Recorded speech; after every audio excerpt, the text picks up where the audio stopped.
Hello everyone, Sandra here. Welcome to my Guild Wars 1 stream, and let's get going, because today I'm going to continue the Nightfall Slow playthrough on Imrahil, Argentum, and there's so much stuff to do. I actually think what I want to start with today is not right here. I mean, we're going to have a lot to do, but let's pop out of the vortex for the moment. And let's go to the Chantry of Secrets. There's an important thing here I did not do earlier. Looks like things are going okay with stream. No drop frames at this point. Everything's green. That's good.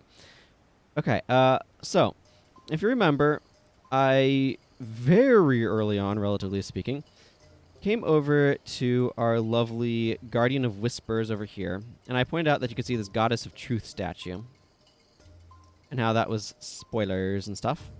Well, now that we've beaten the game, we know more what this is about, so we can talk to this Guardian of Whispers. The Guardian is like, the area behind these doors is not yet ready for public access. Well, I would like to pay my respects to the new god Cormyr. Oh, so you know of the new statue. Well, I guess you can come in to sneak a peek. Let me know when you're ready. I am ready. So now we get a sneak peek of the statue, the Goddess of Truth.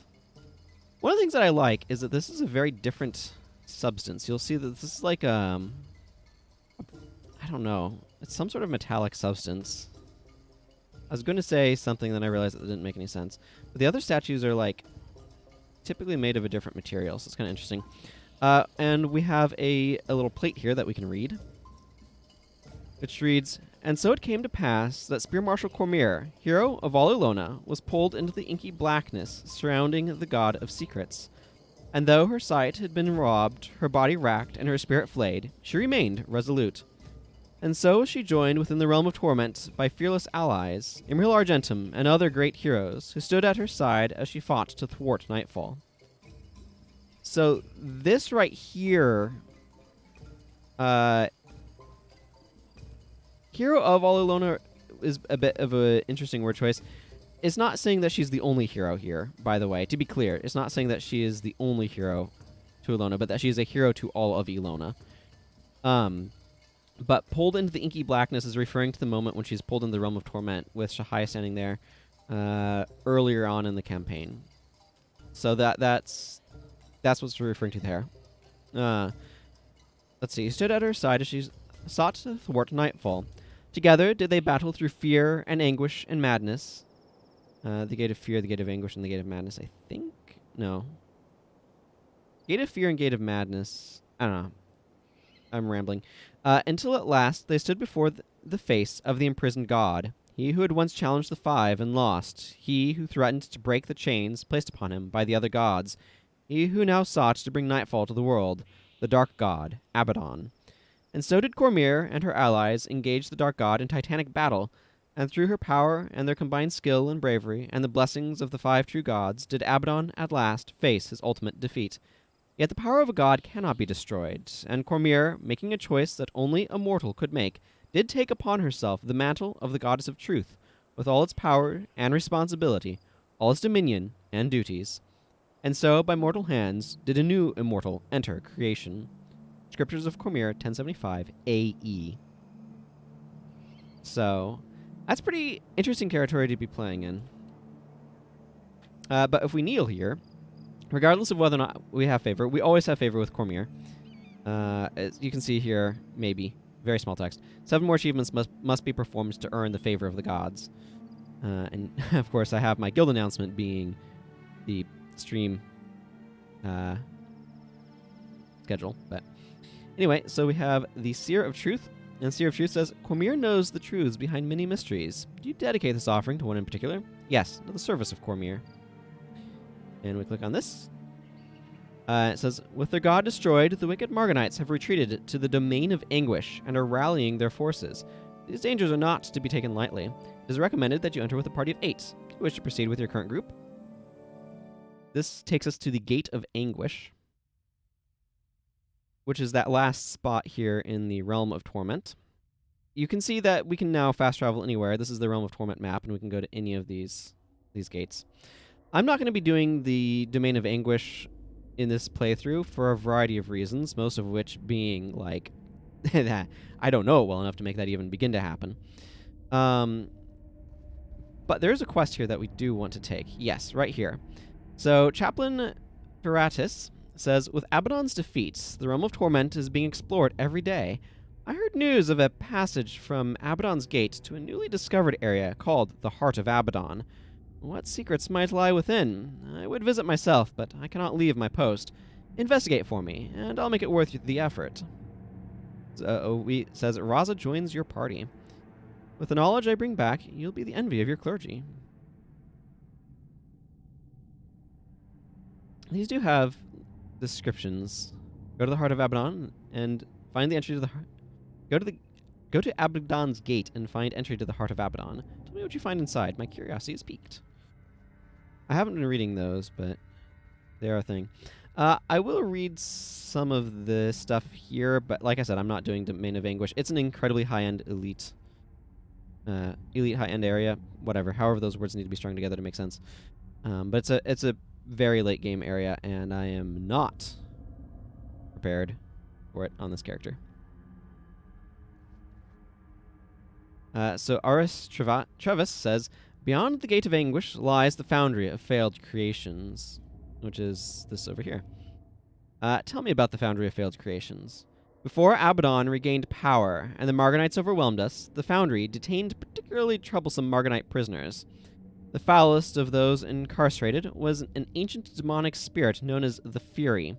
When it broke free of its shackles, the Fury sundered its surroundings, only to reassemble them to mimic the twisted visions trapped inside its cruel mind. Well, what will we find inside the Foundry? Inside the Foundry is the Door of Komali, a passage to the realm of the living, which we saw in Gildor's prophecies inside the volcano Abaddon's Mouth. Appropriate. Countless titans wander these halls. They are sick, twisted creatures formed by tormented souls. The followers of Doom have gathered here under the command of the Fury, seeking to gain favor with Malix the Unyielding. So, that's what's going on inside the Foundry. It's on the other side of the Door of Komali, which we saw, like I said, in Gildor's prophecies. There's a bunch of other stuff in this area as well. Here's the city of Torquois, I guess? Bunch of assassins in here. Well, there's a ranger assassin, but you get the idea. Renos Silas. What can you tell me about the city of Torquois? Oh, and there's the Gate of Secrets over there. Beyond the Gate of Anguish lies the Margonite city of Torquois. Tell me about the Margonite city of Torquois.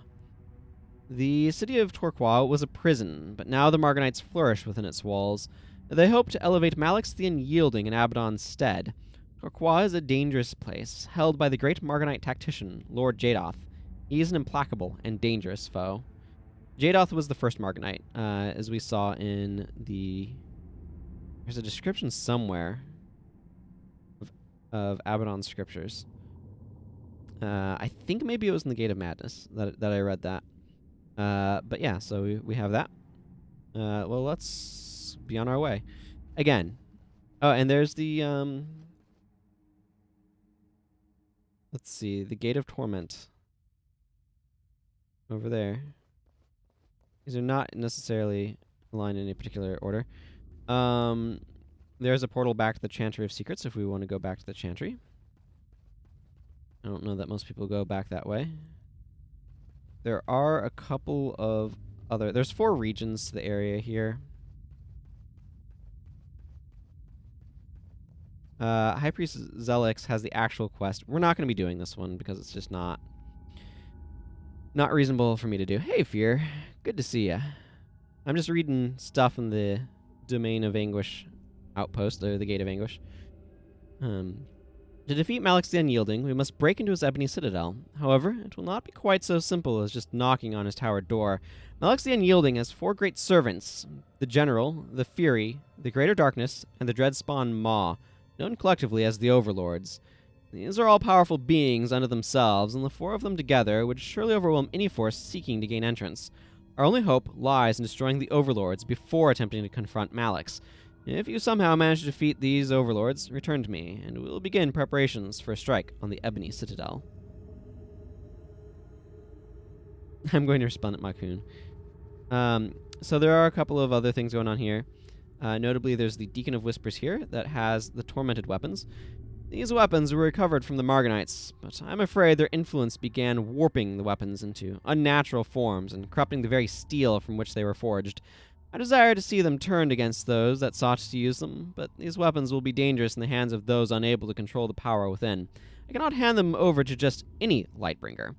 If you bring me an arm brace of truth from within these realms, I will know you have found one of my fallen brethren and have earned their trust through your deeds.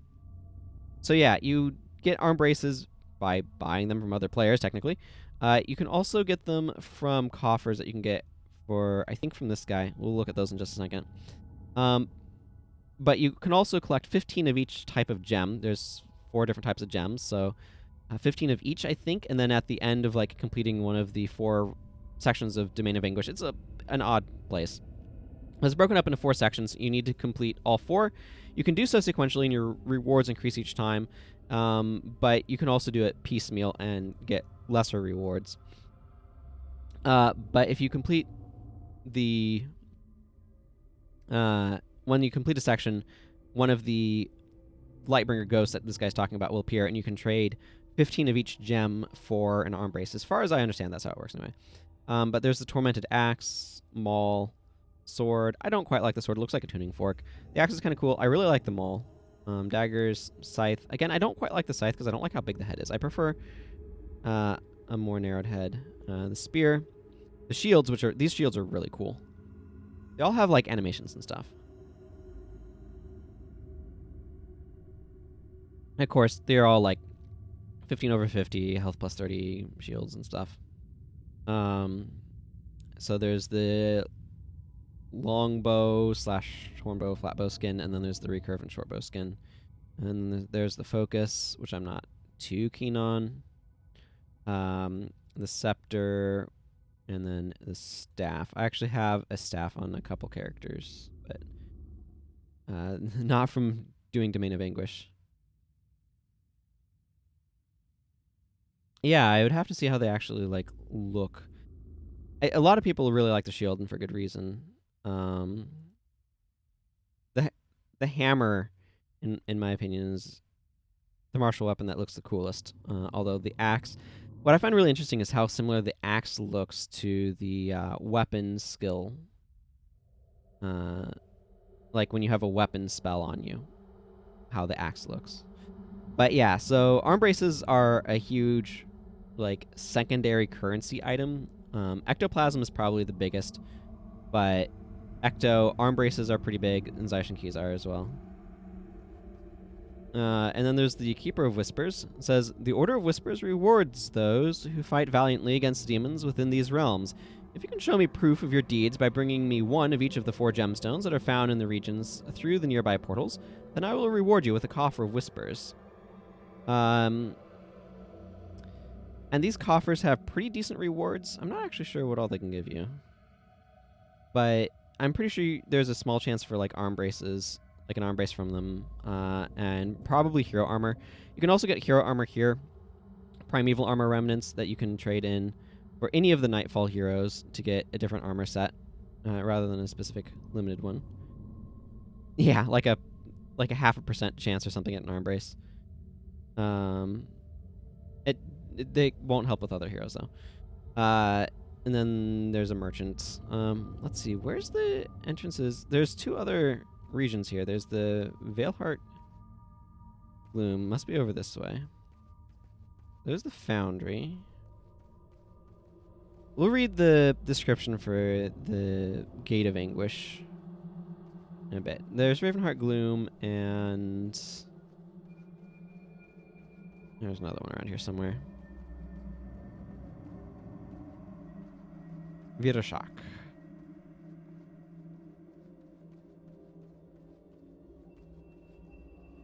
I think there's like chance for Lightbringer scrolls or something from them as well, which give a huge like 300% increase to. I forget. They're a really strong experience scroll. Beyond the Gate of Anguish lies Ravenheart Gloom. Tell me about Ravenheart Gloom.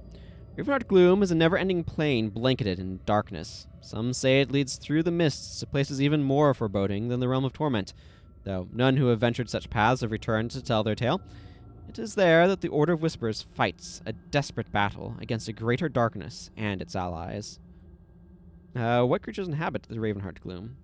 This vast plain of shadow is plagued by torment creatures.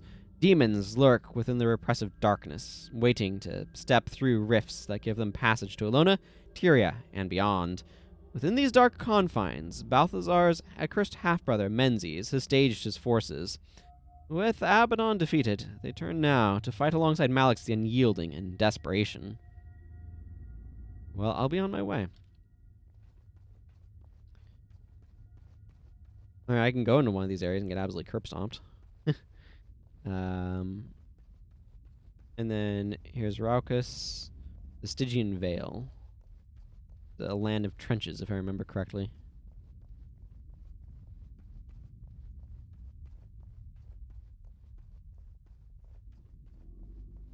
This area is no joke.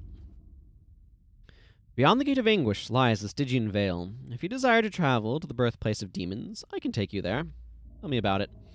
When a strong malignant force chokes the land, it becomes a breeding ground for demons. The Stygian Vale is such a vile and hideous place. This is an awkwardly constructed sentence. The Stygian Vale is such a vile and hideous place. I feel like it should be like, the Stygian Vale is one such vile and hideous place, or something like that. But whatever. It is the strongest and most prolific birthing place for such monsters. A creature known as the Dreadspawn Maw lords over it. This hideous beast is protected by a veritable horde of half-formed nightmares and greater demons called Stygian Lords. Yeah, so like that's a big monster in the middle. Okay. Gate of Anguish. A tiny shred of shattered reality clinging to Abaddon's former realm. The Gate of Anguish leads to a domain of unimaginable sorrow and despair. It is here that the evil Lord Malix the Unyielding builds his bastion of power, which threatens the very existence of the Goddess of Truth. Interesting. I wonder how it threatens her. Presumably she's no longer required to be here, so she can just peace out and leave, but... Okay, so Abaddon's Gate is where we'll be able to go find things to proceed here. Now, I do want to pop open my hero skill panels. And yeah, it would behoove me to not bring these low-level heroes with me here. I can add them back in when I'm getting rewards, but I don't want to walk in there with them. Let's see. Who am I using recently? I'll bring the Rangers. And General Morgan, maybe. Yeah. I think this should be okay on overlapping skills, because I already got these Rangers set up in that regard. And then, yeah, you're doing Song of Restoration and Epidemic.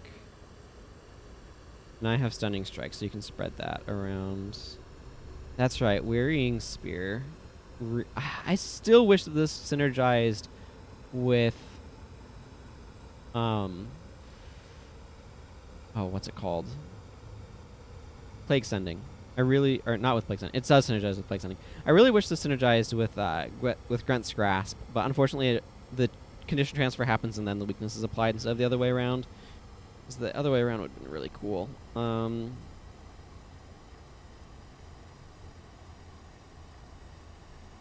Okay, I'm just going to kind of assume that these bars all work with each other, and I don't feel like I need to worry otherwise. Okay, so we need to go over this way to keep our Shavas. Now, there's a shorter way that you can do this quest, but we'll discuss that later. For now, I'm just going in here. I guess I have... No, it doesn't really matter if I use command or whatever.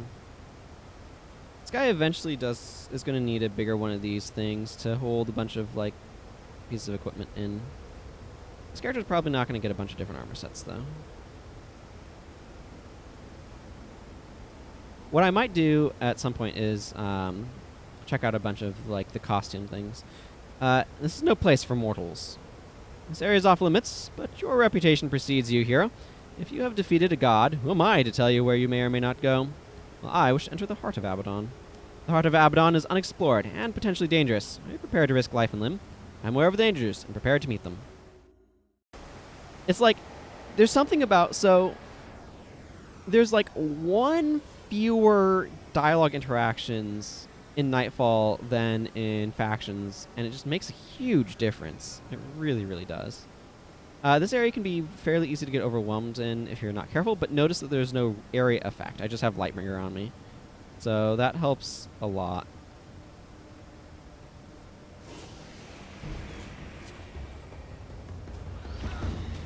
There's a lot of dudes here, and it's hard to not, like, kinda over-aggro grossly. So I'm hoping that my team here is able to do okay. I don't know why I'm specifically trying to kill this Scythe of Chaos, but there we go.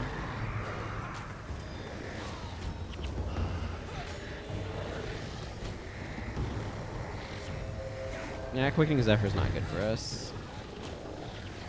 I mean, it's kind of good in that it lets me keep up. There's nothing to fear, but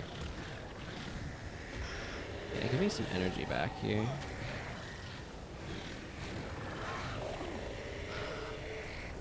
I can't do anything about that arm, but I can this Shadow of Fear. Arms unfortunately use a lot of lightning reflexes, which makes my life difficult.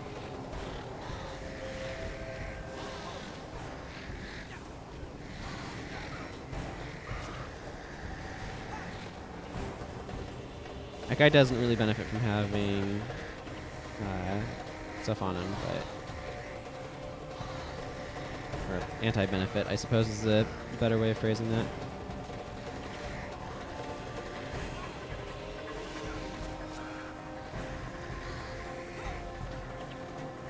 Well, you can get Signet of Devotion off, but can you get anything else? Hopefully not.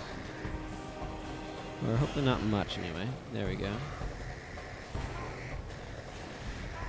This team's actually doing a pretty good job of, like, staying...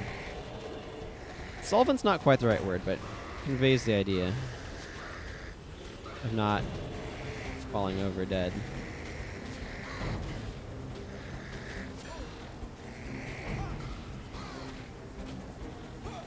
There we go. Ugh, these Arms of Insanity are going to be a real pain to kill off. I do want to keep an eye on this Spear of Torment. I want to make sure it doesn't do the thing. It spawns more of them.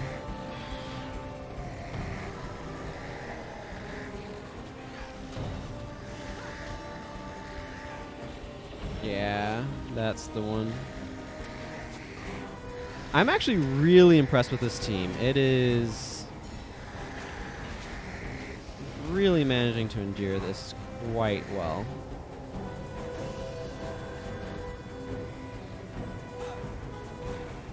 Although, frankly, the Quickening Zephyr speeding up the rate at which I can apply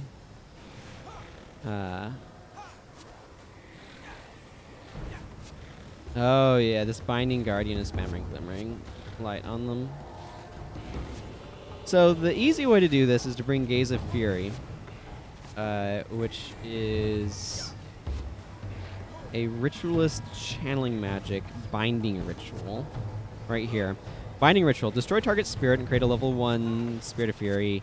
It deals some damage, dies after a little bit. You can take these Binding Guardians that are healing these enemies of mine and just blow them up with that skill. Just instantly Instantly end them. That's the easy way of doing things. I'm not doing it intentionally that way currently because I want to demonstrate not doing it that way. In part, and I'm not sure if I even have Gaze of Fury on Imrahil. I do. I could have brought it. But anyway, it conveys the thing more normal-like to not. I am super impressed with my team there. We kept going and going and going, so despite like the quickening zephyrs and all of that. So that to me is actually really, really cool. We have a lot of pressure, I should add.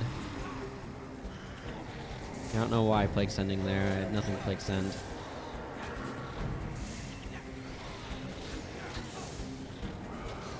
That only applies weakness if it hits.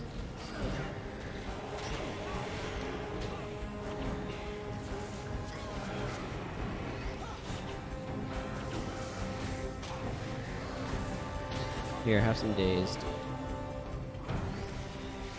Yeah, Reign of Terrors are really annoying. Oh boy, it's really nice to finally have outside not be filled with hideous smoke particles. The air quality... So I live in the Pacific Northwest, and we've had a lot of wildfire issues causing a lot of air pollution, basically. And that has kind of ended now. We had a bunch of rain yesterday, which helped clear things up a lot.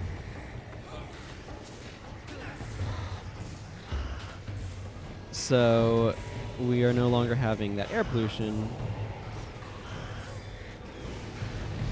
which means that I can finally like have my window open again and things. It's really nice.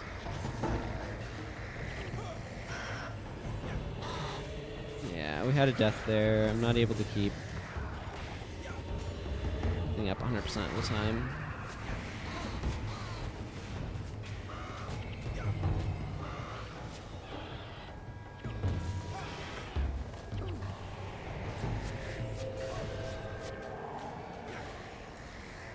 Wearing Spear is alright if you're transferring the weakness off yourself.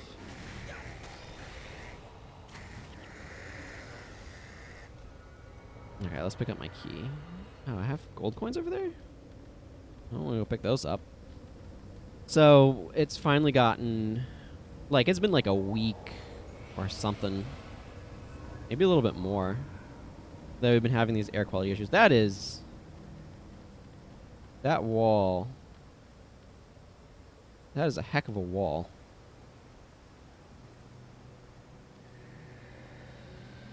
I feel like somewhere I remember waterfalls going up. Oh, I don't know why. Anyway, like I was saying, it's really, really, really nice to have air quality again and to not have a bunch of smoke particulate in the atmosphere giving us air quality indexes of like greater than 250 many of these days. Which is real bad quality, to be clear. There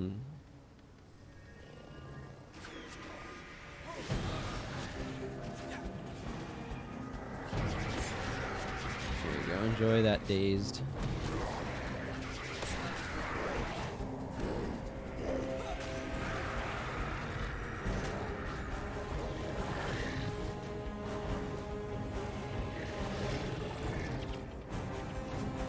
Then I've got another conundrum, which has me confused. So, 2 days ago, I guess? Thursday.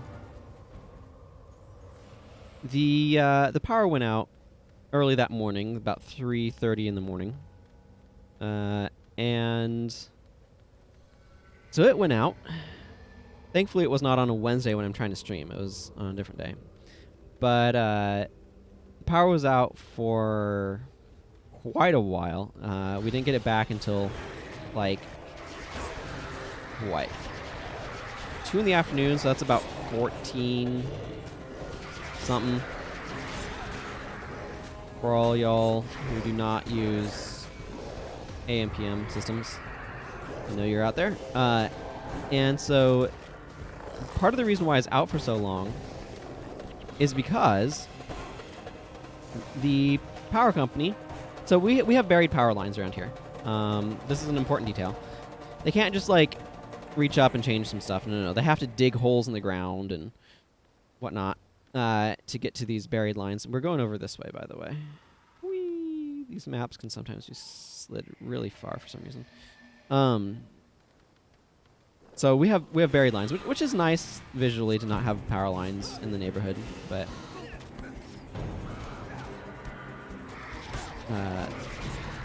at any rate, trying to keep a chain of thought while fighting these things is not easy at times. You Reign of Terror.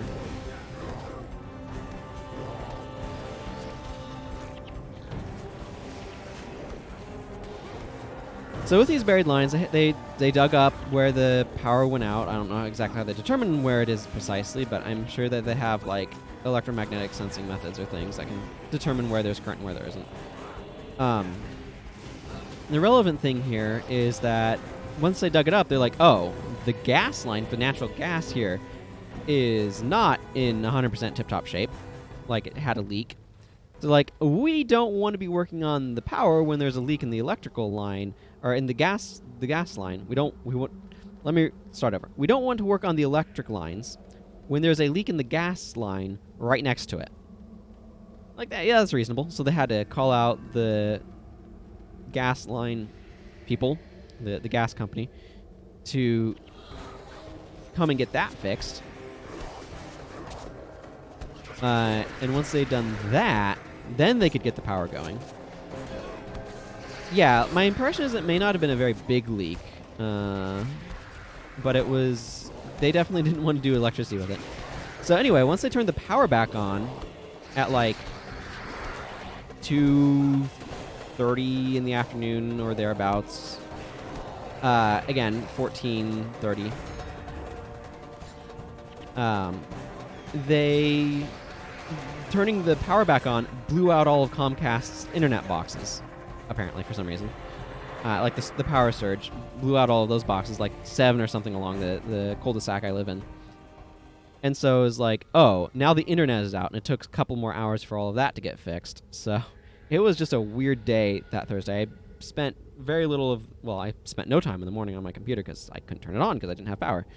I slept really well that night, though, like unusually well. Like, I have some melatonin supplements right here that I occasionally use, but I don't use them that often because they can kind of feel like they knock me out too hard.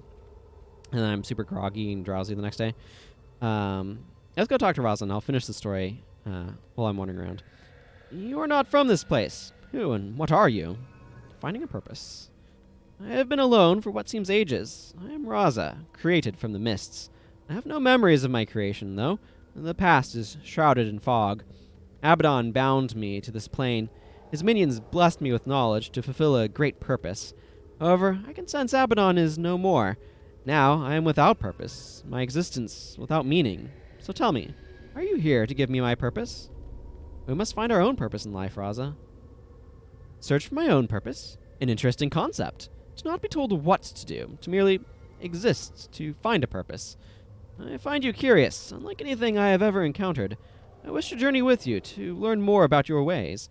Perhaps my purpose is to travel through the world with you. We always welcome new allies. Allies, I do not understand your words. I have much to learn. However, you must remove the barriers that bind me if I am to accompany you. I am restrained by guardians summoned by Abaddon. As long as they exist, I must remain here. Destroy these guardians, and Razah will be your allies. Well, alright then. So anyway, I slept super well that night. And then last night, I did not sleep very well, like, at all, and I have no idea why. Like, I had a hard time falling asleep, and then I kept waking up, and it's just one of those things where I'm like, is it because I spent less time on the computer, less screen time? But I did that in the morning, not the evening, when you'd think that'd make a difference. And I don't know. There's too many factors to really know for sure why I slept really well one night. But it's like, I slept that night, and it was like I had taken a melatonin sort of thing. So it was very confusing to me. Now these Binding Guardians are hostile.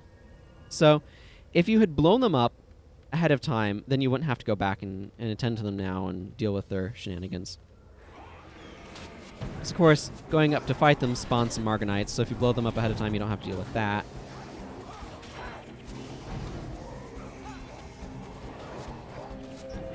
And all that good stuff. I highly recommend blowing them up ahead of time, is what I'm saying.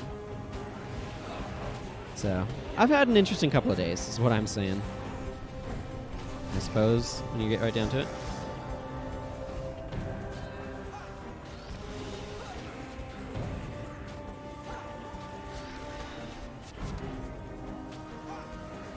Okay, Margonite's here. How do you feel about a stunning strike?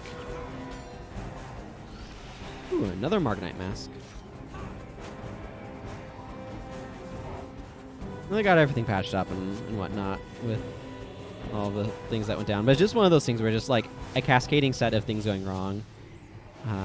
It's kind of amusing in some ways.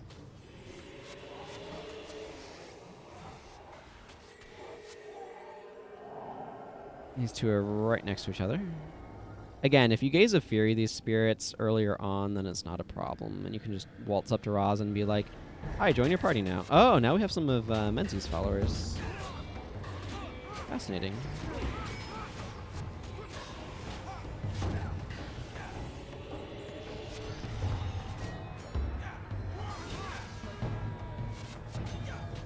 I usually think of these Shadows Beasts as using Spiteful Spirit, but I don't know that these ones do.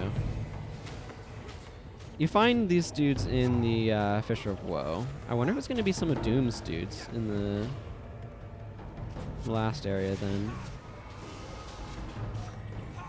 It would make sense.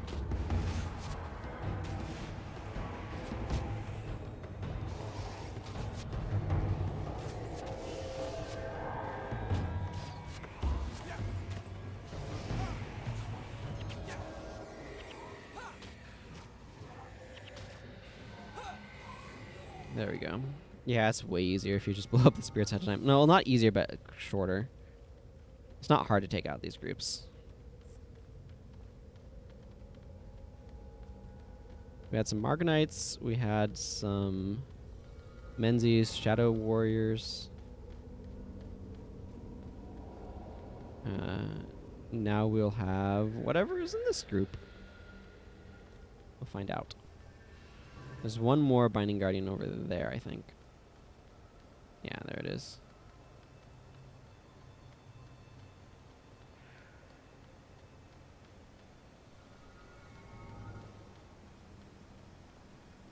Wow, this guy's just been doing quests here in Nightfall and he's already at 795,000 experience.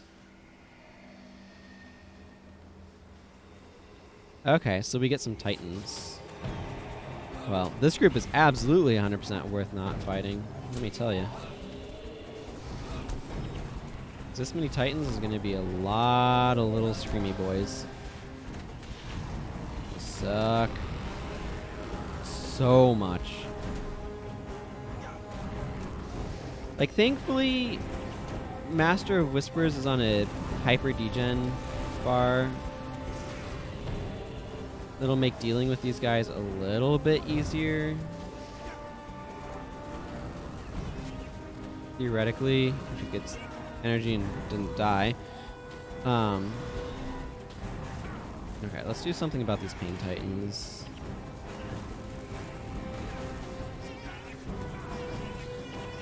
I don't know what's better, to have Pain Titans using 28 level fire magics or having Madness Titans using their shenanigans.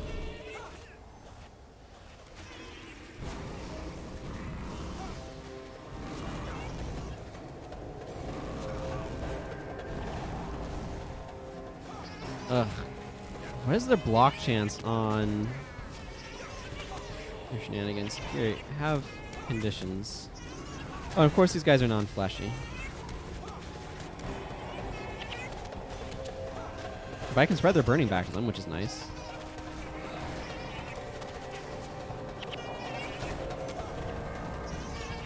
not they're bleeding, but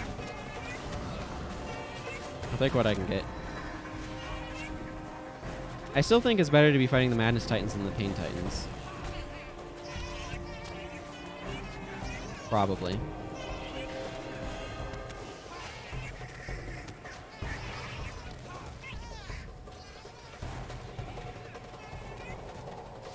Well, you can have the cripple and whatnot. Hey, I actually got dazed off on one. Not that it'll matter because everything's flash enchantments anyway, but the problem right now is that my party consists of a lot of physical attackers, and so the Mirage Cloak's block is really hampering our ability to hit them for damage. Like, it should have around a 50% uptime. And maybe a little bit more than that, but it's not 100% uptime. The main thing. Okay, that was a waste of health. I recommend always bringing Gaze of Fury into this one. Oh right, and we have this Binding Spirit to kill still.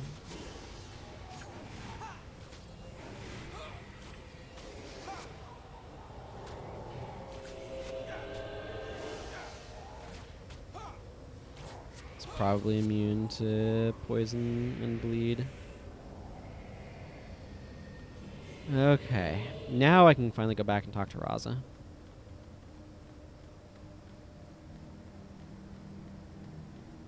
Very red sky here.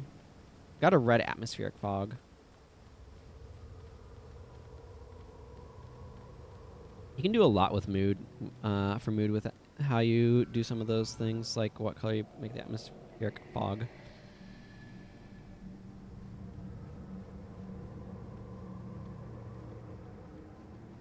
Razah himself is somewhat modeled after Data from Star Trek The Next Generation. Is it Data or Data? Data, I think.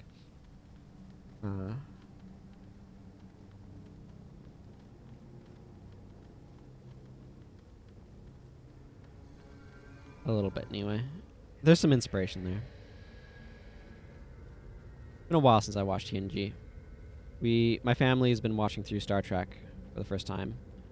We did the original series and moved on to a bunch of the movies, and then TNG, and then Deep Space Nine. And at this point, we're almost done with Voyager. We have, like, a few episodes left in Season 7, which is the last season of Voyager. So we're almost done with that. Finding a purpose. The barriers are no more. I offer you my skills and my insights. As a child of the mists, I have an affinity for things spiritual. In return, you will show me how you experience life and aid me in finding the purpose for which I was created. I must take this time to reflect. I will meet you later. Alright, so there's a couple of important things about Razah I'll talk about once we get him.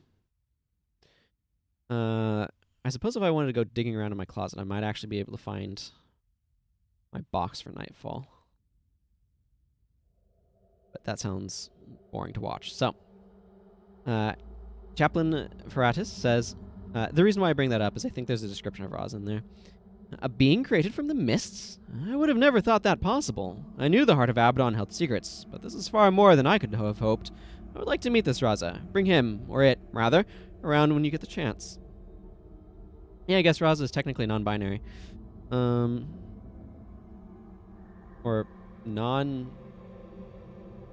non-sexed? Asexed? I don't know what word you'd use for that. But Razah probably doesn't have any reproductive organs. Or at least naturally wouldn't. Razah joins your party. Razah is a sentient entity spawned from the mists. It has the knowledge and capabilities of a human, but lacks common sense. As a result, it asks odd questions about human emotions, contemplates human motivations, and attempts to duplicate human mannerisms. Razah shares a connection with all things spiritual, and is a powerful ritualist.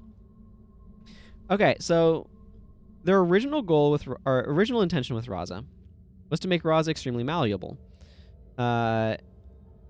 So we now have Razah in our party. Razah comes to you at level 20, which is extremely convenient. And I'm going to go to here because we got a new hero, which means it's time to add a skill pack for Razah. So I'm going to add this pack. Oh, okay. I got Signet of Spirits in that. That's pretty good. So let's see. We got Wielder's Boon, Channeled Strike, Spirit Boon Strike, Life, Weapon of Warding, Essence Strike. Got some good skills here. Brutal Weapon, Lively Wiz Naomi is not one I'm super excited by. Weapon of Fury, Clamor of Souls, Draw Spirit, Empowerment, Consume Soul, not a very good skill. Blood Song, Signet of Spirits, Vengeful Wiz Kanai, and Wielder's Zeal. And then in there, I think there's a few duplicates here, like another Death Pact Signet, for example. So that's cool. It's good old standard sort. Everything in place. So now I can use Razah as an SOS, which is nice. And I have Splinter Weapon. That's pretty good. I'm going to go ahead and save this. But anyway, the original intention with Razah was that Razah would be malleable. And so, like, and then they couldn't do it, right? They wanted to be they wanted to be able to make Razah able to change professions, but they couldn't do it. It wasn't how things were set up. However, they later introduced mercenary heroes, and using the tech that they introduced for that, they were able to fulfill the goal with Razah. So if we go back into the heart of Abaddon, without Razah in our party, we'll find Razah here. It says, I have seen many wondrous sights in my travels with you, yet there are countless paths left to walk. What other knowledge might I gain by looking at things from a new perspective? Maybe it is time for me to answer a different calling. What say you? So we can just freely change Razah's profession. I think this has some bad interactions with his gear. Like, you definitely want to make sure you have runes and stuff off of him. Off of it before you do any of that. Off of them, I guess. But you can see that there's, like, descriptions of things. Steel yourself and walk the path of a warrior. Become one with nature and walk by its side as a ranger. Mend what is broken. Safeguard brave souls as a monk. Unravel the secrets of death. Become a necromancer. Master the arts of illusion and subterfuge as a mesmer. Channel the power of raw destructive energy. Become an elementalist. Learn lethal precision and refine deadliness. Become an assassin. Commune with spirits and draw upon their power as a ritualist. Inspire those around you and lead them to greatness as a paragon. And become a righteous weapon of faith. Walk the path of the dervish. You can also change Razah's primary profession in the Isle of the Nameless in the Battle Isles, which is a significantly easier place to go do it than here in the Heart of Abaddon. But yeah, so you can actually change Razah's profession around, which is really cool. And is a really, really neat feature that they were able to add later on. And again, like the reason why I was talking about, actually, I might be able to look it up on the wiki.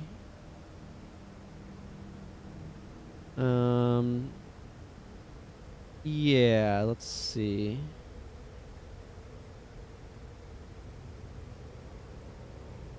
I'm just scanning through to see if it says anything.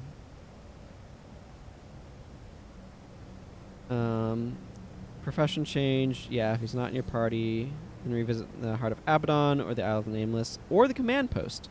You can do it at the command post as well.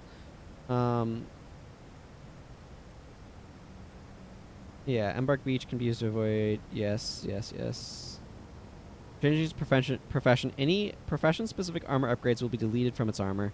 Weapons, offhands, and common armor upgrades will not be deleted. Razah will warn you. It must cast aside the equipment of its old path.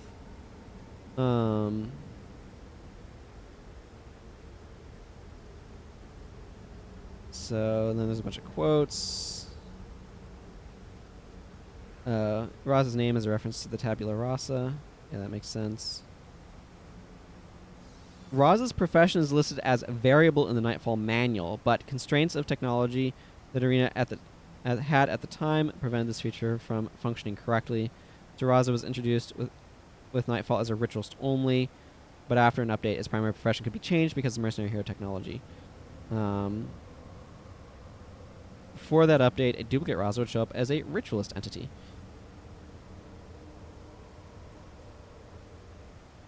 So, yeah, Razah...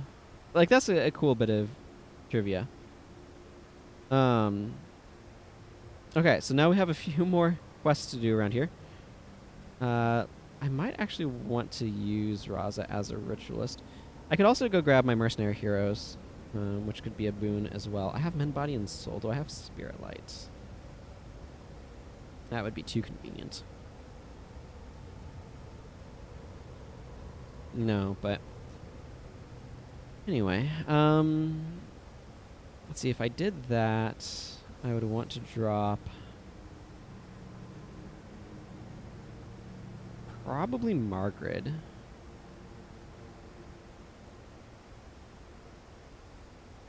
Yeah, Razah is very useful for getting you up to 3 mesmers. So if I used Razah, I get access to Splinter Weapon. I have Blood Song, the Signet of Spirits, that and that. I actually have some really good options with Razah.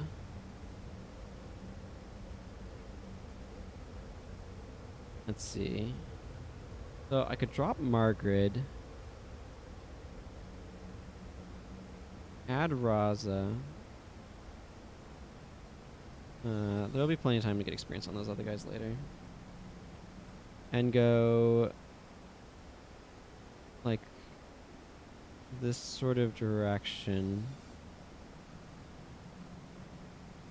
Blood Song, Signet of Spirits, Splinter Weapon, Essence Strike, Men, Body, and Soul, Weapon of Warding.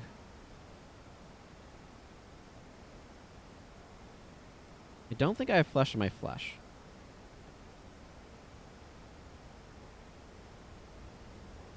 No, because that would show up. Yeah. But Death Pact Signet's fine.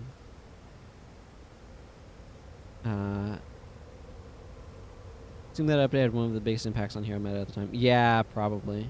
I mean, Mercenary Heroes would have been introduced as well, so that have had an impact, but yeah. And then, like, Spirit Transfer.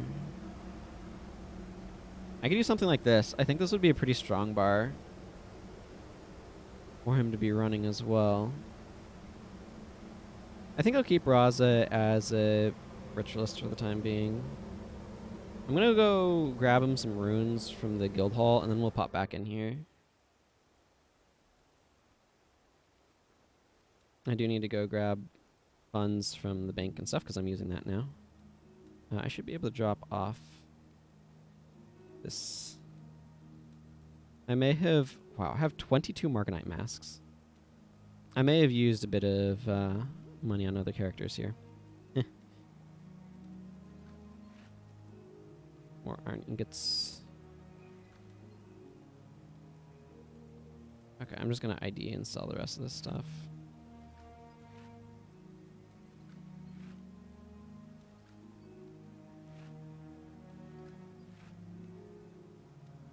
Yeah, okay.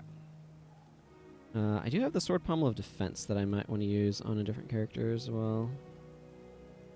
I don't know that I have free bank spots right now, however. I do have one. I'm going to drop that off. Okay.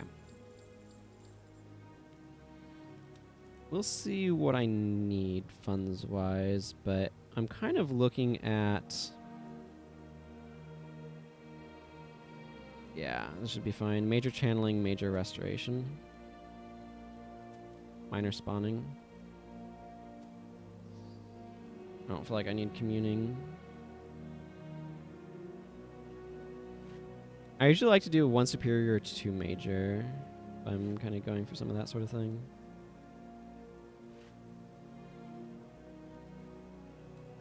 Technically, Shaman's Insignia would be really good here, but they're way over expensive, so. Mystic's Insignia makes a lot more sense when spirits have their full, like, 3-second activation time, but they changed it so they don't, so.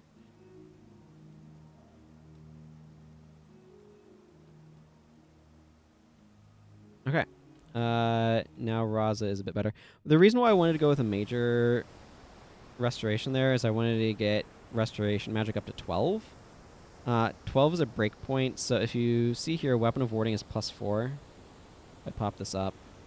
If I go down, check weapon of warding. It goes down to 3 health regeneration. So I really wanted to hit this break point of 12 restoration, so that's why I did that.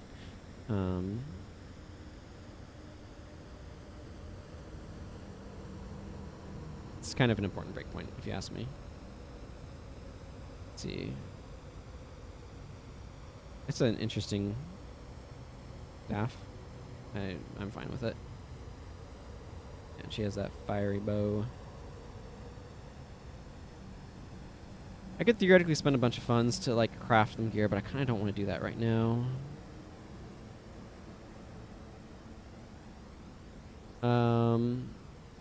Yeah, that gets me into the Eye of the North. I'm probably going to look at the getting an Eye of the North thing once I go to Eye of the North. Like, I'll probably do it on a couple of characters, just kind of see the introduction area. It's very similar once you get through a certain point, though.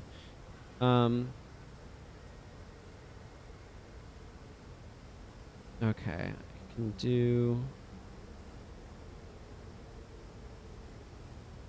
Breaking the Broken. Okay, a bunch of these are in the domain of secrets. Let's try doing Breaking the Broken in the Nightfallen Jahal.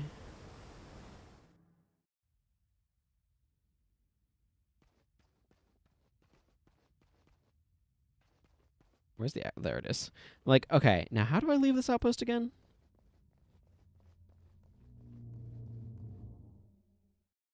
I assume Razah is set to guard by default? Yeah, okay, good.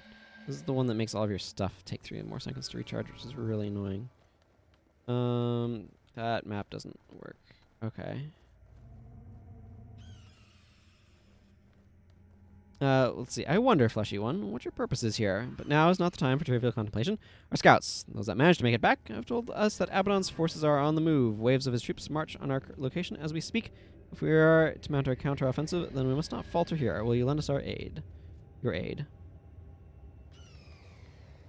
I do wish that they had been a little bit more unified in their upgrade system. Or not their upgrade system. I don't know what you want to call these. We have battle combinations, corn and coins, trade contracts, ancient artifacts, and inscribed secrets. And that much variety just like clutters up the inventory and also means that you like get ratio problems and stuff. That problem was slightly lessened in... Because like technically exists in factions, but like because there's monastery credits for Xingje quests. Well, I have just gone and aggroed groups on both sides, haven't I? But there's monastery credits. Oh, I'm using Glimmer. Glimmer is terrible in this area. Well, I'm glad I added Razah as additional healing support, but it's only going to go so far. But that problem is lessened because for a variety of reasons. First of all, there are 4, not 5, which is a difference. It's worth noting.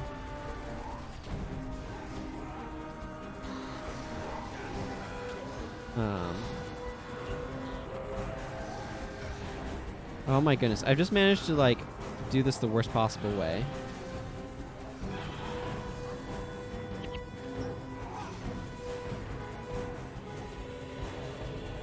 If there was a way to aggro things in this area that, like, maximized the likelihood that we would utterly fail, I think I've managed to do it. I was trying to slip between 2 groups, and instead I've managed to aggro, like, 3. There's another patrol coming along. Great. Just what we need. Okay, they're turning around, so that's good at least.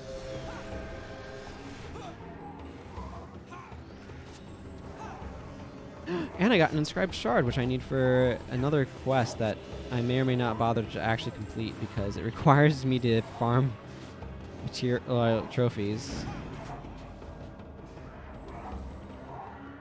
It's like, I don't think people are really interested in watching me try to farm the trophies necessary for these quests.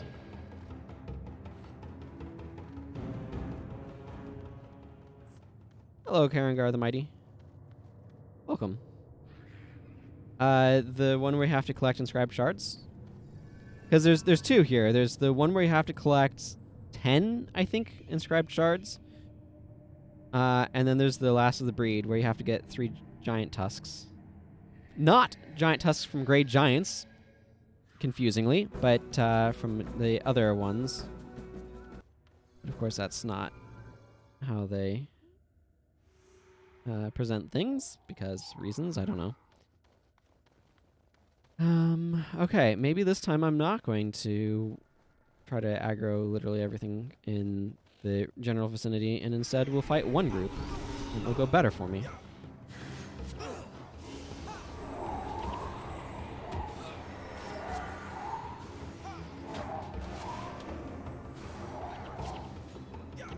I really do not like the Edge of Reason effect. It's very annoying.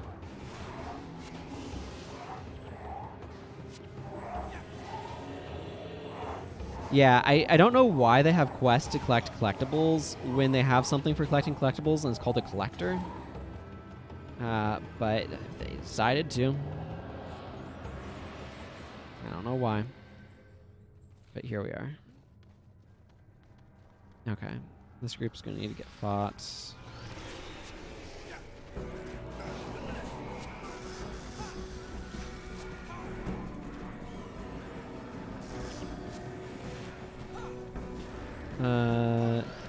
You know what? You can get dazed. There we go.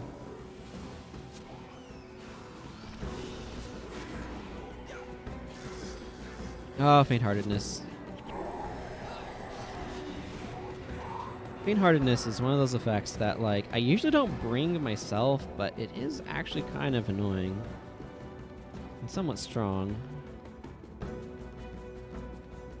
Okay, you know what? I'm going to intentionally go aggro this group. So I just want to make sure I don't accidentally aggro, like, 3 groups again.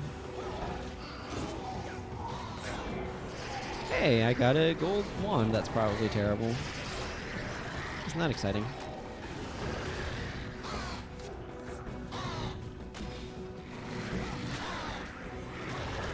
Let's see what it is.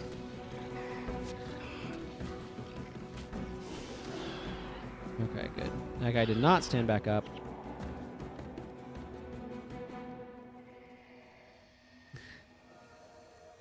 Well, let's find out. It is a 14 over 50, but it is max quickening. Rank 9 fire magic.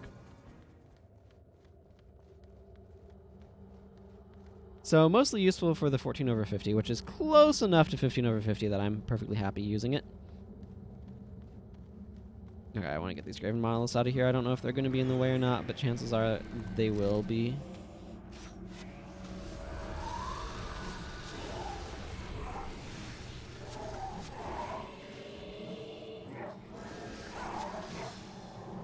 Enjoy some weakness. Yeah. Perfect upgrade for Acolyte Sasuke.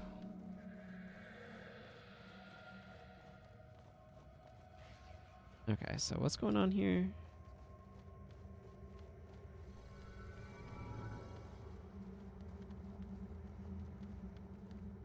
I have a quest. Stave off the assault of Abaddon's forces in Nightfallen Jahal.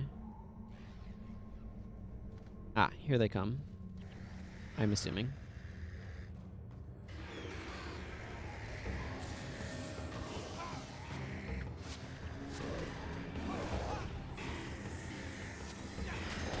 Bunch of physical attackers. Yeah, but if we keep them weakened, then they're going to be a lot less threatening. Quickening Zephyr's up. That has some benefit.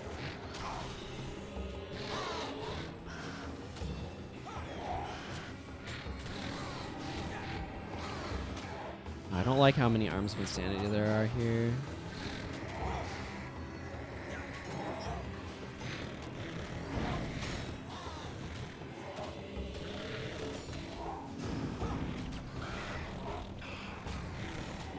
At least I have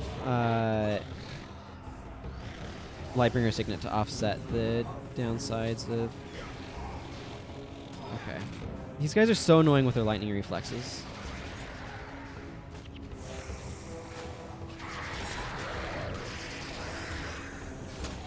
Have some dazed.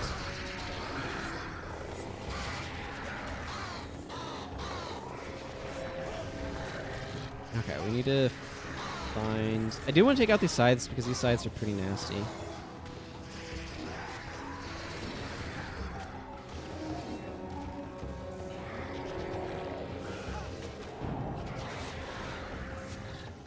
Okay, Word of Madness. Can it receive some dazed?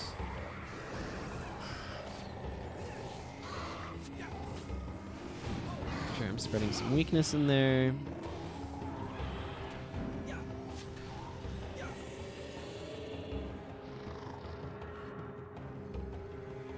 Razah is undoubtedly helping a lot with support. Weapon of Warding is actually a pretty good skill.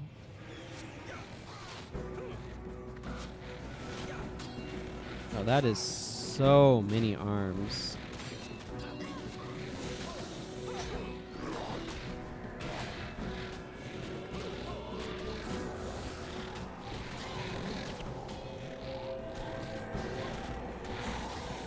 It is insanity.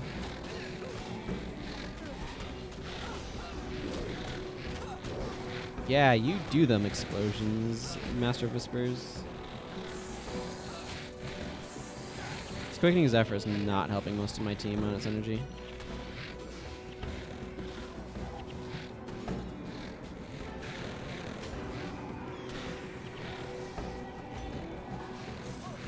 Well, I got another gold. That's kind of nice.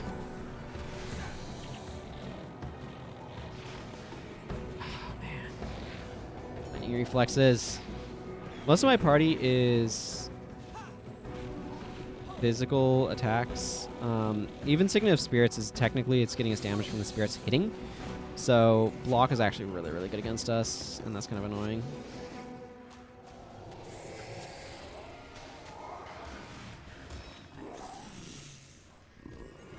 Okay, give me my half moon.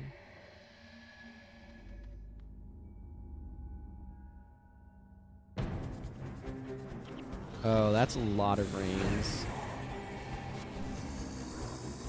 You guys can have the disease.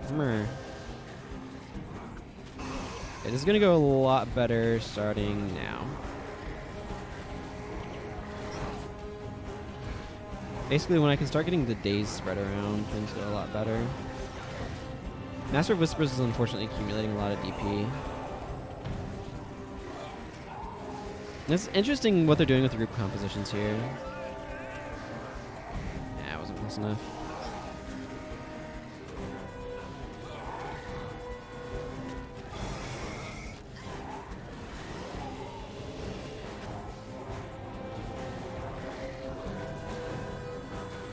Definitely want to make sure they don't use Call to Torments.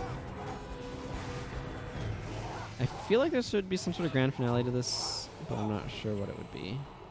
Oh, Master of Whispers' death penalty is not even that bad. 22%?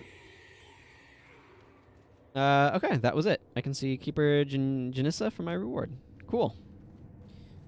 I always appreciate that. And I had the Monster Hunter bounty on the entire time, so I got to hunt some demons that are called monsters. My Lightbringer title up just that little bit more. I'm just going to fast travel into the Gate of Torment rather than walk in, just because it's such a big outpost, and that's probably going to dump me in a really awkward spot to go find this guy. Yeah, would have. You have brought us a moment of reprieve. There is no time to rejoice, however. We must prepare for the battles that yet lie ahead. Well, thank you. The Forgotten Keepers fight valiantly, day after day, to hold back the armies of Abaddon, and it is a battle we are quickly losing. I just received reports that demons have breached our outer defenses. You take up arms again and defend this last bastion of resistance? How is this different than the quest I just did? The Troubled Keeper. Oh. Oh, is it inside? It might be inside. Well then. Greetings, fleshly one. I am Janissa, a forgotten keeper of evil souls, banished from the mists to flounder here in the realm of torment. Yes. Your entire party will leave this outpost and be taken into the midst of a battle against the attacking demonic army. Are you sure your party is ready to defend the Gate of Torment? Apparently they broke in while we were getting our quest reward. We are ready. So this is interesting. The demon assault, I want to say demonic, but it's actually just demon, will begin in a bit. Defend the Gate of Torment from the attacking demon army. 3 of 3 attack groups remain. Keeper Janissa must survive the battle. Where is Keeper Janissa? Okay, over there.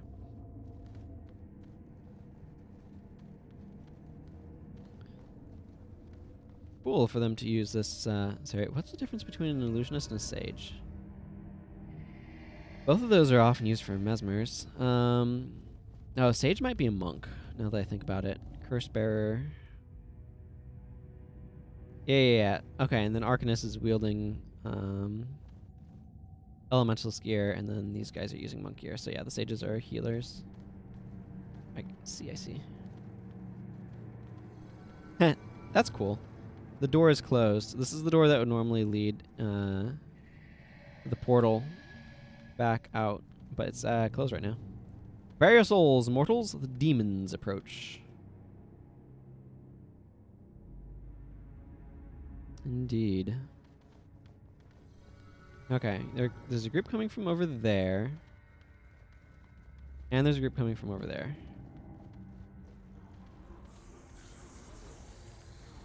I'm gonna go this way first, because they're here first.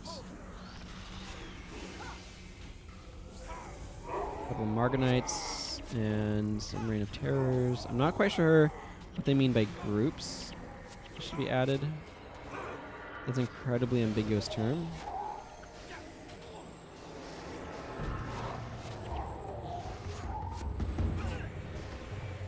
Okay, we need to leave that group side, because Keeper...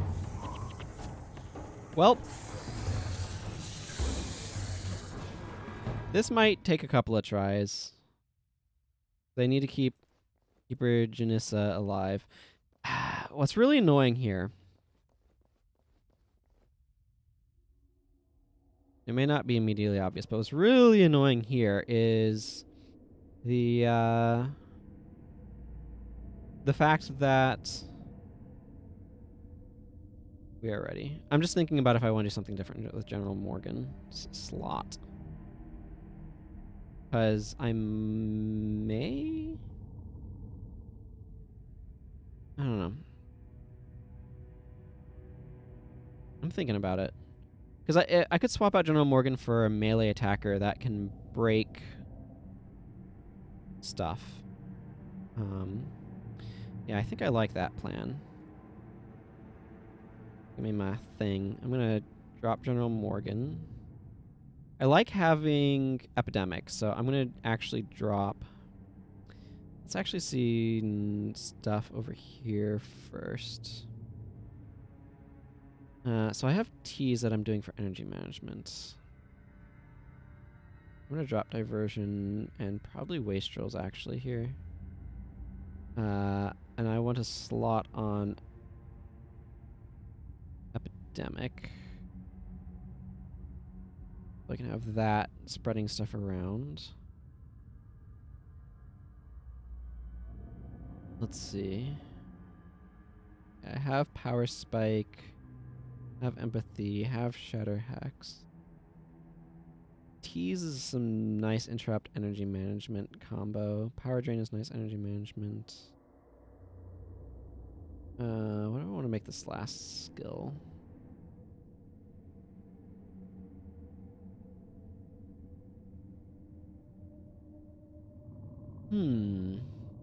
That's a good question.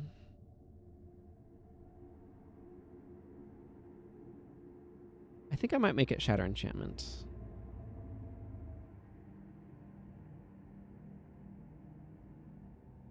And then I think I like Milani here.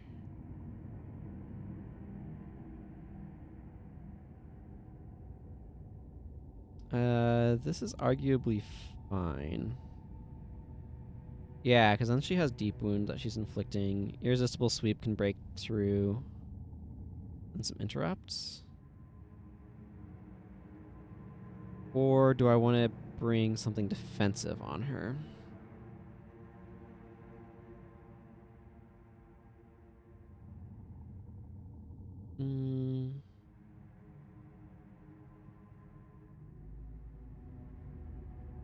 Do I have enough defense on the monks? The other thing, too, is this allows crossfire to work, which is part of why I want it.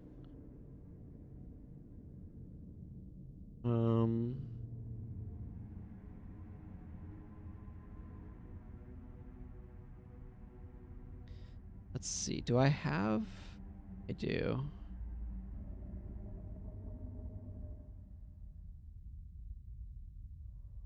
Go into wind prayers. Let's drop those. I don't think I really need them anyway. I'll think about that. I want pious restoration. Actually, I have... How many antidote sickness do I have? I have 2, so I can use 1 here on her. I might do that just to give her a lot of good self-cleansing power.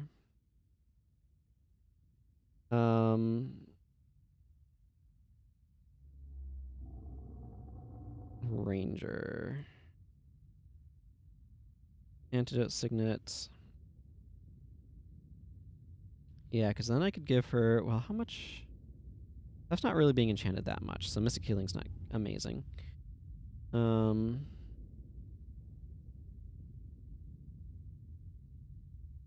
Signet of Pious Restraint. Maybe. Doesn't feel super necessary.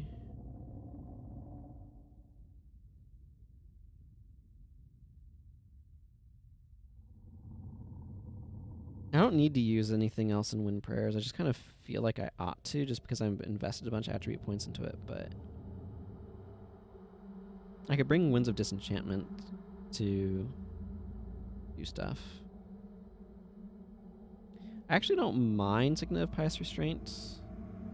The one disadvantage with this team is that it doesn't produce as much energy for the party because it doesn't have the Lyric of Zeal that I was running on General Morgan, which is notable. Let's see. You know what? I actually have quite a bit of Hex removal. Maybe I do want to go like slash motivation on her, so that way I can bring Lyric of Zeal.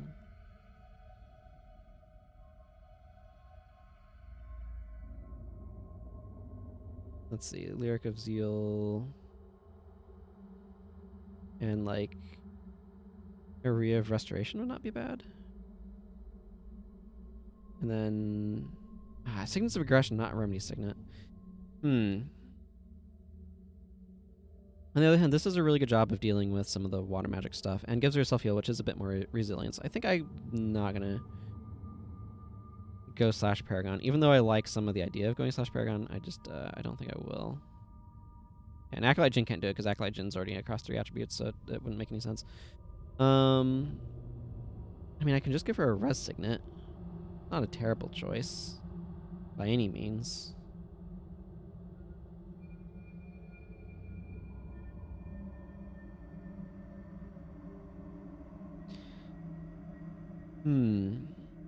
Or I could give her Imbue Health, which is not a terrible plan either.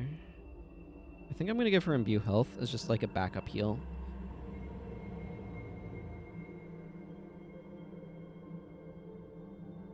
She has a lot of adrenaline skills she can focus on. I think it'll be okay. Irresistible Sweep is definitely very useful. Okay, I'm going this direction for a couple of reasons. One, Irresistible Sweep. Actually, it's mostly just Irresistible Sweep. I really want to be able to get rid of lightning reflexes on my team somehow.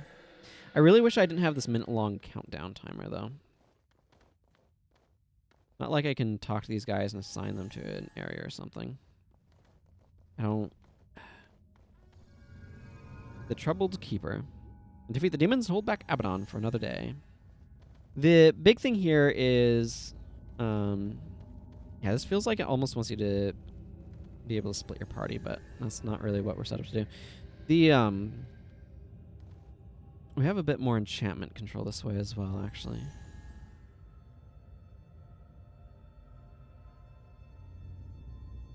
Well, anyway, the... That's nice, actually. Pious Renewal is counteracting the degen from her vampiric weapon. I do think I kind of need to stick to this side. Do I have Acolyte Jin in it? Yeah, I do. I have her in Elite Sun Spear. That's kind of cool.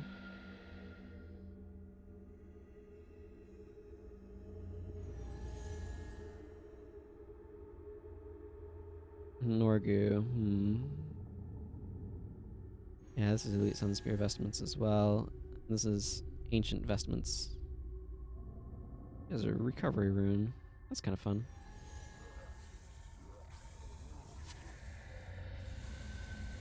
Okay, I actually want to stop this side first, because it's closer to the direction the Keeper is in.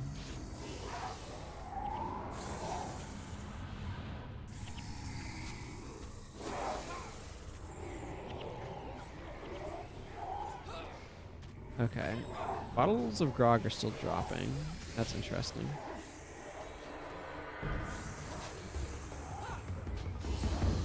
We're just going to kind of have to get sandwiched between a couple of waves here. It's a little hard to avoid, just as a ground truth.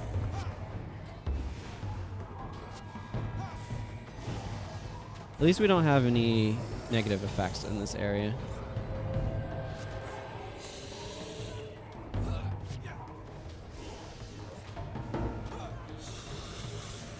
We do have a few dudes back there that are... Oh, our Signet of Spirits. Spirits are actually holding the line pretty well over here against the Marganites. Yeah, like favoring a physical team is useful when these guys are using Spellbreaker, but... A bunch of collectibles and stuff. I assume that's wave 1. No. 3 of 3 attack groups remain. See, this is the problem. When it says something like 3 of 3 attack groups, it's very unclear what an attack group is. I don't want to stand too close to the Keeper, because AoE skills.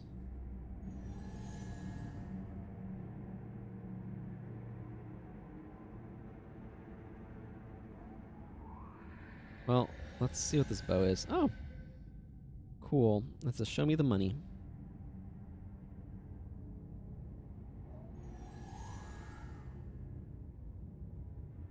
Human rituals seem to involve a great deal of talking and dancing, etc. I couldn't read all of Razah's thing there. I assume they're making their way up here, but I don't... Here they come. Again, I don't want to get too far from this guy, because when they're coming from multiple sides, it's really important to me that I keep them. But still, the first group. See, this is what I'm saying. Is like this feels like it should be group 2, but it's not. It's still part of the first group of attackers. So it's like what it means to be an attack group is super ambiguous.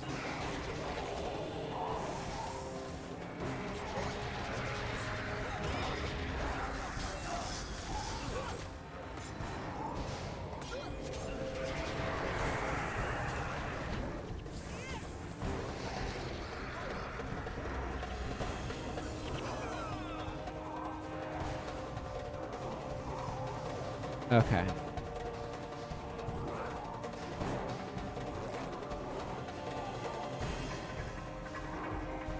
What do I need to do differently here? I feel like the number one thing that I need to do is bring Prot Spirit to defend Janissa. Hang on. So if I go /monk, and I throw some points in protection prayers, I can slot on Prot Spirit. The reason why I'm doing it this way is if I bring, and I can drop Wearing Spirit, if I bring Rot Spirit and Spirit Bond, I can protect him, and I don't have to worry about trying to slot these onto the monks somewhere and worry about them spending their energy poorly. And I'm mostly looking to protect the NPC of importance.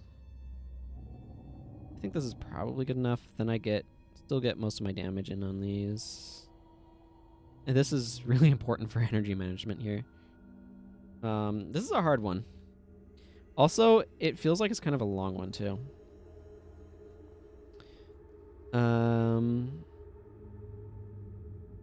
The Troubled Keeper. Yes, we are ready. The Troubled Keeper.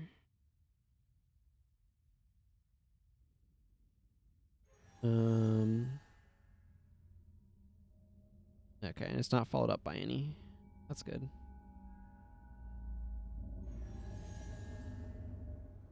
Yeah, okay, it looks like there's 6 groups overall.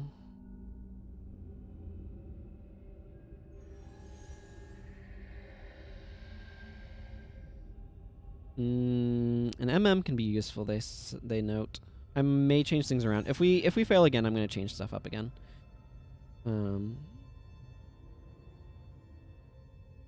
They have information here about the makeup of each group.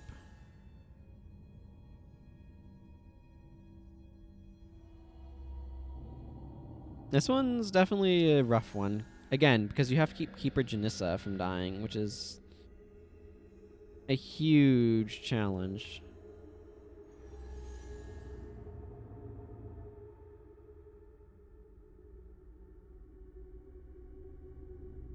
Here comes this group.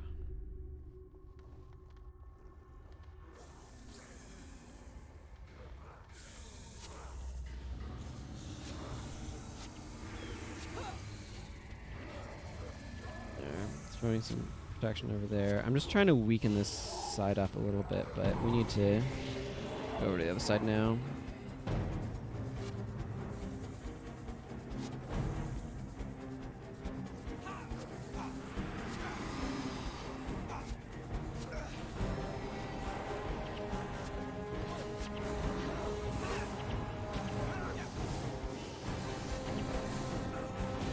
I'm keeping an eye on my party to potentially try to heal them.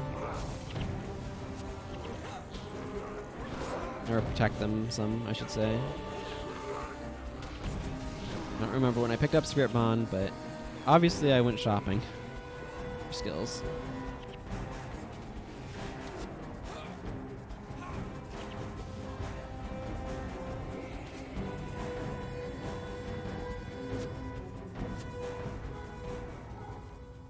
All those Forgotten Illusionists are down. I'm not surprised. There's not that many of them. I don't think they're supposed to be either. They're not really there to defend you, are they? Or they're to chill out and say hello. Be a little bit of a slowdown, but these two together can keep Janissa alive decently well, but the energy demands... Well, again, Lightbringer Signet, really important here. This gives me more energy than it looks because it also charges Go for the Eyes.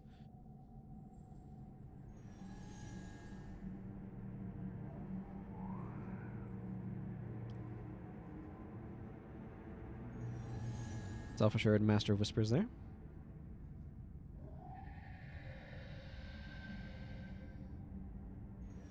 Now I'm just waiting for the next group to spawn. I don't know why it takes so long for them to show up.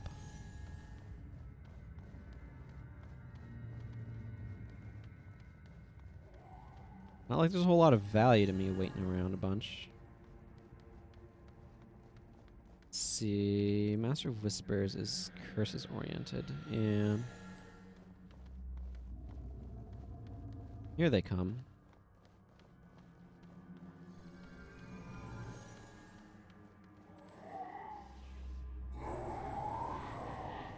I'm going to put some spirits here to slow things down.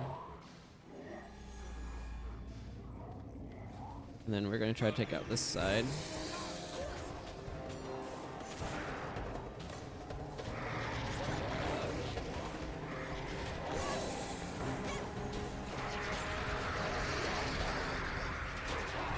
I'm gonna try to do what I can to protect the keeper here.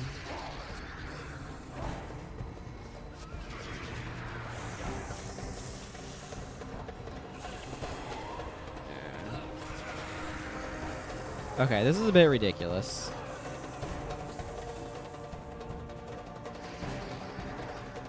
Okay, so there's a couple of things about this quest that are super obnoxious. The amount of waiting around you have to do is huge. I mean, it's that they come from two sides at once, so you kind of have to just stand on top of him and try to defend him.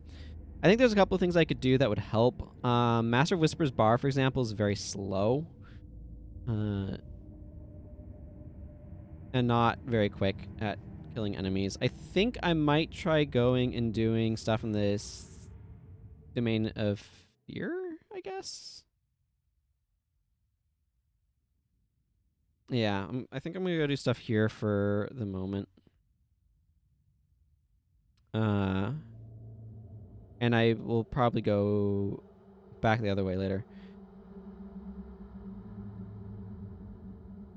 I'm going to go ahead and put my Spear of Weariness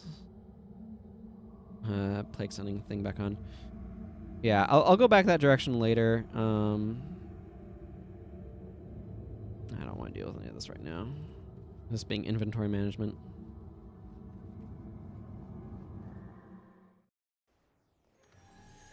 But yeah, they actually... Does Gate of Secrets go into the Domain of Fear?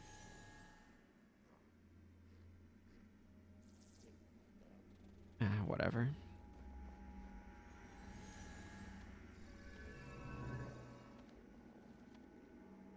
Okay, well, we can go around this backside here, it looks like.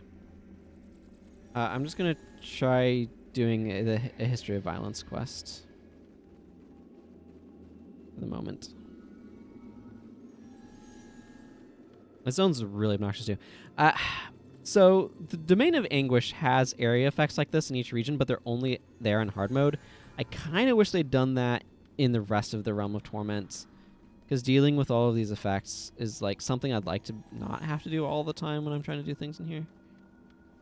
I don't know, maybe that's wishful thinking.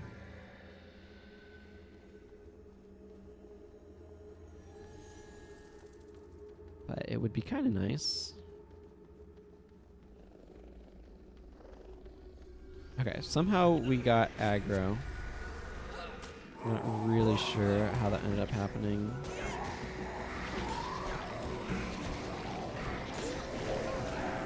I guess I'll just deal with it.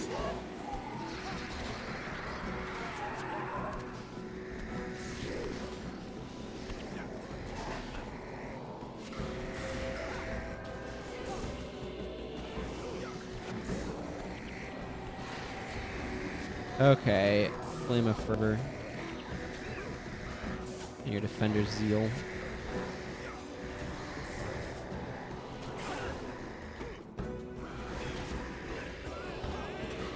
What's going on back there? Oh, we had a group of Reign of Terrors come up behind us. That's what...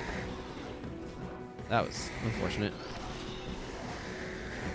I mistakenly threw a skill when I shouldn't have.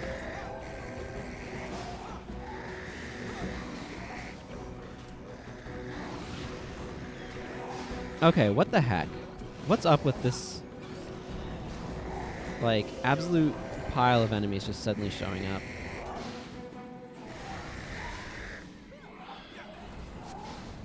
So now we have Titans that are on us. Excuse me. And a bunch of Heralds. There's something about some of these zones where it's just like, did you really have to pile on that many enemies just over and over and over sequentially here?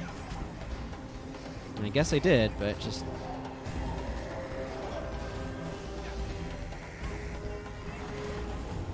Now we're dealing with some of these guys. Do I have any Resurrects on my team left?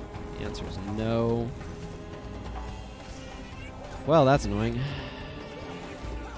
I mean, it's my own fault for building characters without Resurrects, but...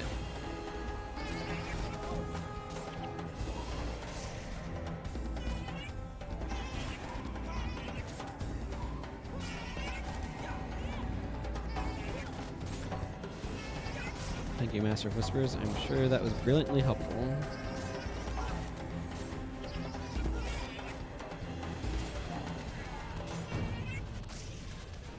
Like, I have my protection monk around still, so it's not like we're dying or anything.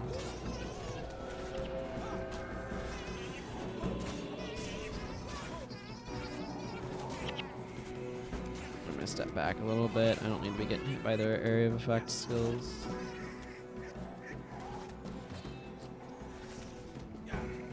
This is why it's a good idea for me to bring a Resurrect.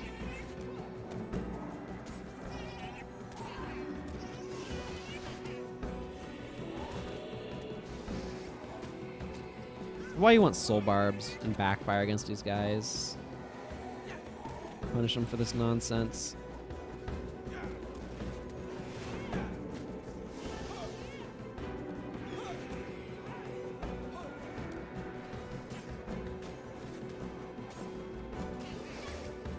Oh, I actually hit it with that. Cool. Madness Titans just have a very tinky bar. Like, there's lots of ways that you can deal with it, but you kind of have to, like, intentionally try to deal with it.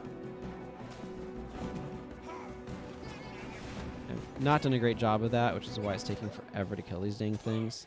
Also, it doesn't help that I'm missing, like, half my team.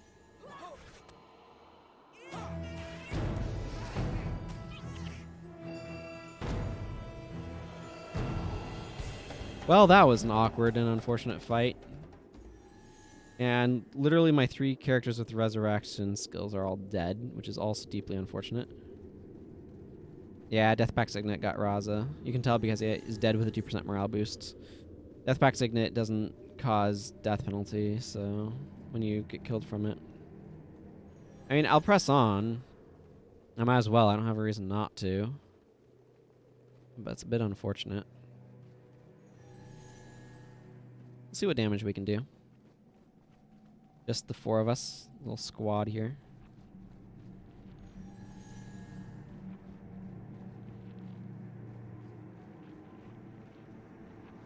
What do you got, Forgotten Warden?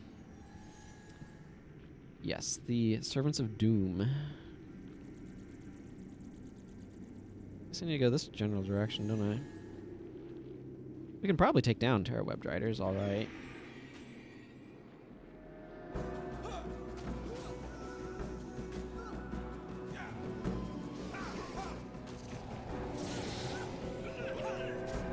Okay, a bunch of my team is... Okay, Master of Whispers standing in a meteor shower, Milani standing in a meteor shower. That's their fault on both counts. They should not be doing that. Take out a Terror Web there, at least. This would be easier with Norgu. Yeah, I mean, we have to wipe here anyway, so it's not a huge deal. Just to get the rest of my party back. And we should pop up right next to this, at this res shrine anyway, I imagine. I'm not thrilled about the death penalty we're getting, but... that was truly bizarre. Took a moment for me and Talcor to stand up. Okay, this should go a lot better with the rest of our party, and notably with Norgu here to interrupt things. Theoretically, you know. Ooh, double dragon. Oh man, cry of frustration.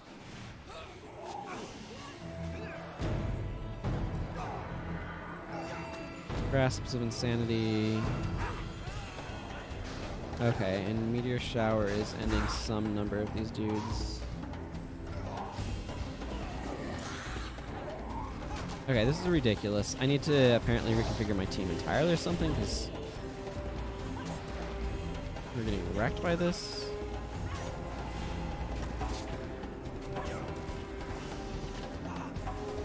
Okay, I need to stop standing in lava fonts.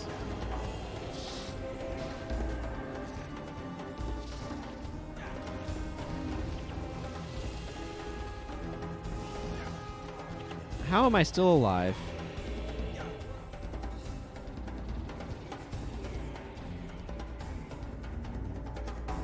I do think the loss of General Morgan is hampering energy quite a bit. I may change my bar around to compensate. Because Lyric of Zeal is really helping the monks have a lot more energy from their Signet of Devotions.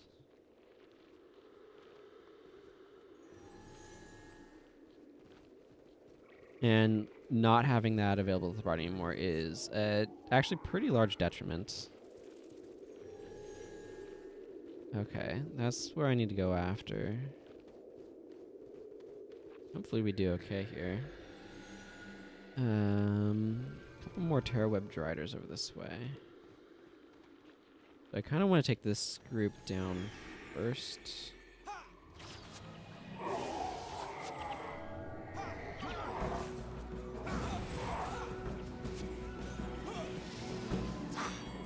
If he was able to get the dazed off, I hope so.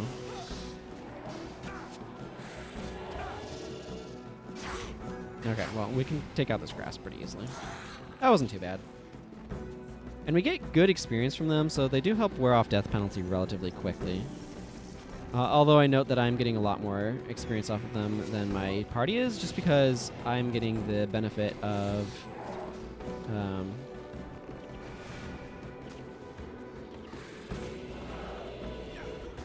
well, Milani's getting absolutely wrecked. But anyway, I'm getting the benefit of the hunt, increasing my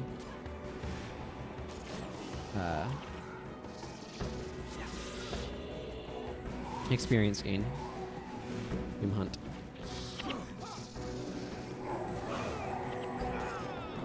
Man, these high-level LEs are really devastating.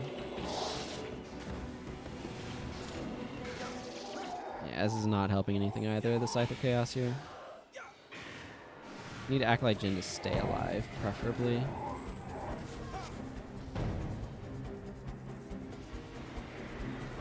Yeah, because she has a Resurrect. Oh, Master of Whispers. Oh yeah, death penalty along these guys is getting way too freaking high. Yeah, pulling out... I think Milani was fine to add in for a variety of reasons, but I think I want to replace Imbue with a resurrection skill on her, and I need to change my bar around a good bit because it's not serving the team as well as it needs to. At least our energy pools seem to be okay at the moment.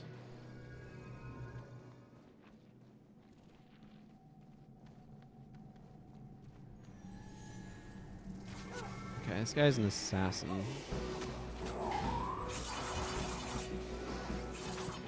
The Shroud of Silence.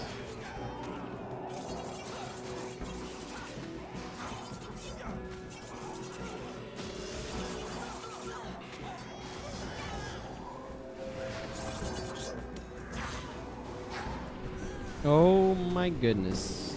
Okay, this is getting ridiculous.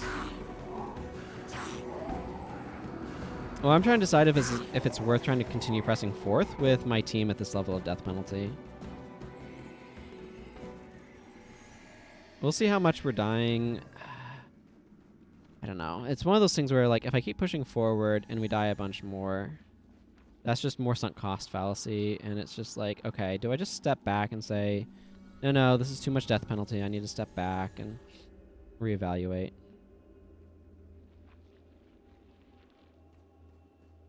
I might need to step back and reevaluate. That's what I'm coming to here. As a conclusion. I'll see how it goes trying to fight this group without the assassin boss in it.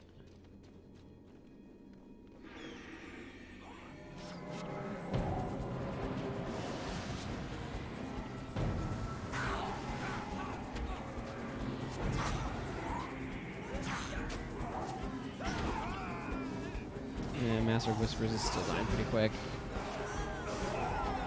Okay, yeah, this is no good. I'm gonna just refactor my team a little bit. This is clearly not working out the way it needs to.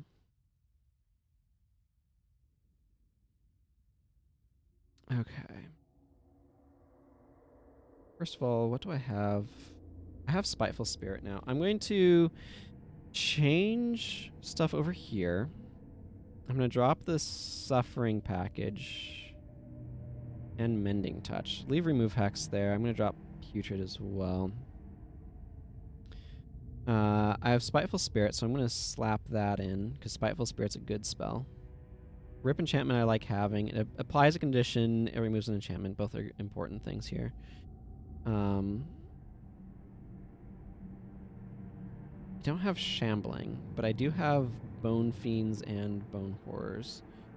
So what I think I'm going to do is I'm going to have these conditions, and then I'm going to have Animate Bone Fiend, Animate Bone Horror, Spiteful Spirit. I'm happy for the Hex removal, but I don't think I needed the condition removal at this point. And I do want a Resurrection spell. So what Monk Resurrections do I have? I have Resurrect, which is a garbage skill. I have a Renew Life that I'm currently using. I didn't happen to get like a Restore or something, did I? I can change Jin over to Ritualist anyway. The Death Pact Signet. I like keeping her around because I like the additional conditions and interrupts she provides. And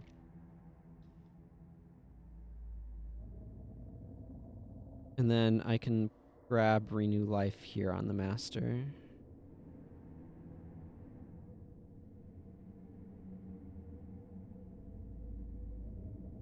Do I want to go with an 11-10-10 split on him? I think I do, actually.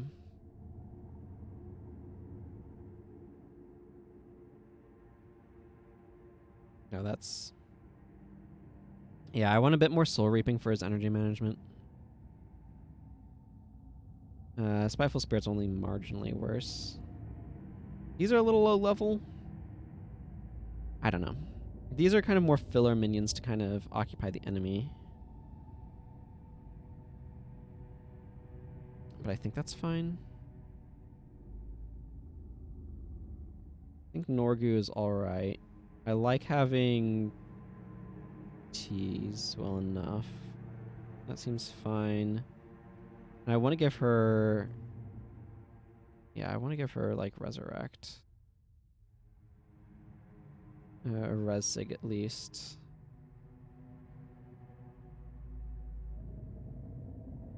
Maybe Imbue's fine. You know what? No, I'm going to leave her with Imbue. I'm using 3 of those, and I have 3 of those. Is that correct? Yeah, okay. That is correct. These 2 I think are overall fine, but I need to change my bar a bit. I'm going to lose the curses. I need to change my pants. I'm going to drop Spear a bit so I can get some motivation. Let's see. I still like having Stunning Strike for the days. But now I have Lyric of Zeal. And do I want Aria of Restoration? Maybe.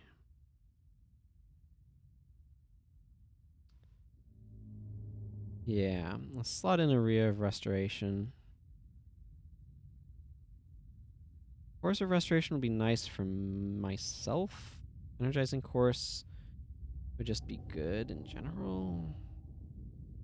I don't know how much I need both of these as sources of energy. That obviously makes There's Nothing to Fear a lot cheaper, which is nice. It makes a Rear of Restoration cheaper, but that doesn't feel super necessary.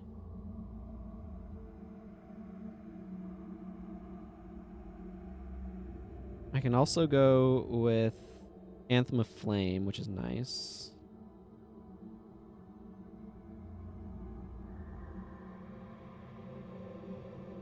I feel like I'll have a lot more energy with this than I need is the main point of consideration here. For anybody who's trying to wonder what I'm thinking about, or for anyone who is wondering what I'm thinking about, I could try to slot in Necrosis. over one of these PvE only skills, but I don't think I want to. I think I want to keep Lightbringer. I think I'll just roll with this. This basically just helps me. It just gives me some energy. So maybe I can just go Anthem of Flame and I'll be good. Adding additional burning to what my party deals, because I have an additional 2 physical attackers. Definitely has merit as a benefit, so. And Lyric of Zeal is probably enough. Because this is net 1 energy at 12 leadership. I'm going to try this reconfiguration, see how this helps. Or affects things, I should say. It's some small tweaks, but I'm hoping it adds some additional resilience. And it does mean that I have slightly more resurrection power, I guess. Alternatively, I could drop something for resurrect myself.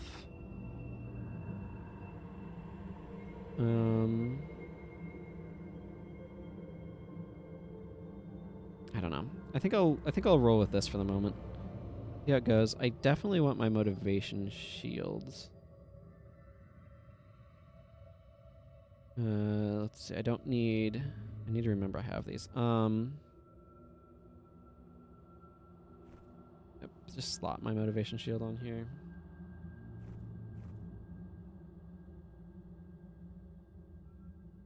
I need to get a Furious Spear, but I'll get one of those later. Okay, let's try this again. Hopefully this team's a little bit better. The thing is, it's just one of those things where I just don't want to be walking around the zone with like 60% death penalty on my entire party and like killing 2 enemies and then dying and coming back to kill another 2. It's just very, very tedious and very slow, so I think it's just better to come back out here. Even if it feels a bit, unfortunately, sluggish.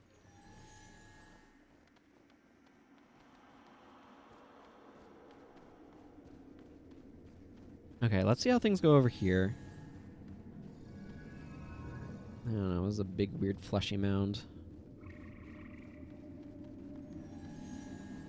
Part of what happened here, too, when we started things out, is I feel like we kept getting ambushed by things, which is no benefit. Again, part of the idea here is that I can spam Lyric of Zeal, which will help my monks, in particular, with their energy quite a bit. I need to get them some better gear. It could theoretically help Acolyte Jin and Milani and Razah all with energy as well.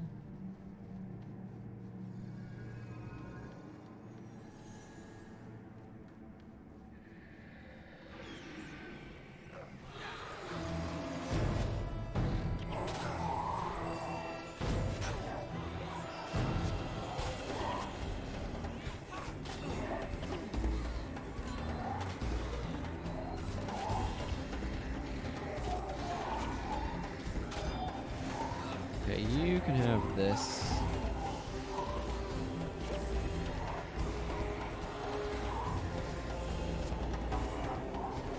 Yeah, obviously that doesn't produce energy when it's got other negative effects going on, but whatever.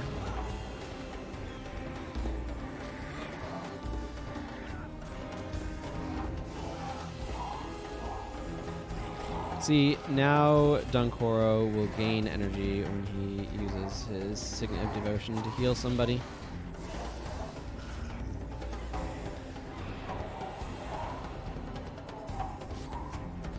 Well, this is already starting off better, but that's largely because we didn't get ambushed by multiple enemies, which makes a pretty big difference.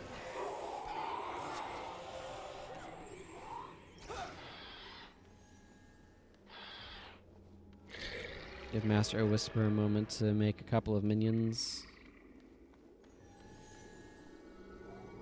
You can do one of these. It's fine.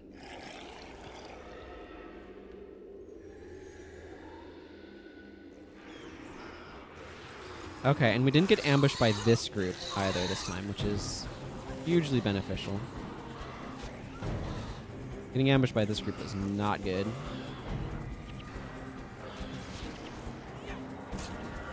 I don't know how much the AI is like, oh, I have this skill on me that restores my energy when I use a Signet. I should use a Signet now. But well, already things are going significantly more smoothly. And in part, that's because we I guess have more damage or something. Like Spiteful Spirit is more straight up damage than Lingering Curse is. Lingering Curse is pressure in a very specific sort of way. Of course, up here is where things are going to start, like being a bit of a test. Fighting these, but I feel like my previous attempt at getting here went really, really like a lot worse than this. So.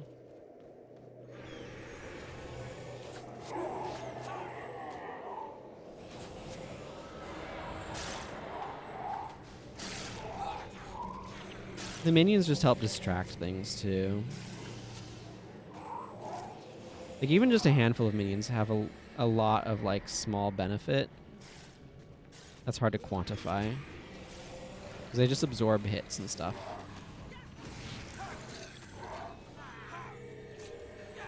And they distract the AI's targeting and all of that sort of thing.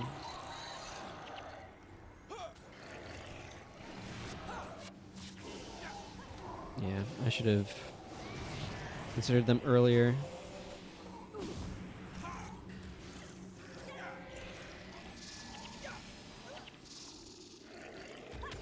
Oh, there's still a grasp in our midst.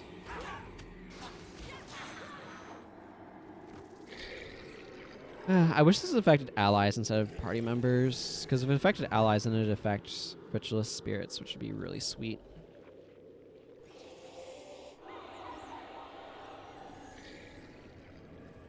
Yeah, I can already say that it is worth going back just to speed all this up. To come in here with morale boost instead of death penalty is a much improved position.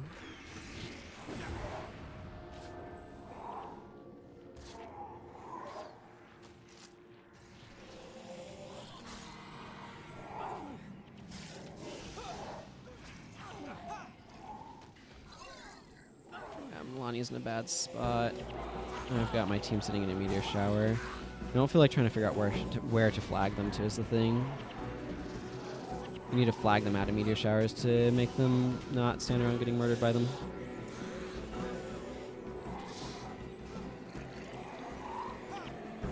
Obstructed. Ranged weapons definitely have some downsides over melee ones, and obstruction is definitely the biggest. Their obstruction zones can be really wonky.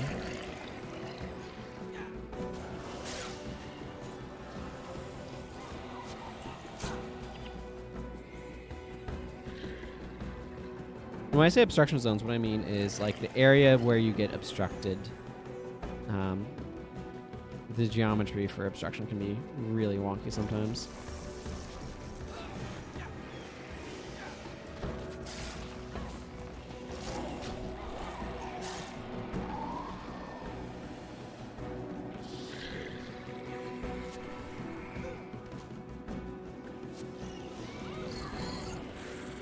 Lonnie, might I recommend not standing there?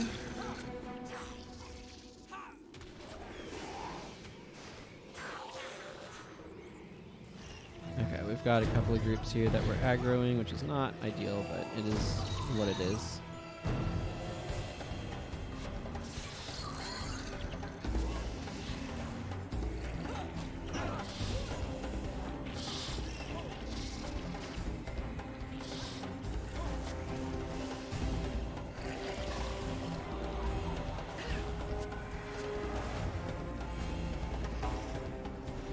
The minions are making a really big difference, I think.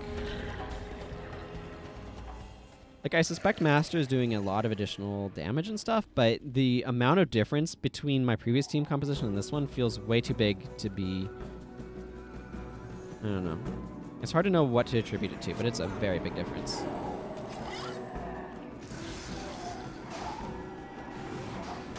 At least it feels that way to me. I do want to get this boss out of here.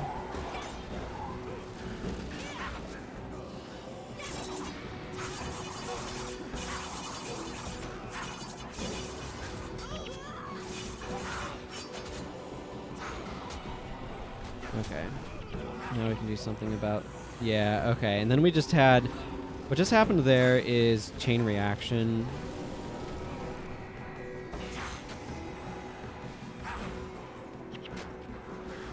Yeah, we're just gonna die here. Death Pact Signet, Death Pact Signet, Death Pact Signet. You have Death Pact Signet, like each one kind of reses somebody, and then the initial person dies, and then they all kind of like fall over. It's an unfortunate thing that can occur sometimes, where you just have like chained Death Pact Signet deaths. This is why I don't want to be using this many Death Pact Signets. I think 1 or 2 is fine. Like, frankly, I'd rather limit to like 1 Death Pact Signet in the party, maybe 2. It's a very useful skill, but it can also just mean that you just suddenly lose in the middle of battle if the people with Death Pact Signet have chain res each other. I just don't have a lot of other resurrection skills available to me in my codex, so it's a good mid-combat heal, or mid-combat resurrect. Like Razah's right here is insane. 83% maximum energy is huge amounts of energy. But like, does Norgu not have any spare points? I'm gonna throw Norgu's spare points into it. Make that a little better. Even at 26%, right? This is pretty reasonable. The big thing is, I want to make sure I'm not caught up on that. There we go. Excuse me. The thing is, like, I need to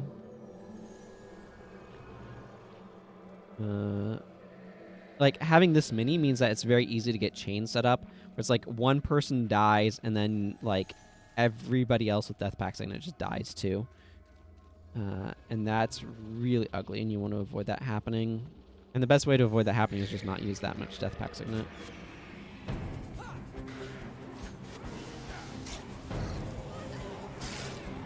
There we go.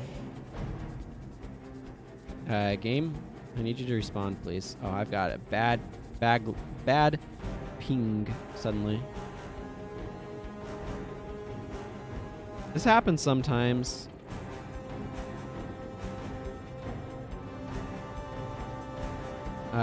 Well, my party is either doing fine or it's dead. Okay, 1 second.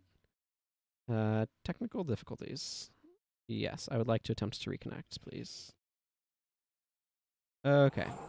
Well, it turns out that in my absence, my party absolutely destroyed everything here.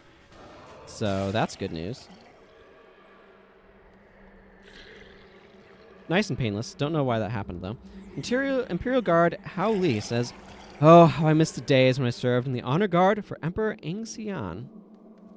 A history of violence.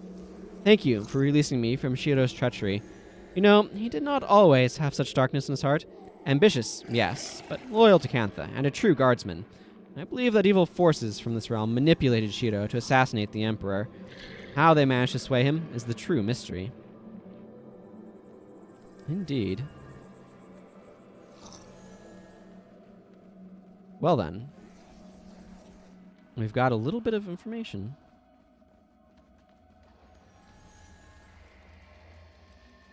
Let's take out this Terror Web Drider.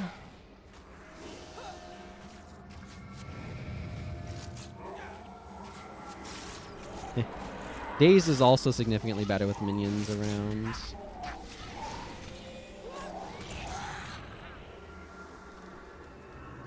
How's my inventory doing? It's doing alright. Hello, Scythe of Chaos.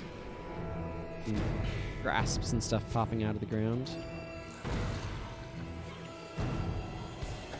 There's definitely a benefit to using Shouts over Chance, because Shouts activate instantly and don't interrupt combat.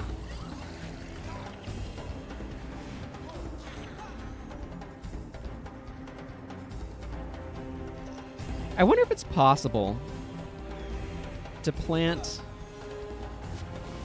spirits of, what are you up to, Jin? 2 sets of spirits such that they can both attack a target. Like a Spirit of Bloodsong, like Spirit of Bloodsong A, Spirit of Bloodsong B, they're outside of range of each other so they don't kill each other, but the target can stand in between. I don't actually know what the range is on that. I realize. Glyph of Lesser Energy is a very helpful skill, but they don't need to use it just yet. The AI is not necessarily the best at using things. Like, if I could, I'd tell them, don't use Glyph of Lesser Energy until your energy is at 50%. Like, there's lots of little things where it's just be like, if I could, I would let the AI to be smarter about doing this. Really what it comes down to.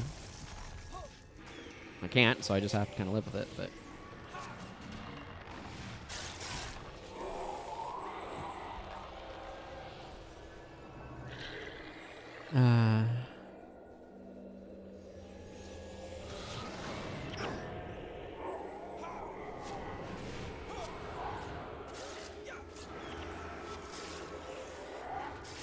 Like, I didn't really need to actually use a Ray of Restoration there, and I probably shouldn't have, but oh well.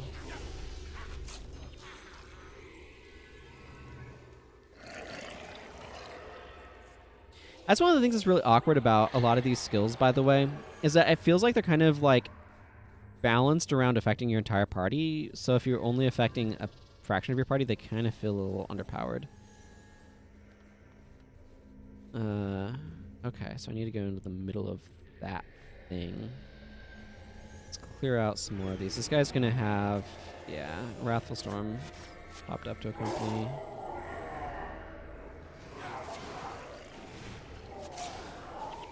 You're not getting the meteor shower off. I've got enough interrupts to prevent that from happening.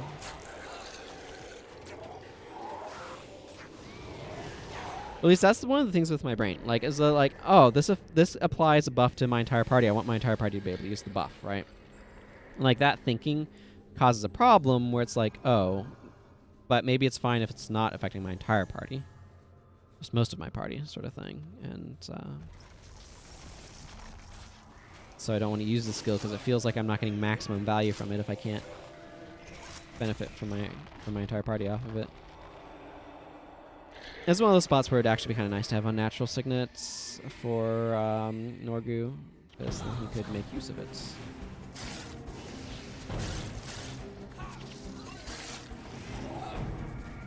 Okay, that meteor shower is not great, but it's not a huge deal.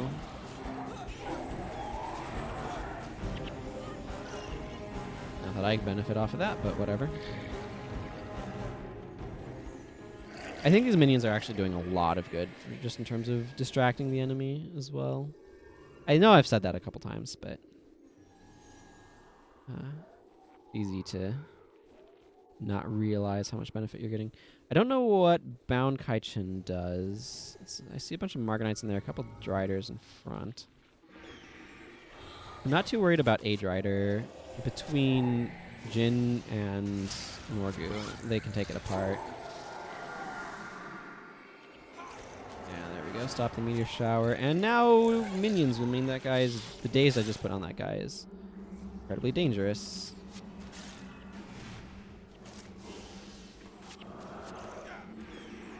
Yeah, Savage Shot recharges in 5 seconds, so you should always be able to stop the meteor shower, right? Oh, that's a okay. This is a bit of a challenge. I'm gonna wait for There's Nothing to Fear to recharge before going in there, because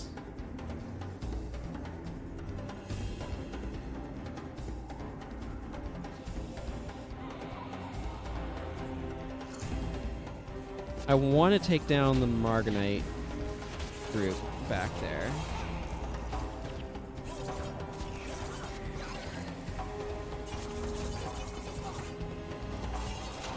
But I'm concerned about this Elementalist boss.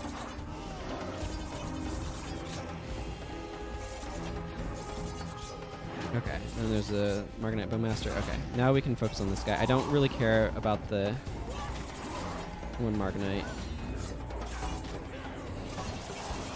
There we go. This should help.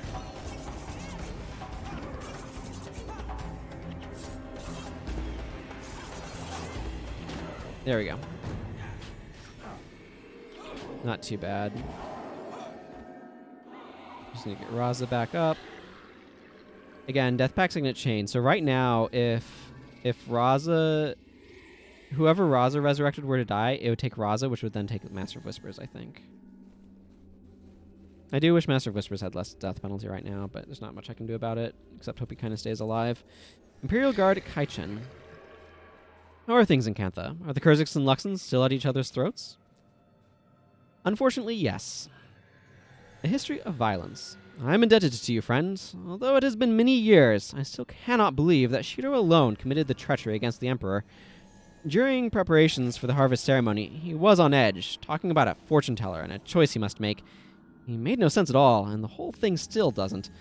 But then again, perhaps it can be explained by how far out of his mind my poor comrade had gone. I like that they're fleshing out Shiro's story some here. He really needed it, in my opinion.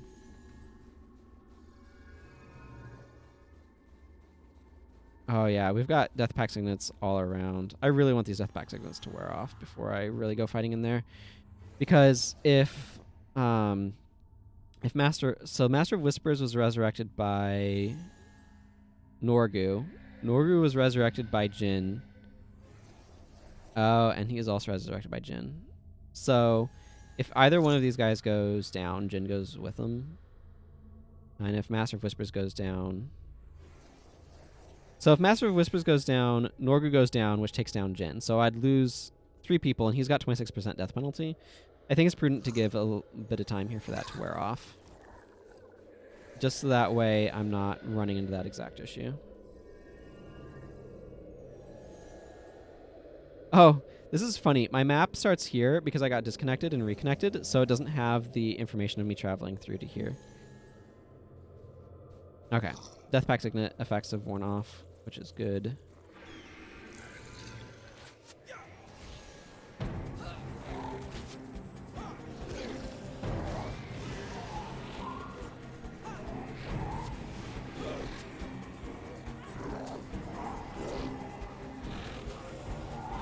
Okay, that's down. Another Reign of Terror. There's a couple of Reigns of Terror, but...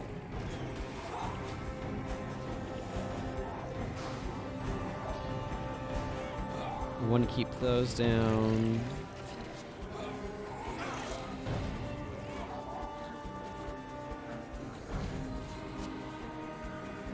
Okay, there goes the QZ. QZ being short for Quickening Zephyr. It's common enough effect that you kind of develop abbreviations for it. Halcora, you can do this to gain 6 energy. Not that you really need to.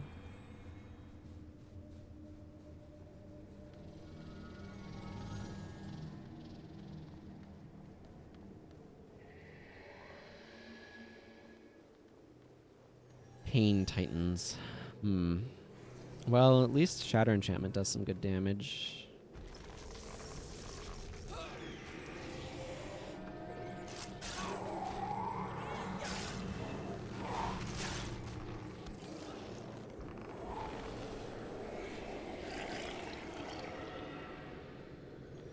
Yeah, I want to go over to that Forgotten Warden, talk to him. I do want to avoid walking into that zone transition, though.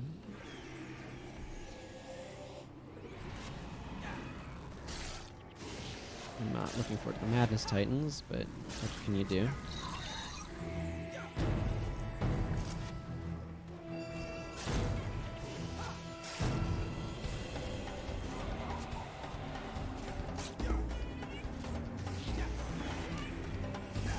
Okay, the entire party is bleeding. That's not ideal, but here we are.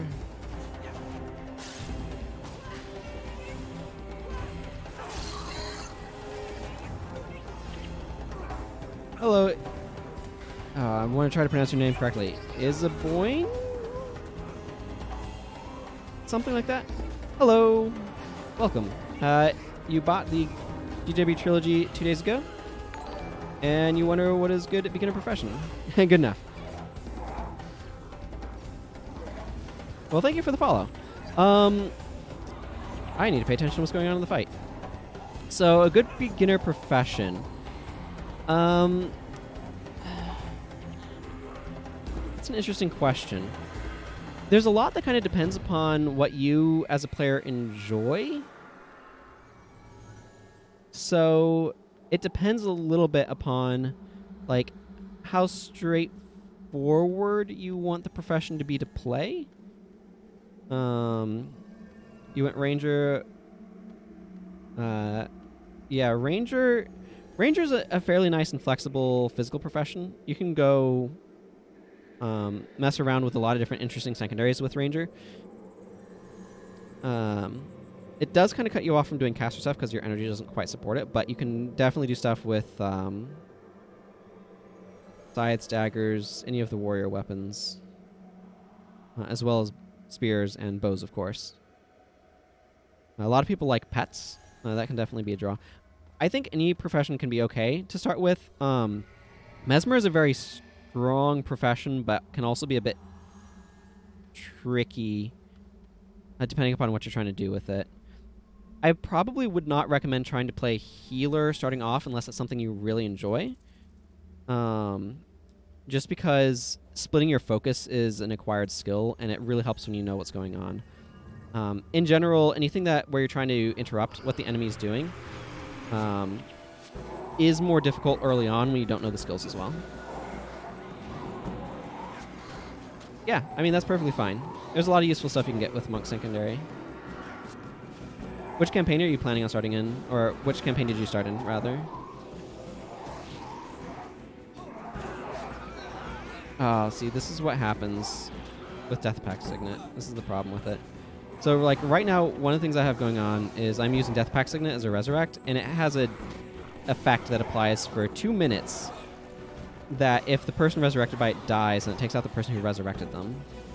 And unfortunately, I just had a big chain reaction. Just take out, like, my entire party.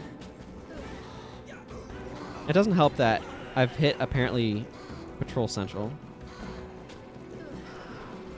And just had a bunch of groups of enemies just all clustered together at once. Okay, yeah, we're wiping. That's okay. It happens.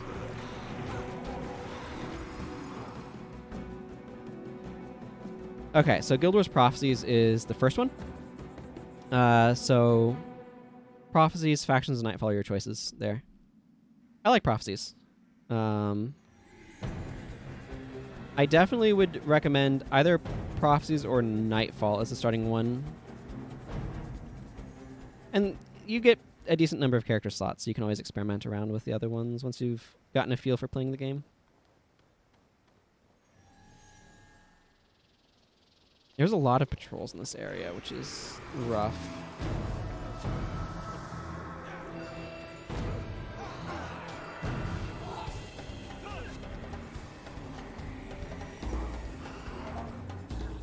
I didn't even think I should have brought Prot Spirit on somebody. Yeah.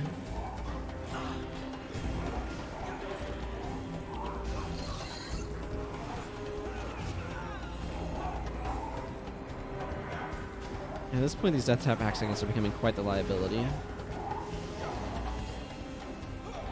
So these are NPCs. There's a couple of ways you can tell if something is an NPC. If they have this number next to them, that means that they're a hero, and I can open up their If they have a number next to their name, then they're a hero, and I can open up their panel to look at what their skills are and tell them to use skills. Like if I wanted to, I could tell Talcora to use Signet of Devotion on Milani. I can do that because it's a hero. If it's a henchman, that's another type of AI where you can't control them and you can't like specify what their skills are and stuff. You're going to encounter those a lot in Prophecies. You can find them in all campaigns, but you'll rely on them in Prophecies. And they will have the word henchman after their name in brackets. So there's 2 different types of AI companions there that you can encounter. I should probably wait for these Death Pact Sickness to wear off. 21 is Jin. 26 is Norgu. Yeah, I don't want Jin just randomly dropping in the middle of battle. Maybe, though, the Sword of Madness is fine.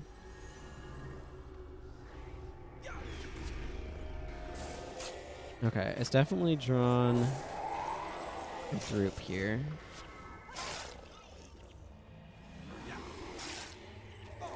Ah, there's too many Reigns of Terror, is what there are.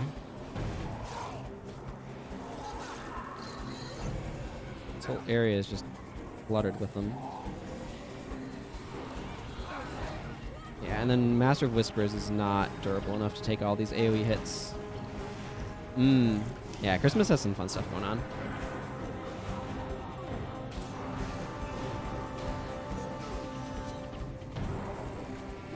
Really? That wasn't close enough? Okay, whatever.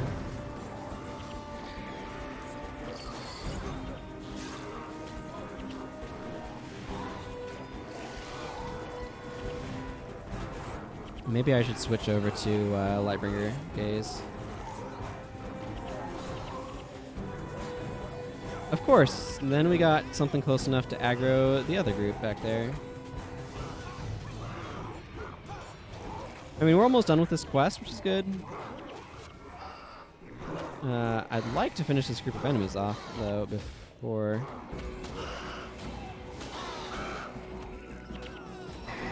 Yeah, and we're just going to get more cascading... Yep, cascading deaths. Yeah, Eye of the North is definitely a good place to go for stuff.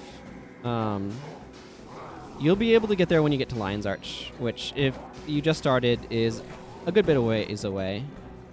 Prophecies is very slow-paced compared to the other ones, which I think works really well in the context of Prophecies, but does make it a little bit slower than the other ones to get going in.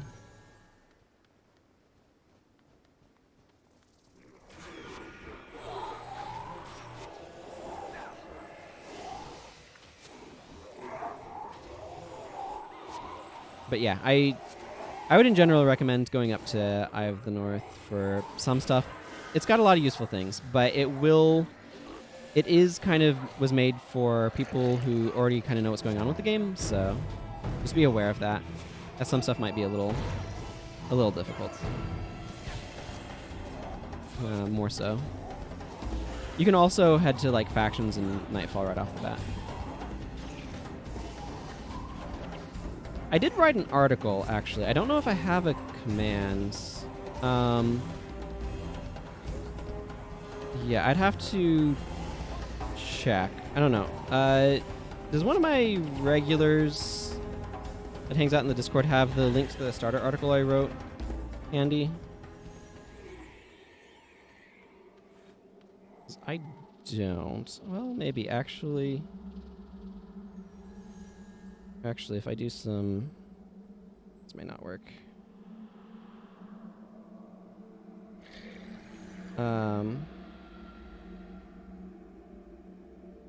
But if you go to my website, Sintio.com, you should be able to find an article I wrote there for a Guild Wars 1 New Player's Guide. Which I tried to be pretty comprehensive. And the wiki has a lot of tutorial stuff on it as well.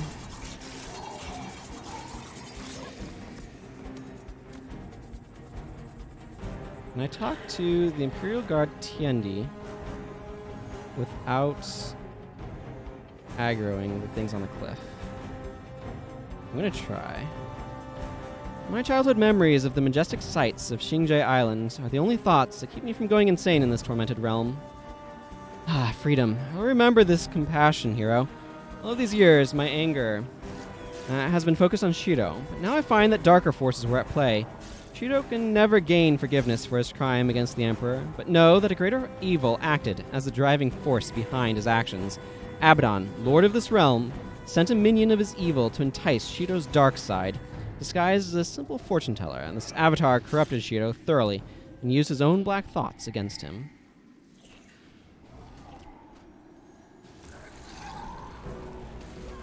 Okay, I appreciate it. And I'm always happy to try to answer questions as best I can, although obviously sometimes playing the game makes that challenging. You know, because I get focused on trying to make sure I'm not having party wipes. But welcome to Guild Wars 1. Hope you have fun with it.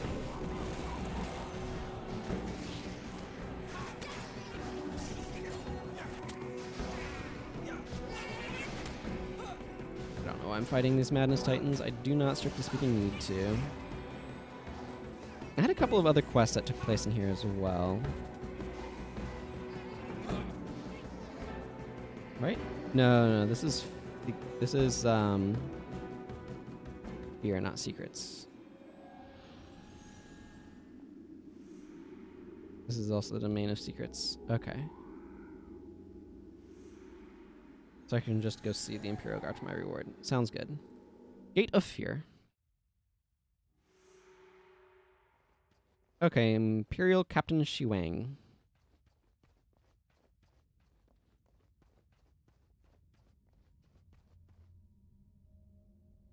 Thank you for liberating the other guardsmen. They fought too valiantly in life to deserve such a fate. Say a fortune teller played a part in Shido's treachery? Perhaps she ignited the spark of evil that always resided in him. Or perhaps he was a pawn all along. I mean, if he was a pawn all along, how did he become Abaddon's general? Like, there's just so many things where it's like, I'd like a little more details here. But thank you for the quest reward. Ready your strength, Imrahil Argentum. My comrades revealed to me that the fortune teller that poisoned Shiro's mind dwells nearby. Journey to the domain of fear and end her machinations once and for all. It will bring peace to us and Emperor Angxian's spirit to know that such evil is destroyed. This is one surprise the fortune teller won't see coming. Bad fortune. Where does this require me to go? Okay, back into the domain of fear. I should take a moment to clean out my inventory. I'm going to run ad break and do just that. Come on, ad break. Disable them pre-rolls.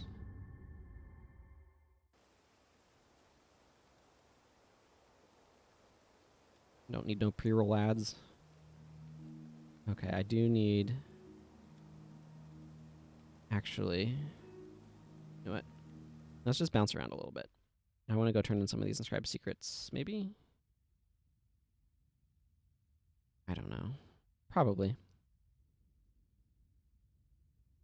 Go turn in some of these inscribed secrets for a superior salvage kit. Where? Secret keeper over there. Okay. Yeah, I'm going to grab a new ID and salvage kit off of them. That'll make my life a little bit easier.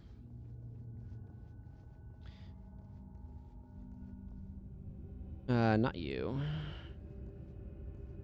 You give me the superior identification kit. It's definitely more efficient in terms of secrets than the standard one. And you give me the superior salvage kit, which I will take as well. Thank you. This one has a 1 charge left. Okay, drop myself off in the Gate of Fear and then pop back to the guild hall for getting stuff out.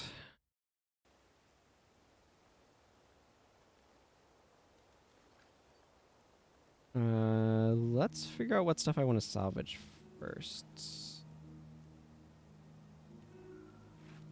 Not wanting wood from that.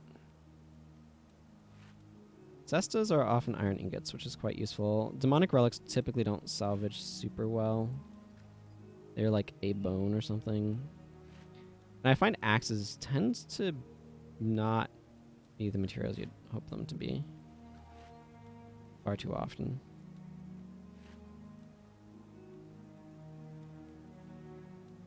By which I mean they often salvage into wood. For some reason, and I don't really need wood. I've got plenty of wood. Oh, wow. I'm getting a lot of 14 over 50s. Like, it's not max. 14 over 50 is not max. Maximum is 15 over 50. But 14 over 50 is statistically, like, close enough that as far as I'm concerned, it's just as valid of a mod.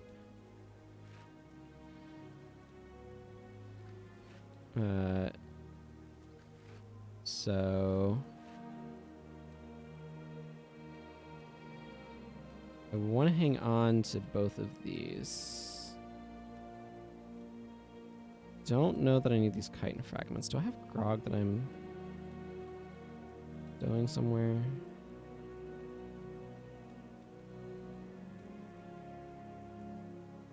Yeah, I also need to fill out that Nightfall's book. Oh boy, I'm trying to figure out all the different things I need to do here.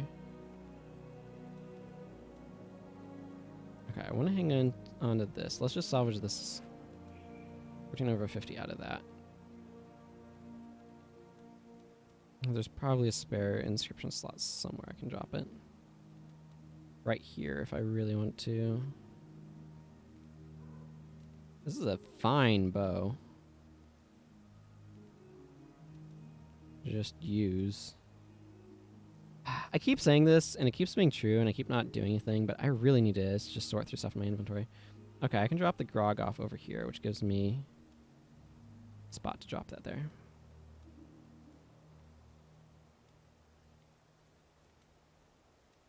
Okay, and then the rest of this can go to the merchant. That'll work for me.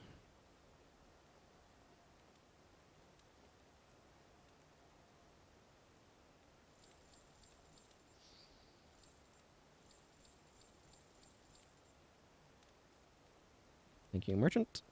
Okay. Now that I've cleared that out, let's go ahead and continue. I imagine that the ads have long since ended for everyone. I think I'm going to try swapping this over to Lightbringer's Gaze. The interrupt will be quite handy, I think. Okay, Domain of Fear. Let's go hunt down this fortune teller I've been hearing so much about.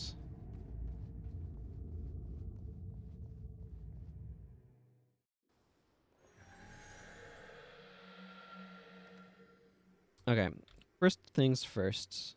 All the way over there. Gate of Secrets also goes into the Domain of Fear. Let's see if going from here is quicker.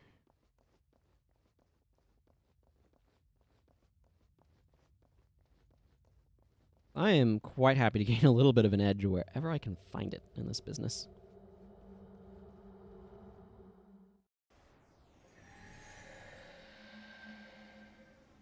No, that's still north. Okay, well, we'll just go from here anyway.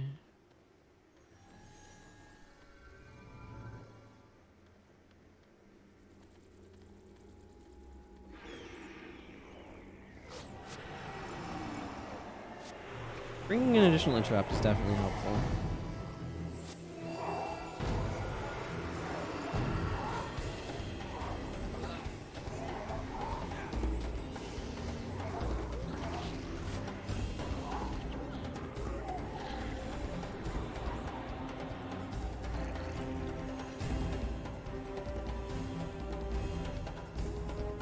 There are so many reigns of terror here. It's a bit ridiculous.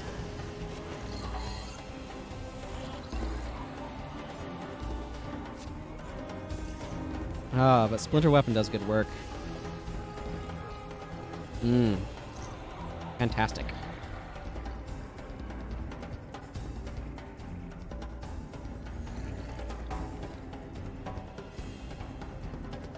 I don't think I've... Oh, there's so many of these quests down here that I've just never done before. I think this is one of them. That, like, I've known about, but I've just never done.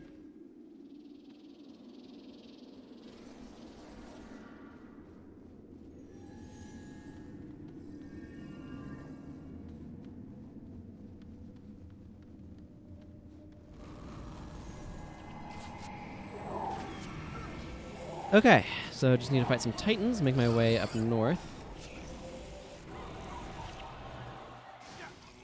I do want to take care of this Pain Titan. It uses Fireball, which is a real nuisance. Of course, these Madness Titans are also a real nuisance, but...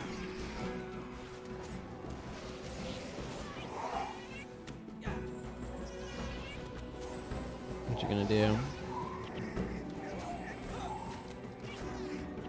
I don't know why they put so many quests in the Domain of Secrets. There's a lot there.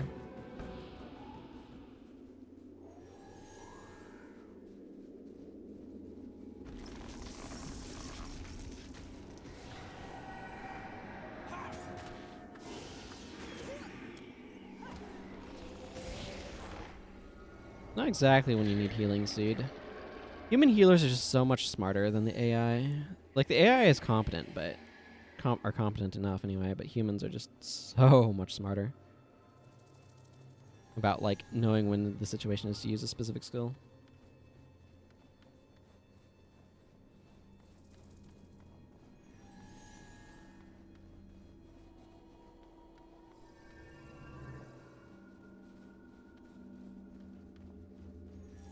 Man, these leg things are super creepy.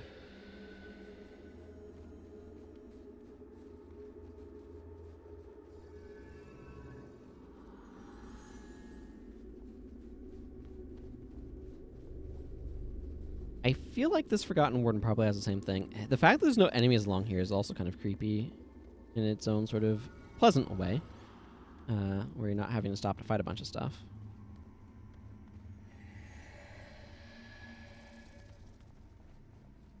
I like the way that they made the scale with the Lightbringer title track. Rather than damage, it's number of foes that can be hit. It's a neat way of doing it.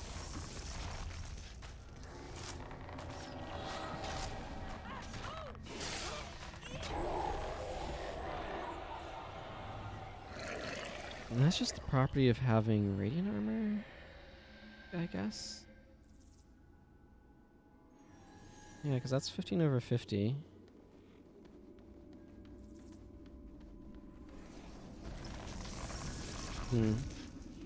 Yeah, 30 armor plus 8. Yeah, I guess so. Wait, what?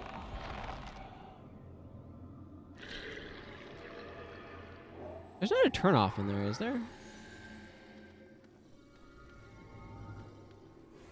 I don't think so, but now I kind of need to check. I am not an expert on the geography of this place. I was kind of following the path as I knew it. This might be a little bit slow, but I need to know how this... Yeah, no, that's definitely not... Okay, yeah, there's no turn-offs here. I just need to... Okay. There's not really an advantage trying to go from there. From what I can see, then. Because the other gate's just right here.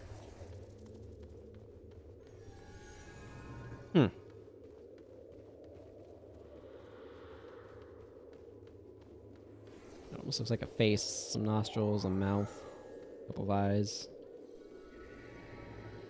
Our brains are good at trying to turn everything into a pattern to recognize. Like that mind freeze.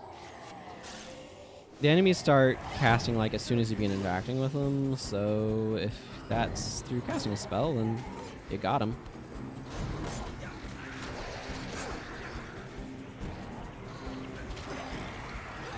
We may have over-aggroed a bit.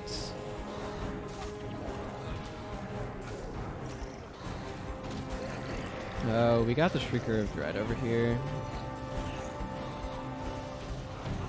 Oh yeah, we're dead. We are so super dead. Comically over dead. I'm just going to rezone because there's no advantage to going from that direction. I thought there might be, but there isn't. And that amount of over aggro and just like party wipe and stuff, I just want to erase it ever happening. I have brought Spirit, right? Surely.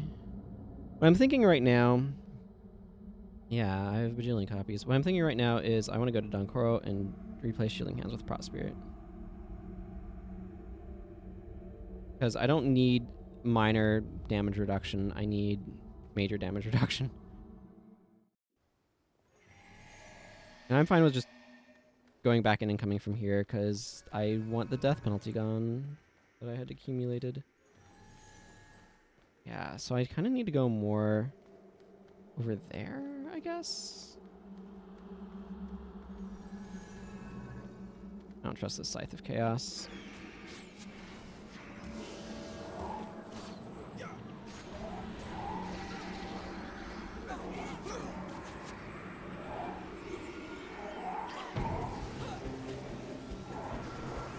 Blurred Vision spam is also really annoying. Thankfully, the spirits are immune to it, but...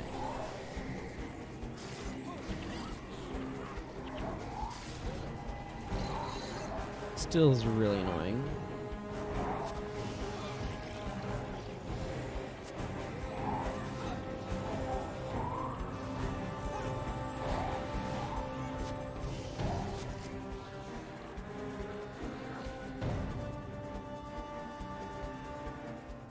See, we've got the Storm of Anguish there. I'd like to avoid the Storm of Anguish's group because it's an Elementalist boss, and Elementalist bosses are notorious for having ridiculous damage.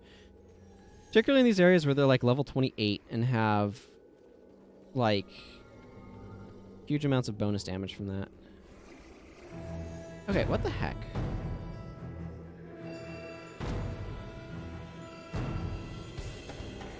Well, we're fighting them now, I guess.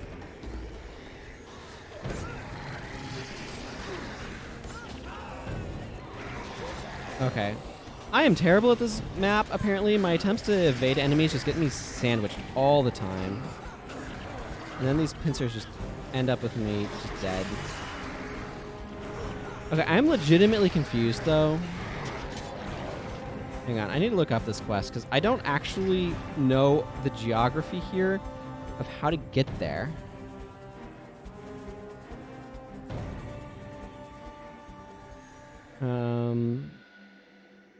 Let's see, what was this quest called? Bad Fortune.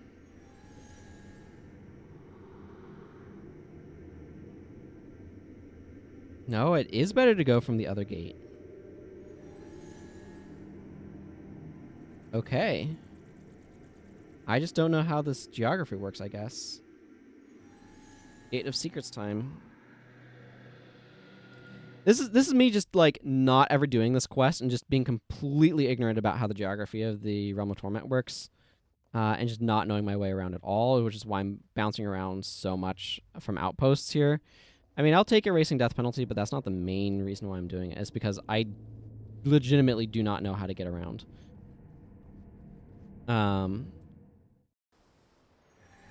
it looks like I can kind of go due west here. Like, see, this is the thing that's confusing. Is it's like, oh, it's north. It's like, well, yes, but it's not north that way. It's north that way. So I need to kind of, yeah, go up. I think probably across that limb, that demonic limb.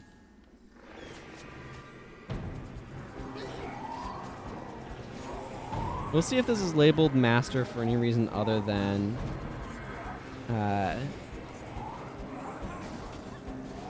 occurring in the Realm of Torment, but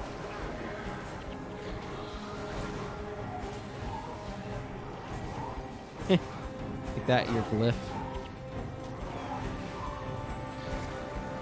Like, we do okay against these groups. We just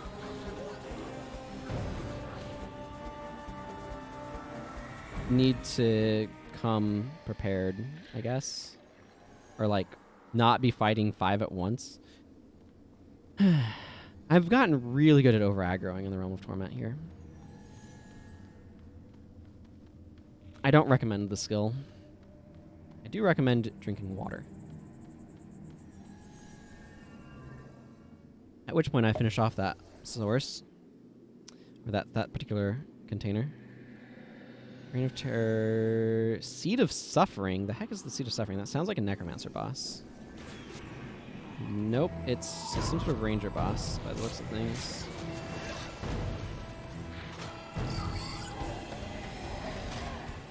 Huh. I wonder what its elite is. Oh, that's a prepared shot boss? My goodness, yeah, that's way easier to get in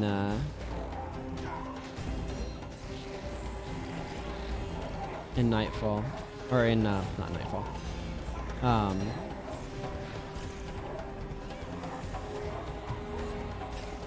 Eye of the North. It's a good skill. I like prepared shot, but it is very non-trivial to access here.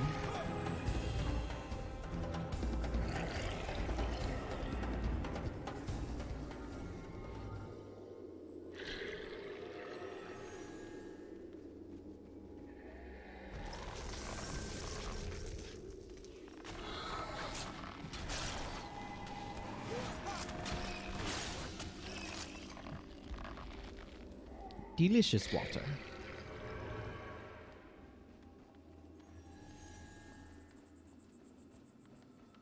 Where am I at with that? Yeah.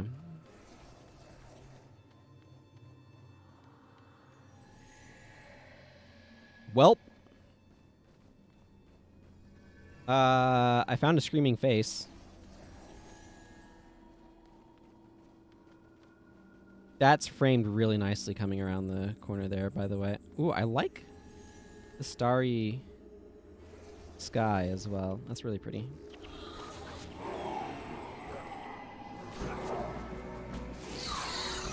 What makes this sometimes deal, like, way more damage?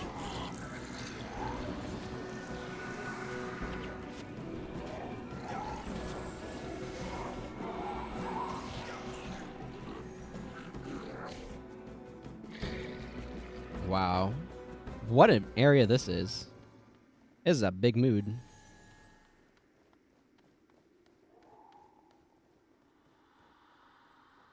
Dang, this is gonna... There. Wow. Well, there's a fortune teller. Bunch of Marganites. A field of just screaming heads. This is, some serious business.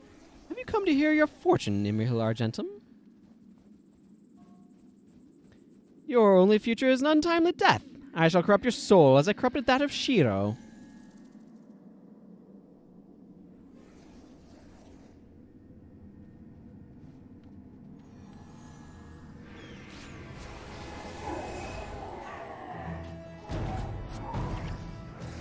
And I'm trying to end the Marganite Cleric threat. Let's actually work on their backline some here.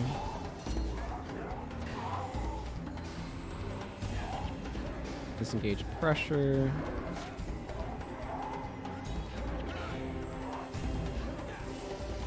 The fortune teller, as like a fortune teller, is almost dead. Although I don't know why she's in that form, since Shido technically killed her? Question mark? Do you really think you stand a chance against Abaddon, mortal? This is his realm. Demonic fortune teller.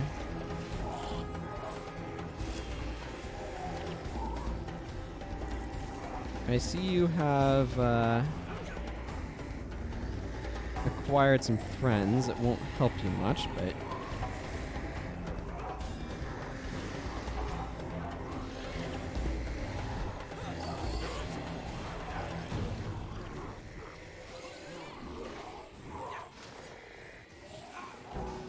yeah, proving to not, as I expected it to.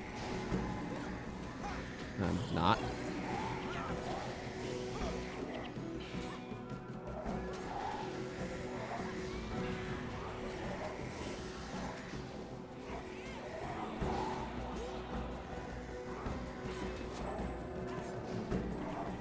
Here, Word of Madness, enjoy.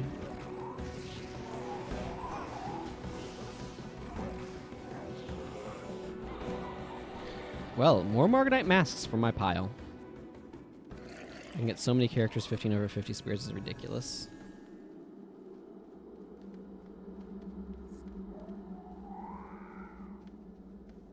Okay. Yeah, that one wasn't too bad as soon as I knew where the heck I was supposed to go. Let's go see the Imperial Captain Shi Wang for my reward, eh? And remember this time to kick the bottom three people. Jin, Razah, and Milani. Okay, let's keep that in mind. And add in the not max level heroes I have when I get this quest reward, so they can get the 4.5k experience.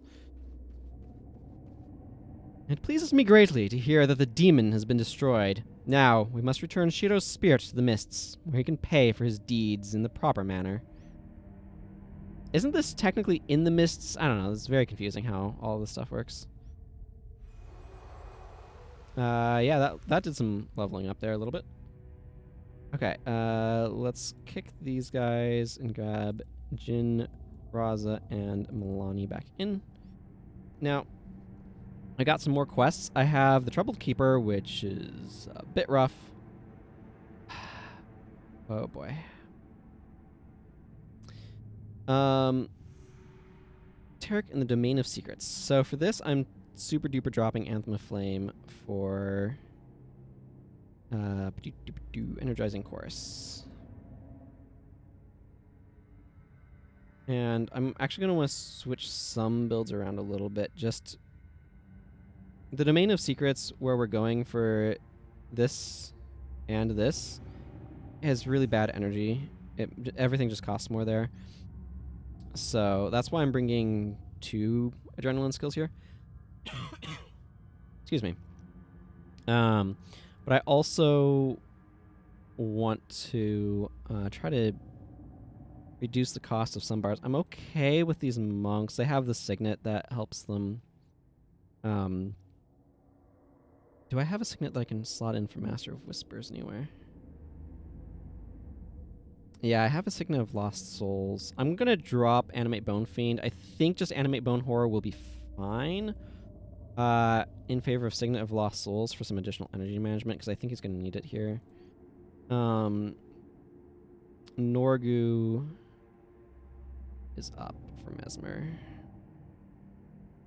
I could bring in Leech Signets. Doesn't really thrill me.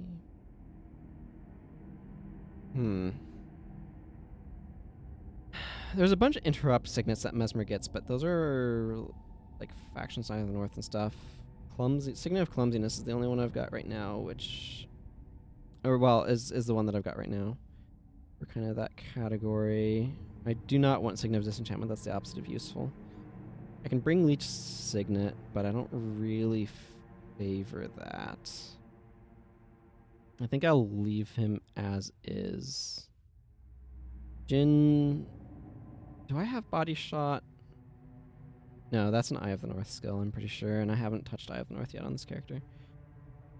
Okay, so she'll get left as is. He's got Signet of Spirit. Yeah, he's okay. I think she's probably okay.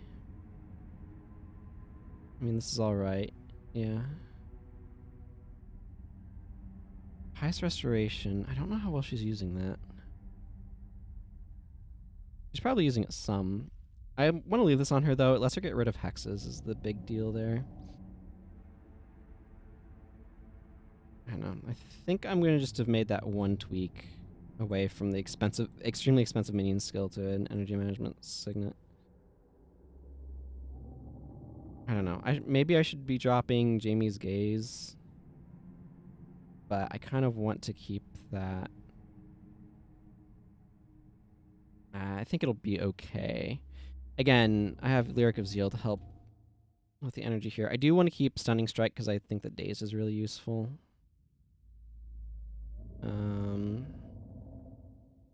Lightbringer's Gaze is good. Stick with that. Let's see. Could I get some other spell that's more useful if I went to a different one? Selfless Spirit doesn't seem particularly good. No. No. No. Intriguing, but no. Okay, yeah, I don't think so. Okay, let's go to the Gate of Secrets, I guess. I could also go Abaddon's Gate. We'll have to see where things appear closest to. My inventory is not particularly full, so this is fine. We're getting close here. There's just a couple of really hard quests left. And then some really tedious, grindy ones that, like, I'll be happy to kind of complete as they happen, sort of after the main. There's nothing interesting lore-wise about them. About this quest. It's just, like, collect things. So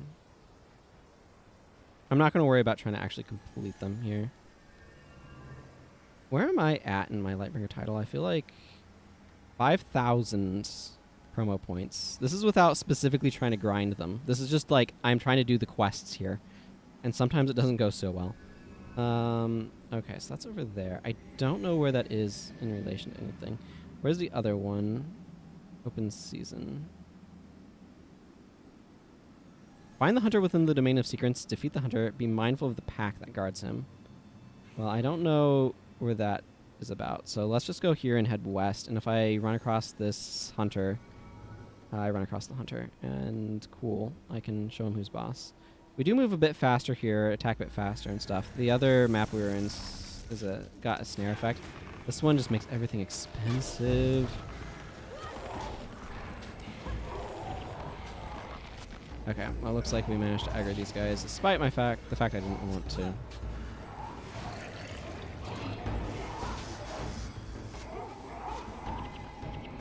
Yeah, okay, let's get out of this Well of Silence. This is why I really want the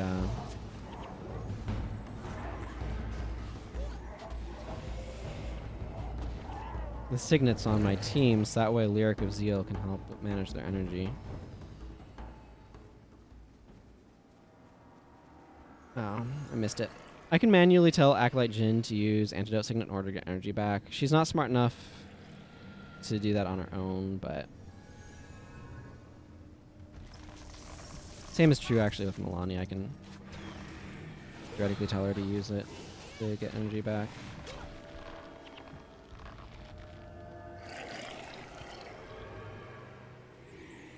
Somewhere out here is a dude with a pack. I'll probably just look up that quest because I don't want to wander the entire map. I've spent enough time here in previous episodes. If you ask me anyway.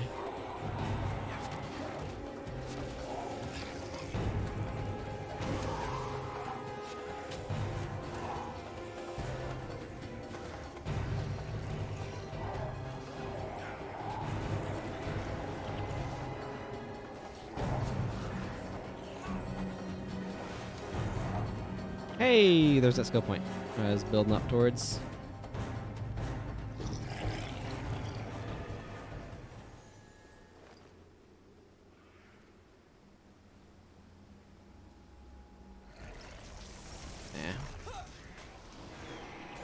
Tormented claws like to pop up all over the place.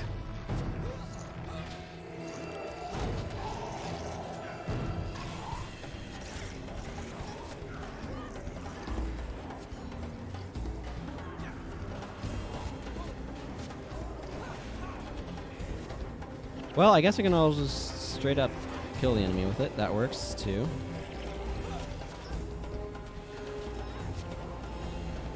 Okay, an Acolyte Djinn gains energy from using that, which is cool and useful. Yeah, there's lots of things that I could do to help with some of the energy management stuff, but I'd have to build my team in specific ways. Like if I had, and I don't know if I have it on this character. No, not Aria of Zeal would help. I was looking for Anthem of Zeal. Zealous Anthem, that's what it's called. Like if I use this would help with the energy. Again, all of these friggin' chants and motivation that are 10 energy with like a 1 or 2 second cast time and 20-second recharge really makes the whole attribute line blend together. There's that great big citadel that's in the middle. I don't know how well you can see it there. Yeah, you can see it pretty well. If my monitor over on the side is an indication. When I say monitor, I'm using it in the sense of like something that you're using to monitor a thing rather than, I mean, it's a computer screen, but it's a computer screen attached to another computer entirely. A laptop, an old laptop at this point, but it still works for making sure the stream's up. Okay, I want to be smart here. This is a spot where I feel like I would try to do a thing and I'd end up backfiring and aggro like 3 groups instead of 1. Somehow, even though there's only 2 groups of enemies here, I'd find a way. That's what I do. I aggro too many enemies at once.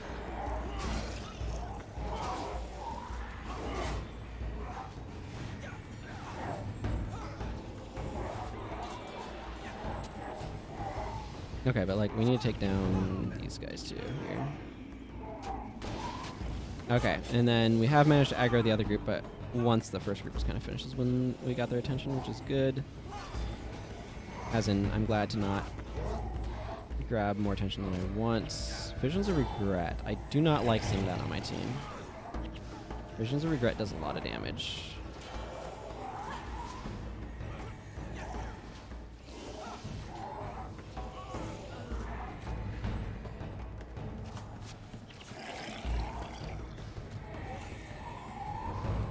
Leadership's doing a lot of work here. I've been getting a lot of golds. Is there an event going on or something that's making golds drop more often? Ooh. That's an interesting one. Inscribed Chakram of Swiftness. Halves casting time of spells and luck of the draw. Receive physical damage -5. I wonder, actually, now that I think about it, Norgu, what are you using? Yeah, this is garbage.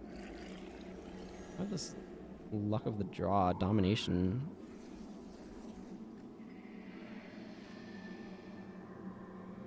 Wait. 90? Okay. Well, this item's not worth anything, so I'm just gonna destroy it. I should replace this with a domination scepter. I actually, let's see, I have an illusion one. Divine favor. Well, that'll do for the moment. Shadowkin Assassins. I thought I saw something over there. Maybe it's my imagination. Maybe just something. Shadowkin Assassins I do associate with this hunter.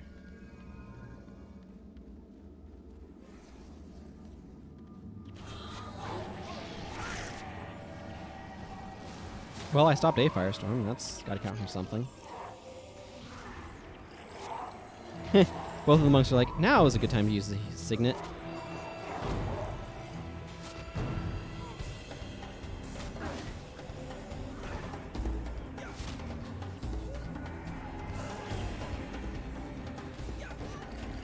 I don't blame him either. It's dangerous out here.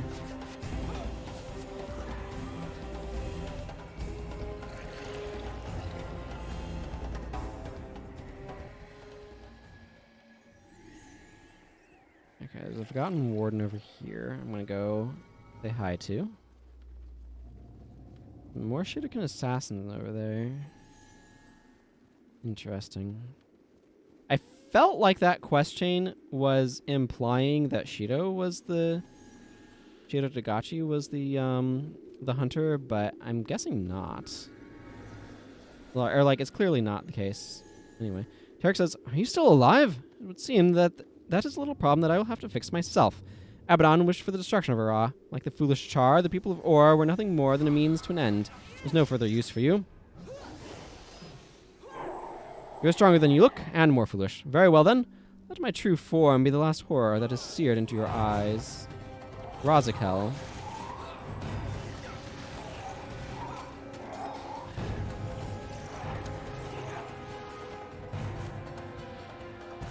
Let's see. I have to fix...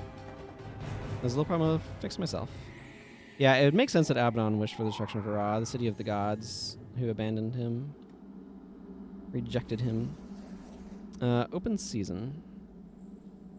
Well, let's figure out where this goes,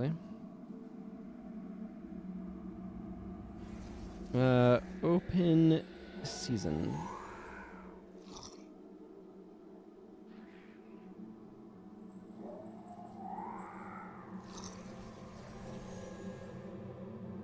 Let's see. Find the hunter and destroy his pack. Oh, okay.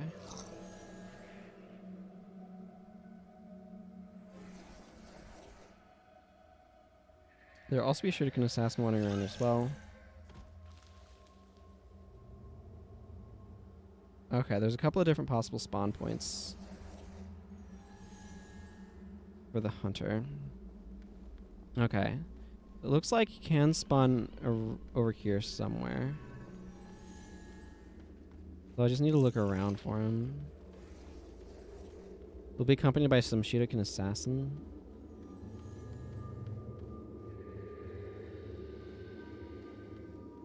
Looks like I need to go back up this way and check down in there.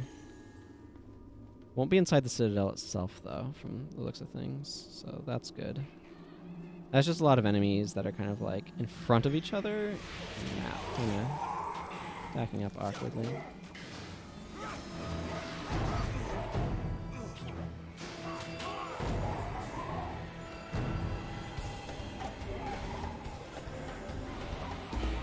That is why we bring the signet, to make everything cheaper. Or to refund energy, excuse me. Because my goodness, they need it back there.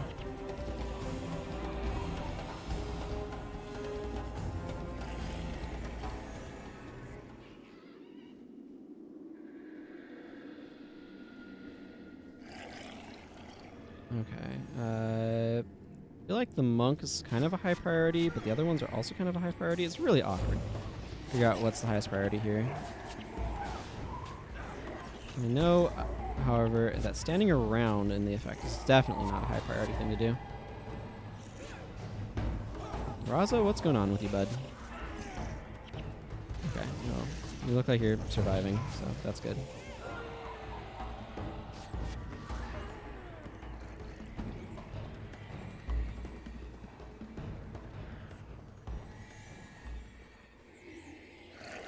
Well, back to wandering.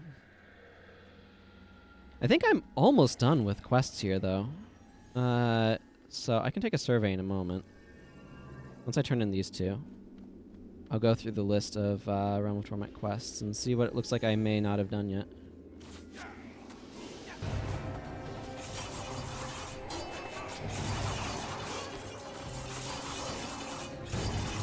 Shuriken assassins are not a big deal. Daze is actually kind of useful against them because they do use Shadow Refuge to try to heal themselves. And Daze makes that pretty easy to interrupt. Master Whisper's energy is a lot better with the cheaper spell there.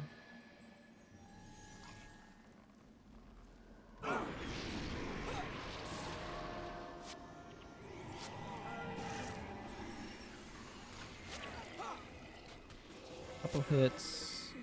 Drop that. Have some dazed back there.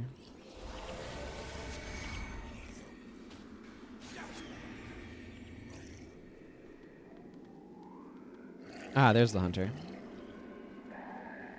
Okay. That won't be too difficult to get to. Kind of up the path a little bit there. Alright, well then, I found the hunter. And the hunter will now become the hunted. Once I kill this pack of Margonites that's in the way first, anyway.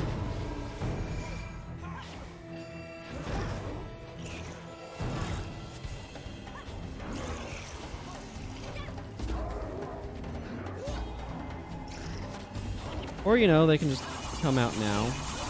That works too.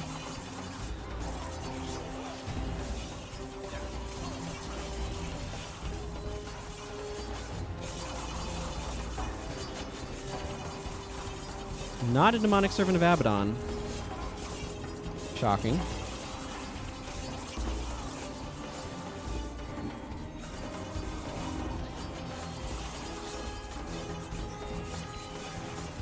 Okay. That's enough of these assassins kind of trying to tear apart my backline. Actually, they're doing a pretty successful job of it, too. We're talking objectively here.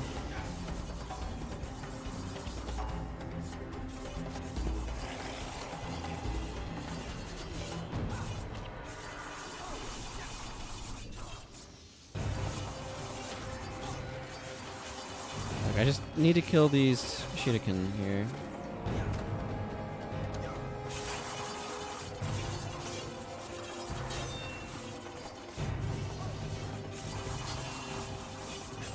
There we go.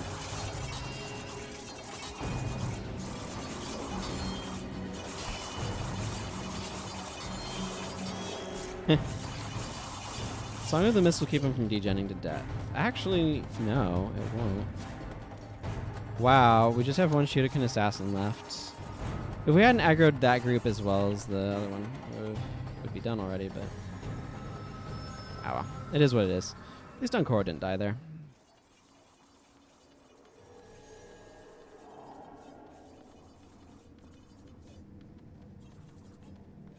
Be mindful of the pack that guards him. Just managed to take out the Spirit of Blood Song. Song of the Mist steals health, so as soon as we are dead, it can no longer heal itself with it, making it die a lot more quickly.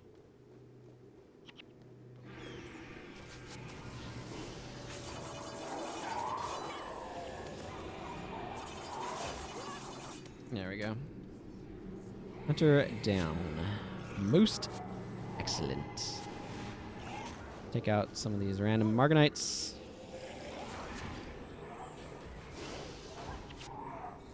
So I can collect my loot. There's a bunch of gold coins lying all over the place. And you know what that means. I can go turn these quests in. Okay, so let's kick the bottom chunk of my party again so I can bring in those low-level friends. The Acolyte, Elias and Zenmai. Keeper Countess, I have good news.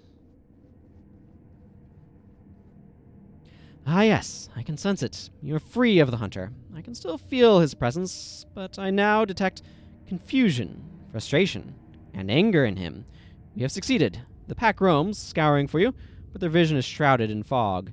You are free of the hunter. 100 Lightbringer points for that, too, which is pretty good. Okay, what's... Yeah, Blueprint of the Fall. Yes. Kaelin, that was not your friend. That was an imposter. A lot of demons impersonating things here. To think that such a thing could have happened, that all of us should lose our lives, our homes, and our loved ones. And for what? The revenge of one that would claim to be a god? You fought well, Imrahil Argentum, but I fear you have greater battles ahead of you. Perhaps this will help you. Thank you. That's an interesting line. Have you ever experienced a lucid dream? I can no longer tell if this is a nightmare or a reality. I pray that someday my eyes will open and all of this will end. So is that the domain of Anguish over there? I think that might be. Because I remember seeing the domain of Anguish. Yeah, because that's the gate of the Nightfallen. Or that's the... Not the gate of Nightfallen. That's the gate of Torment. I think that might be Anguish, because I saw Anguish from here. And I think the geography of the outposts does remain correctly relative to each other. Okay, I'm going to take a moment to scan through the Realm of Torment quests to see what I'm missing or not. So I've done all the primary quests, so I'm going to sort it by that. Let's see. Fleshy Operation. I don't know that I've done this one. A Wandering Soul in the Domain of Pain. Okay, so I haven't actually seen that. I did A Flickering Flame with Scorch Ember Spire, A History of Violence and Bad Fortune, Blueprint of the Fall, Breaking the Broken. Yes. Yeah, okay, because I just did Open Season, so I did this one. Dark Gateway, I'm pretty sure I did. Yeah, because this was the one where I walked inside the mouth thing. Dismember the Titans from Scorch. Drink of the Gods. Yes, I did that one as well, right? Yeah. Escape from the Torment. I just did that. Or I did that one already, and that led to the other one. Faded Memory. Okay, so there's a Wandering Soul in the Domain of Pain. It looks like that has a couple quests that I need to go do. Finding a Purpose I've done. All of the Gain quests are not relevant. Good Demon Hunting. And the Gate of Torment. I remember that name, so yeah, okay, that's with the Great Zatuka. Holding the Line. Yes, I think I did this one. Yes, I remember that one. Into the Fire. Okay, this is part of the Odd Bodies quest chain. Yeah, I remember that. Okay. Invasion from Within. I must have done that one already. Yes, I remember that one. Know Thine Enemy. Yeah, this is part of the quest chain. Recover the Tracks I just did. Money Back Guarantee. I have not done that one. I'll need to check what that one's about. Open Season we just did. The Apostate. I did that one with the Apostate. The Last Patrol. Right. Okay, and I remember that one. Missing Patrol starts that off, then the Odd Bodies, the Troubled Keeper, and They Only Come Out at Night. Okay, so at this point, let's see.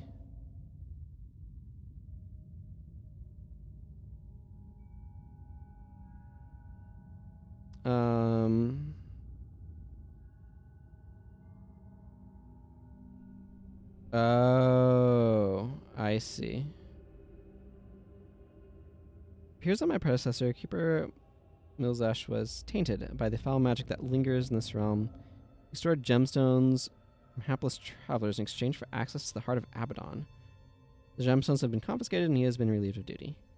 Those responsible for putting him in such a position of power have been sacked, which is a reference to things I see. Not for the benevolence of my superiors, would already be swinging from the gallows. Okay, I see. So, Money Back. So there's a quest called Money Back Guarantee, which I can't get because it was a quest that was added later to make up for. So it sounds like getting Razah originally required you to give one of each type of gemstone in order to get access to that area, and that was later changed, so it didn't require that.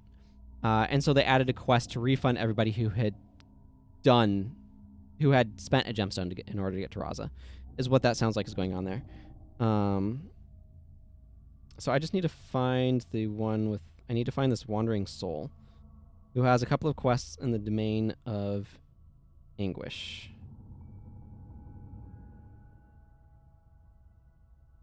Okay. So it looks like I need to get basically to the raw other end of this map. Get my complement back in here. Razah and Milani. I don't need Energizing Chorus anymore. What would actually be really beneficial is if I just had a skill that was like Shout, whenever you use it, heals all allies for like 20 health or something. That would be kind of nice, but I don't have that, so. I have Finale of Restoration. That might not be bad.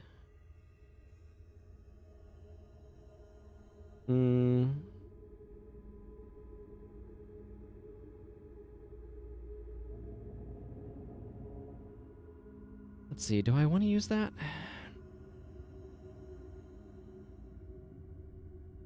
Yeah, let's go ahead and... Actually, you know what? I'm just going to bring Signet of Synergy. Because I can trigger my own Lyric of Zeal with that to get some energy back if I need it, and that'll allow me to heal allies, so that's kind of enough. Inventory's doing all right. So let's see. I just need to go find this dude. At the Gate of Fear? I need to get into the Domain of Pain. Because it's like there's 2 quests locked in a dude back in there. From what I can see. And then the only quests I'll have left are the Troubled Keeper, which is real rough. These ones, which are not interesting lore-wise, like we've seen most of the interesting lore on them just by reading the descriptions back in the day. And then Protect the Learned, which I think I want to try after I do the quests in this area. I need to go hunt down the dude who gives them to me.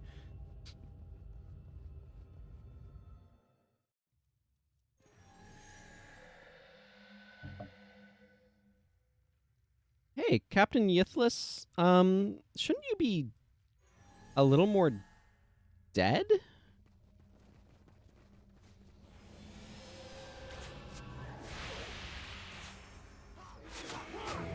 Oh, there's some incontinuity there. Or lack of continuity. Yeah, let's just get everybody healed a little bit.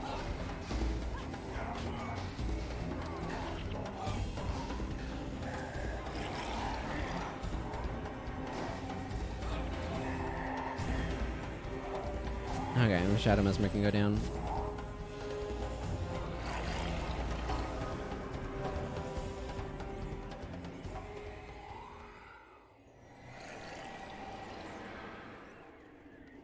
Okay, now this Forgotten Warden can give me things. There is a boss right over there of Dervish of some variety. Margnite battle. Okay. Let me check the map here for where I need to go. Okay, it looks like I need to kind of follow along the south. Or at least that's what was indicated to me, anyway. It's just kind of going along the south and curving around the edge. There's 2 quests off of an NPC kind of out in this map, so need to go hunt them down in order to get it. Get the quests.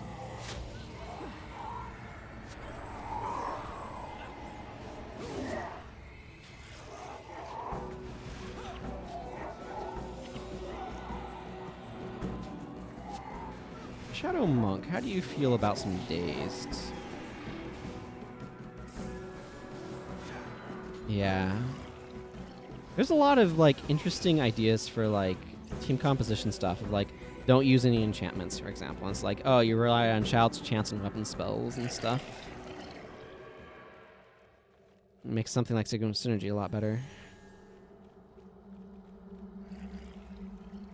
Bleh. I don't know how to feel about that. Wall just undulating.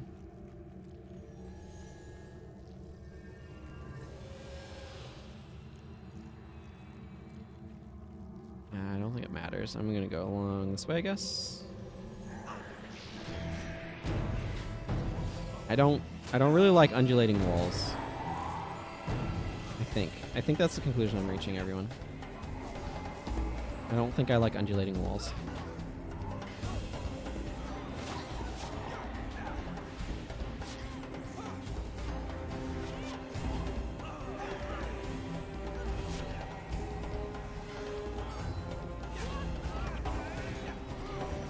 Okay, we've somehow over-aggroed by a lot.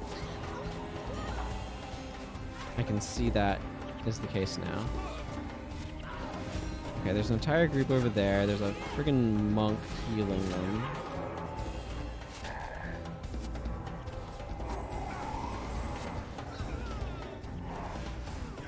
Ugh. 3 years later. This is one of those classic cases of I have managed, in my efforts to aggro a minimum of enemies, I've managed to aggro a maximum of enemies. Which seems to be something I am far too good at in this map. Or in this area. At large. And something I would like to stop being so good at. Oh well. What you gonna do? But try again. With better results, hopefully.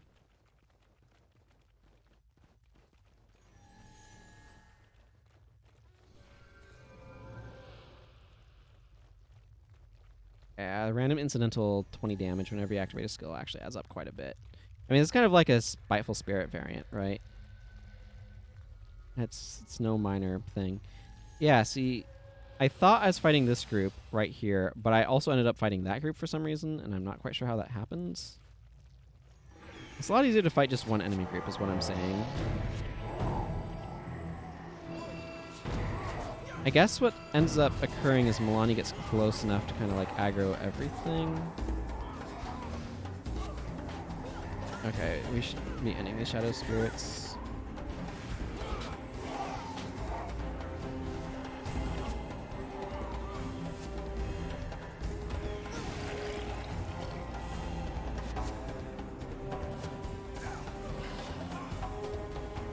Okay, but like... Monk, please.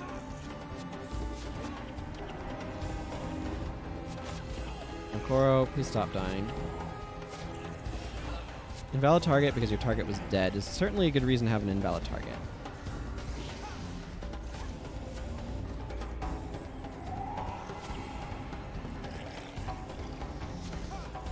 I'd like that as a reason. Okay, are we done getting killed here? I think so. What is this? This map is very unpleasant in its way.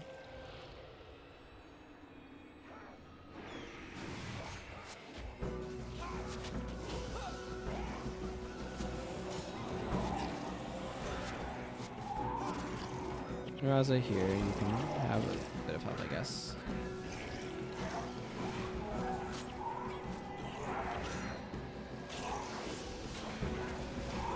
These guys actually like to use quite a few spells, so Dace is actually pretty good against these Reapers. They use Mystic Healing and Faithful Intervention and stuff.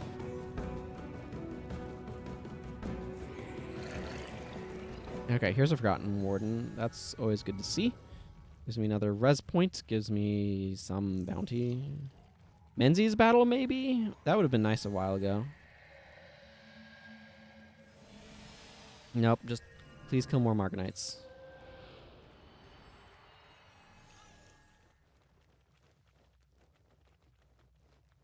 That was what that was. A request for more Margonite slaying.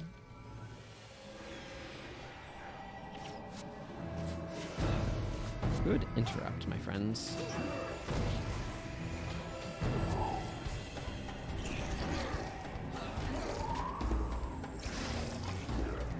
Splinter Weapon doing its job, making enemies dead. That is its job.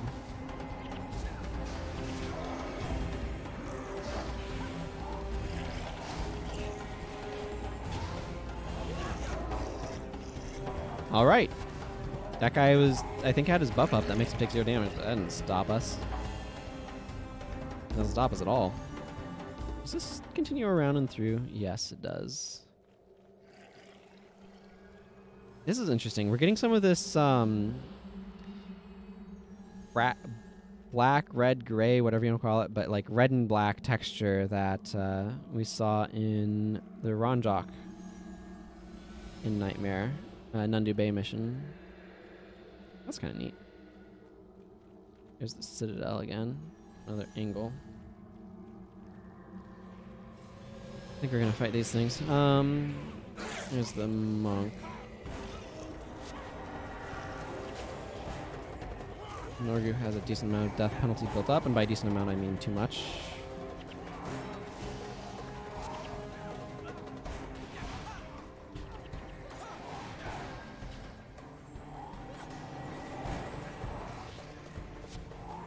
Just any at all, to be clear. It's more than I want, but there's a drop back here. Sun-touched spear. Take it. All right, I think I'm getting close, relatively speaking. I probably could have gone through the Citadel area as well. I don't know. Where do you say he is? And then just continue. Okay, I just continue and I head north. Titans. Ancient creatures.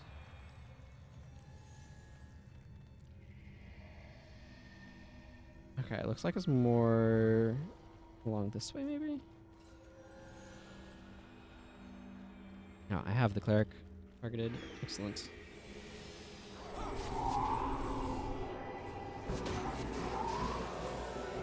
Always like to see Aegis get interrupted. Makes my life a lot easier when it is. I don't like these warlocks. They cause problems.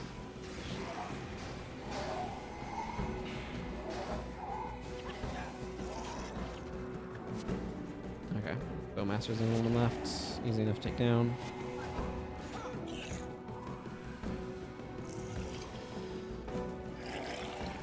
Ah, another bottle of grog.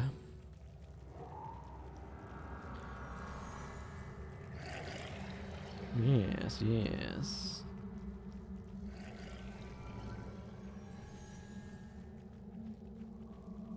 Should be just up around this way.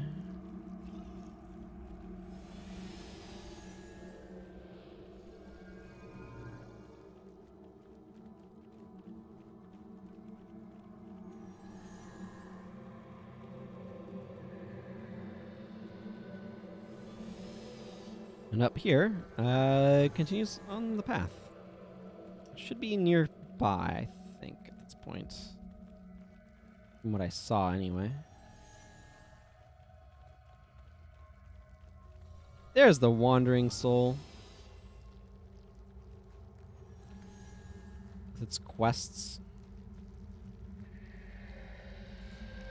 I'll actually wait for the minions to catch up here. And I'm going to take down these Pain Titans.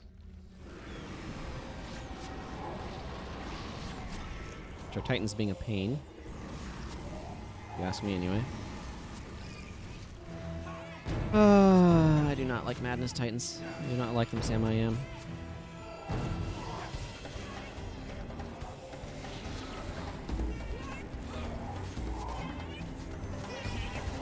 But at least I have Lightbringer Gaze now, so I can do something against them.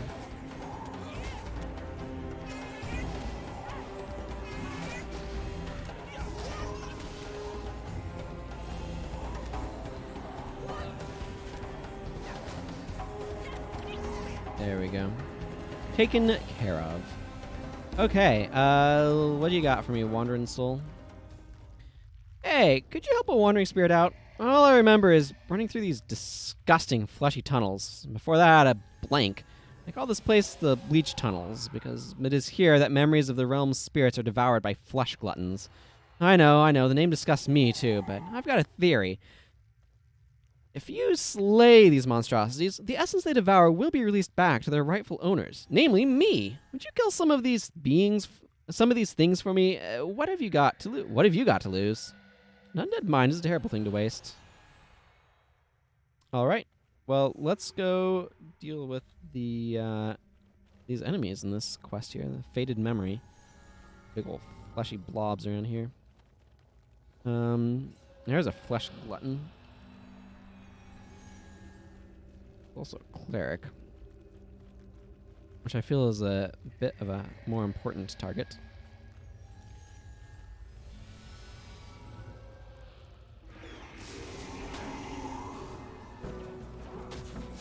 Love seeing all those interrupts go flying forth.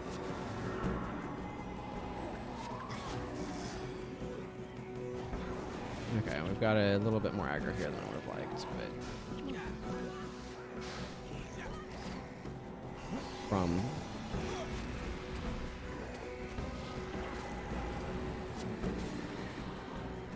oh my. Okay, time to get my lyric up. Oh, we've got some dialogue here. From Wandering Soul. Okay. The Wandering Soul says, my name is Jutu, and I was born in Ara? In Ara. Or was it Ascalon? You'd better kill a few more of those things.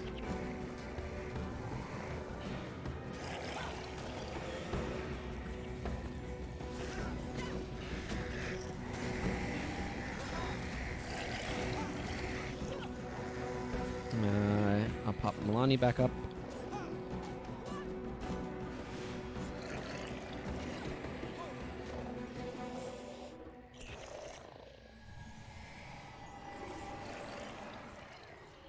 Yeah, here's the Wandering Soul. This is not my beautiful house. This is not my beautiful wife. Well, how did I get here? That's a reference to a song. Not a song I'm especially familiar with, but I've heard other people reference it, so that's why I recognize it. Feels a bit random. Like, I don't necessarily mind references if they make sense within the context in which they're given. That one just doesn't, to me, feel like it makes much sense. What is the this you're referring to? It's a rather keenly important question if you ask me.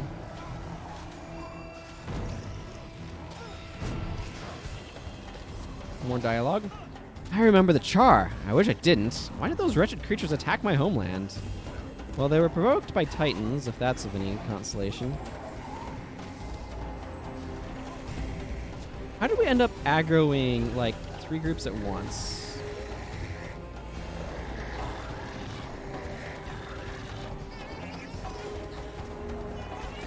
Okay, let's just focus on one thing at a time.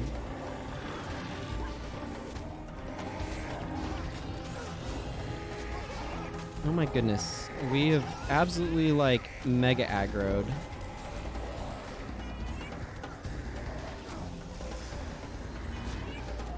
I don't know why I'm hitting this guy with daze, but I am. Look, I just want to clear out some enemies. Okay, maybe this Marganite Cleric can go down.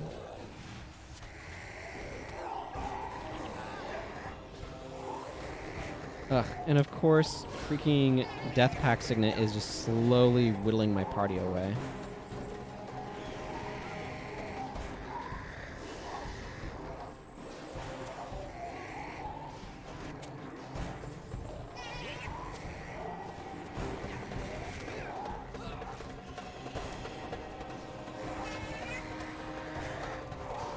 Get out of here, Blade of Corruption.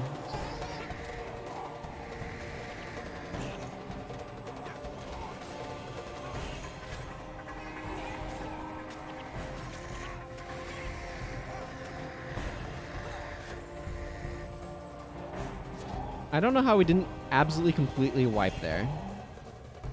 Somehow we managed to persist.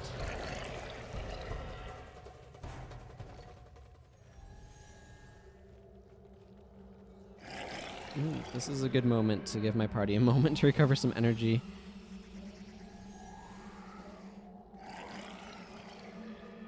I guess we're doing okay. Let's continue on past these, I don't know, fleshy pustules.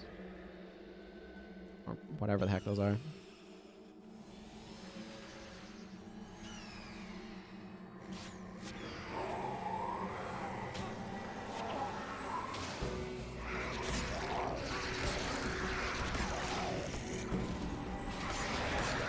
I really want to get this backline taken care of.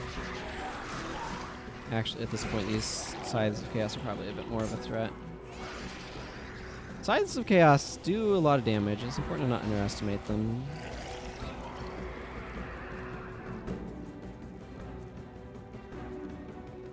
Okay, but like, when I come in here to fight this thing, how many like... Will there just be another group that just appears? I'm leaving Melania off for the moment so I can read any dialogue that pops up. Oh my goodness, that fireball. These guys are dangerous because they have high fire magic and high level, giving them a lot of elemental spell damage.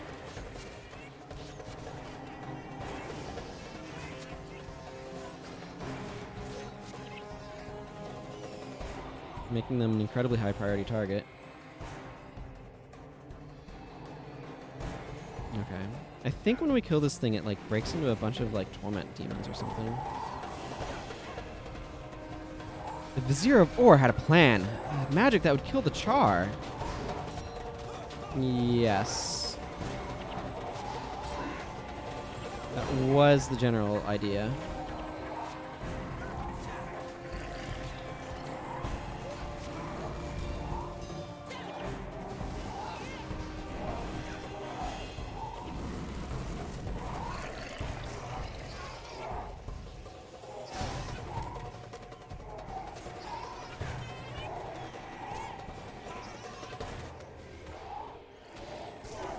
I don't know how much she's using Heal Party, but I feel like whenever she pops it out, it really helps.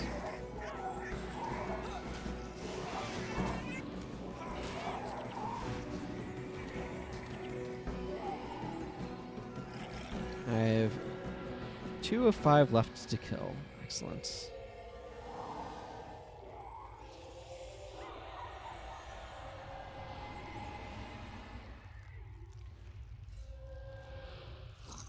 Make him use that to get a little bit more back.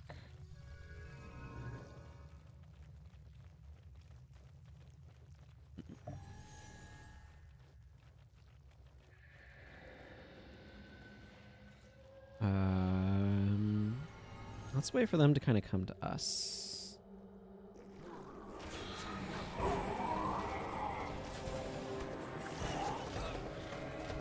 Bearer of Misfortune. Oh, there's a boss down there.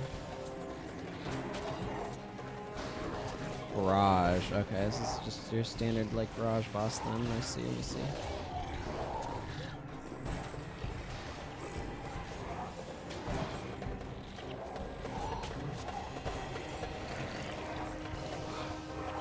As soon as I identify somebody who needs healing, my monks do as well, it would seem.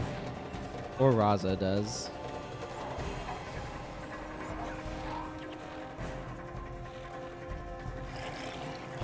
That's a really late spot to get Barrage. Kind of like Prophecies. It's pretty late in Prophecies as well. I don't know if there's an earlier spot to get it in this campaign. I would have to check. I'm not going to.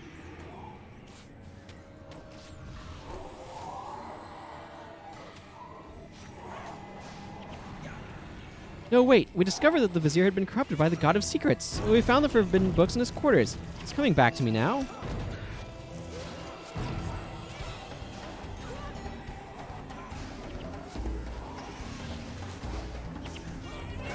Okay, get me out of this well of silence, please.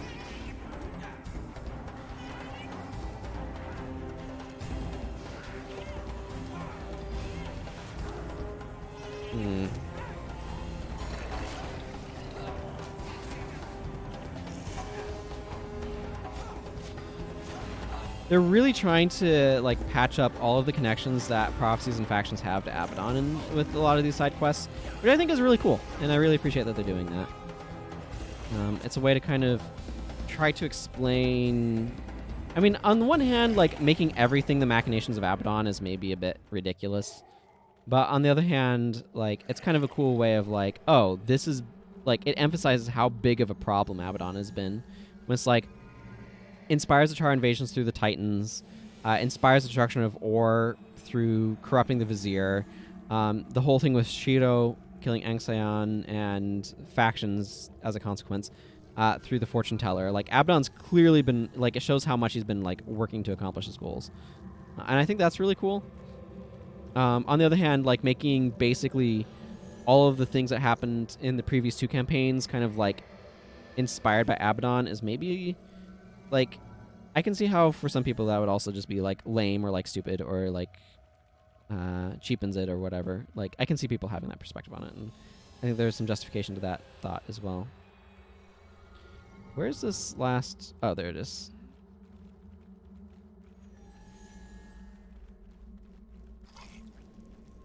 It definitely makes it feel like a trilogy to me.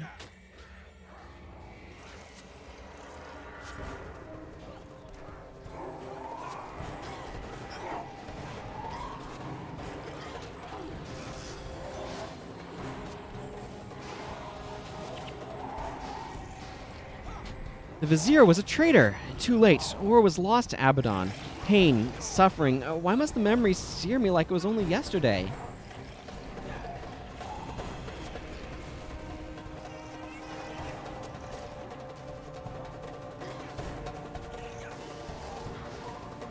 Why indeed?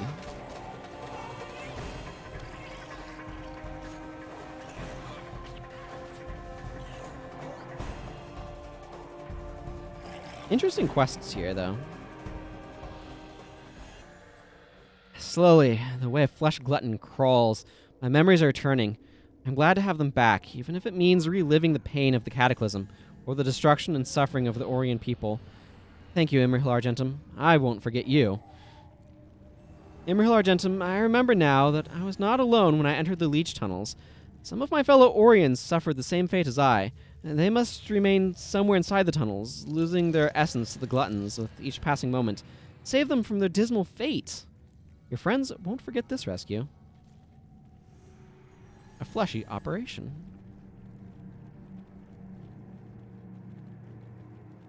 Well, let's go. Free the other Orient spirits from the Leech Tunnels. You have rescued 0 of 3 spirits. Which means I'm almost done doing quests in the area. It's like this one and the Troubled Keeper, and then there's a couple of these quests here, and Protect the Learned. The Troubled Keeper is so rough. I want to try the one topside before I go back to doing that one. And again, the other ones are just ones of like, okay, well, this exists. And I'll read the reward dialogue, I guess, off the wiki, but I don't want to farm up a bunch of materials. Nobody wants to watch me farm up, or materials, trophies. And nobody wants to watch me try to farm up a bunch of trophies either. So I'll accumulate them and eventually turn them in, but... Orient Spirit Minos. I don't think anybody really wants to, like, watch me do those quests in a, like, farm them up manner. They're not interesting gameplay-wise. They're functional, but not interesting.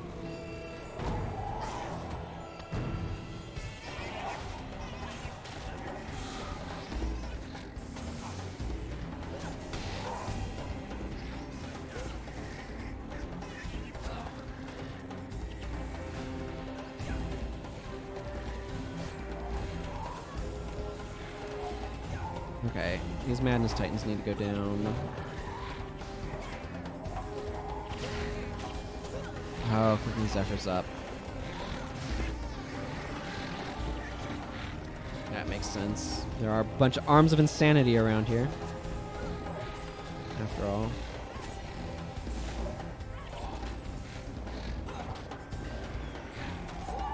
Wow, I've been getting a lot of skill points in here. Relatively speaking, anyway.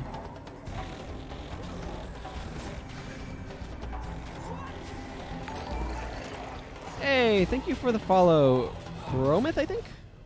Welcome. Can't 100% tell if that's an O or an E, but I think it's an O. Pretty sure it's an O.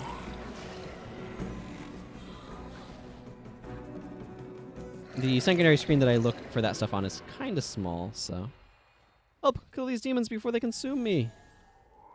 This is the Orion Spirit Minos.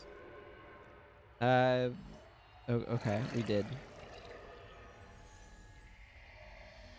We did. That's the good news. Now I need to deal with a Reign of Terror. That's the bad news. They're not too bad, though. Alyssa's Assault. Now that's just mean.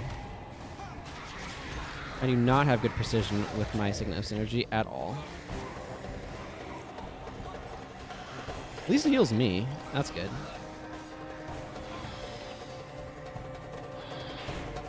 I feel like the zone's been giving me less trouble than some of the other ones. Orion Spirit Gildran. Probably have something to say, so I'm gonna drop Milani here. Slay these demons before they feast on my soul, says the Orion Spirit Gildran. Well, I'm working on it. Oh man, Lightbringer Gaze is just so spicy once you get it up. Dang it, it's too slow on that one.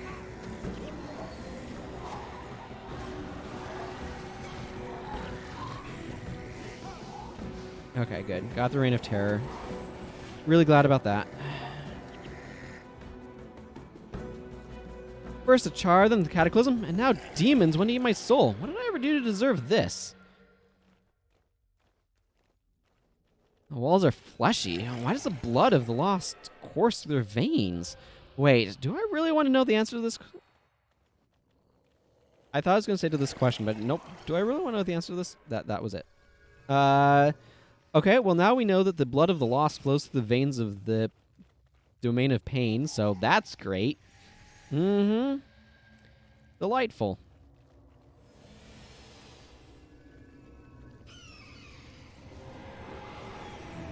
Clear out these demons so we can make a run for it, says the Orion Spirit Kendril.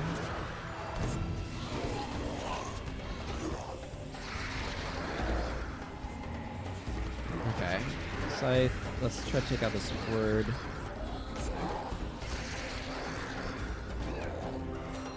A couple of spears back here. I don't like them.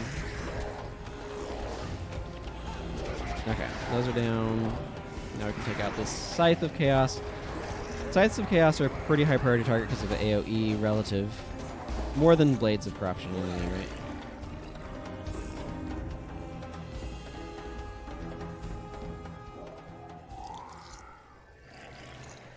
Okay. Kendra, what do you say? The walls are closing in. No, really?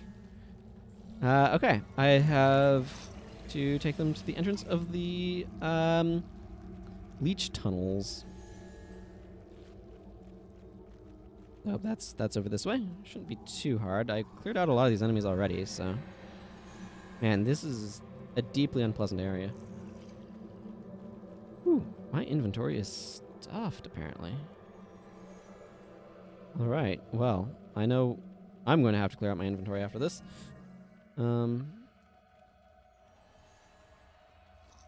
Actually gonna drop Milani and Razah from the having their things open, so that way I can see any, like, ending dialogue that they may have. They being the NPCs. Oh. No more death penalty. That's good. I always like it when I don't have any death penalty.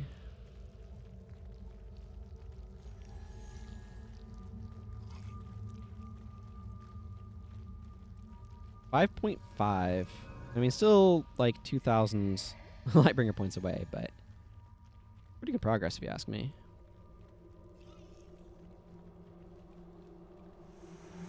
Those tunnels were fleshy. Too fleshy. Bottom line, I'm so glad to be out of there. Thank you for saving me. Those tunnels are creepy. And did we mention fleshy? You may have mentioned it once or twice. You have shown much compassion to a few forgotten spirits. May your journey through this tormented realm be free of danger. Though, in all honesty, I suspect you'll face challenges ahead. As for us, we seek the spirit of the evil vizier to exact our long-awaited revenge. Ooh. Well then. My memories have returned, and along with them, my name and purpose. My name is Jutu. I served my noble and foolish King Razah. My people were damned to an underwater grave because a few foolish ones worshipped the forbidden god Abaddon. Now, we all pay the price. I'll be on my way. Okay, those guys just have the same dialogue they had previously. Okay, this means I'm getting real close to being done with quests. Again, I've got these ones which require me to, like, farm some stuff. The Troubled Keeper, which is a real pain in the rear end, and Protect the Learned, which I have not attempted since opening things up more. So, let's go over here to try those. But first, let's run a commercial break and clear out my inventory, because my inventory is stuffed.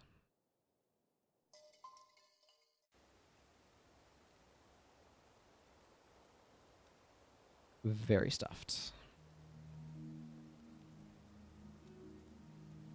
All right, that's step 1. Step 2 is beginning to salvage things. Steel dagger's basically always superior salvage to a steel ingot, which is really nice. It can be hard to tell sometimes if something's going to salvage to iron or wood.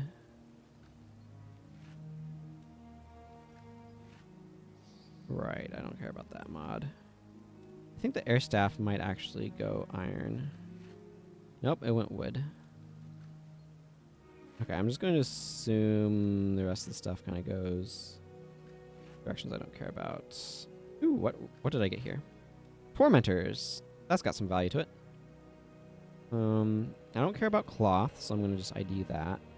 I ID things that I'm going to merchant because it usually raises the value by more than the ID kit's worth.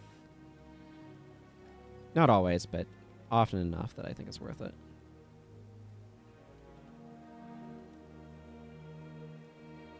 Okay, yeah, that wood's just going to get merchanted. I do need to ID this scythe. I don't really use mastery mods much. I'm just glancing through to make sure I've ID'd everything I have. Okay, Rune Trader, Tormentors. Yup. Yup, absolutely. That's getting sold. And the rest of the stuff can just get shoved into the merchant.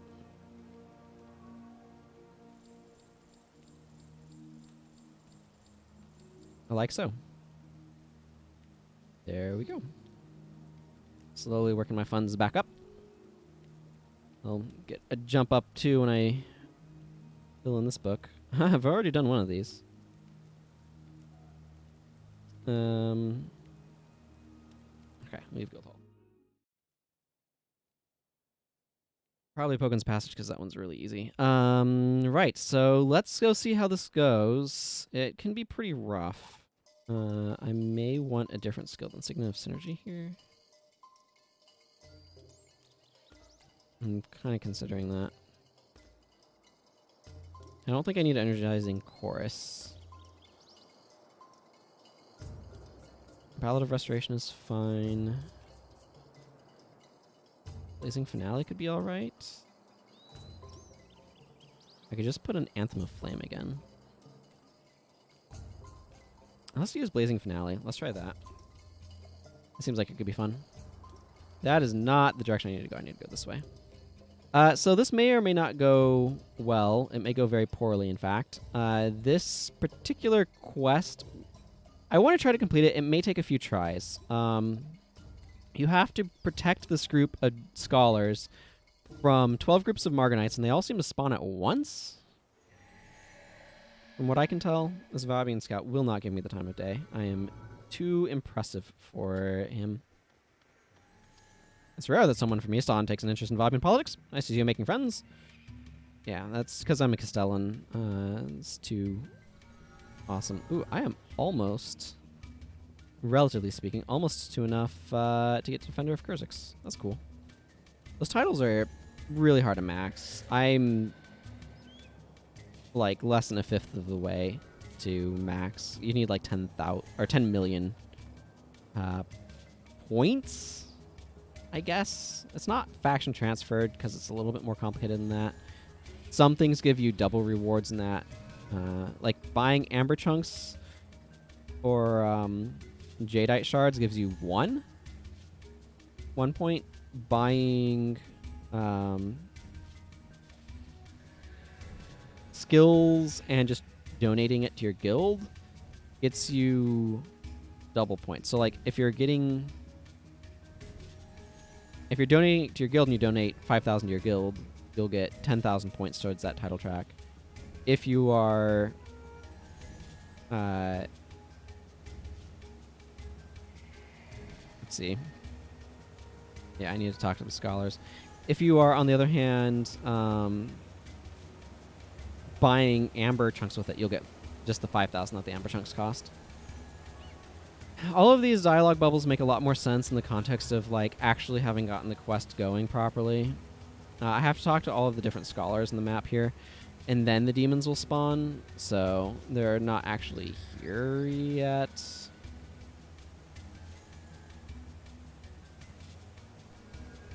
This is a rough one, though, because there's just so many Marganites all at once. I don't know that this team composition will work. I might need something that's a little bit more area of effect damage. For example, Acolyte Jin may not be like the best choice here. I might want... And I've read like all of these guys' dialogue in the past, so... I might want more of a barrage build, for example, if I keep her around... and things like that. Now I might want to switch Norgu from an interrupt-based focus a little bit more energy surge direction. But we'll see. Again, there's just a lot of Marganites that'll be attacking. And these scholars are not very strong.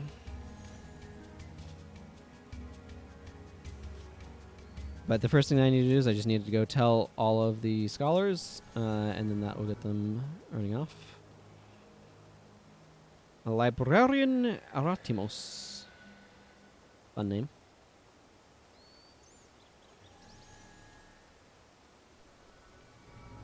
It's good to stretch every now and then.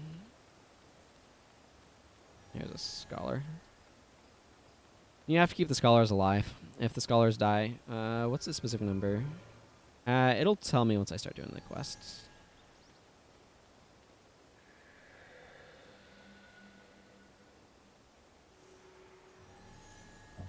But you have to keep like half of them alive or something. Like you don't have to save all of them, but you kind of effectively do.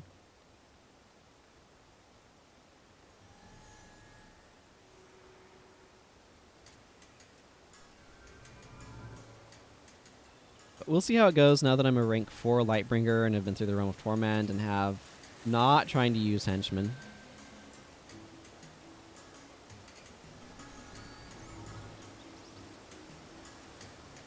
That's a really important detail, the not trying to use henchmen detail. What would actually be really good here would be Aura of the Lich, now that I think about it, but I don't really have somebody set up for that. I'm still trying to work within some restrictions here. Even if I've opened up to the full complement of heroes. At least 4 scholars must survive. And then you have to take out 12 of 12 Marganites. They're going to be spawning at that portal we saw, and they like to come up this way, as I recall. And there's just an awful lot of them.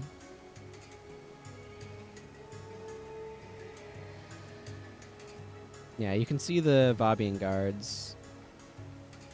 Here come the Marganites. The Vabian guards will help. To some extent, I suppose, but they also give fodder for wells, which is not great. Yeah, you can see what I mean. Like, that's just an absolutely absurd number of Marganites.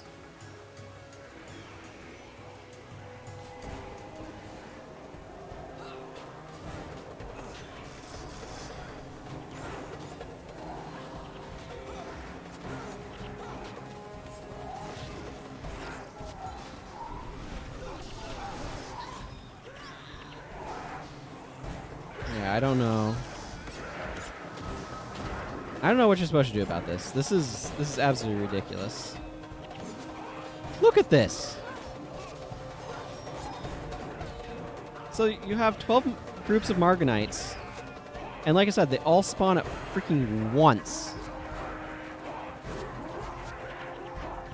So I might look up to see what strategies people recommend for this, because this is absolutely absurd.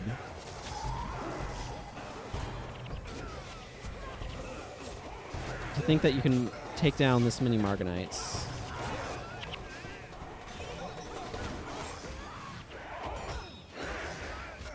My goodness. Look at this. Yeah, I'm gonna go see what the wiki says for suggestions for this one.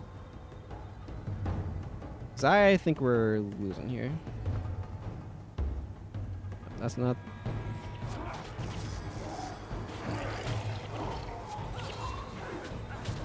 Silence. Oh my goodness. Look at this quantity. It's ridiculous. Here's Protect Learned.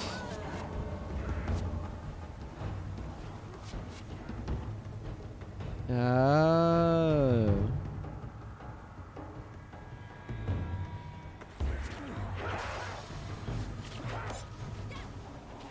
Interesting.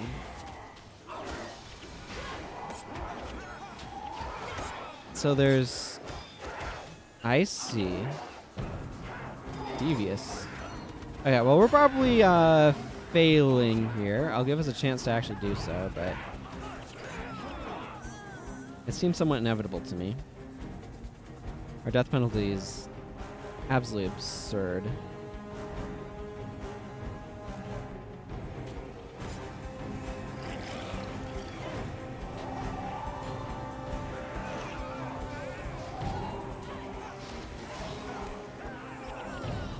I mean, I guess I'll pick up this Marganite armor.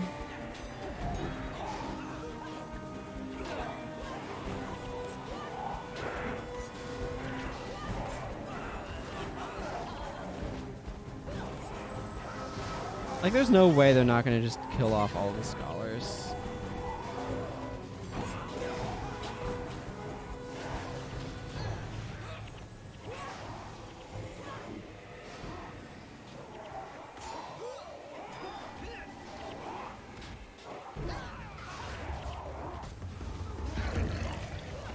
If you have a solo build for farming these guys, this is a real good spot to do it in.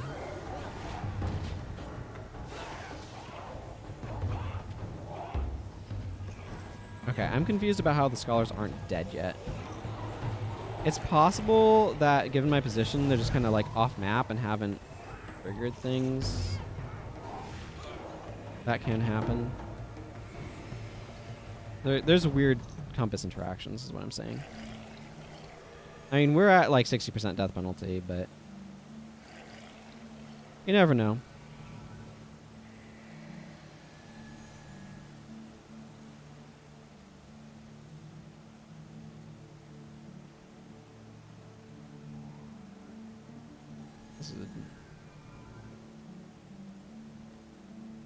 Yeah, I feel like I'm going to get over here and then everything's just going to die. Once I get the compass in range. Because again, like, they kind of shut off stuff outside compass range to like preserve processes and stuff to an extent, so there can be some weird behavior. Like, those Marganites are just like, now is the time to go forth.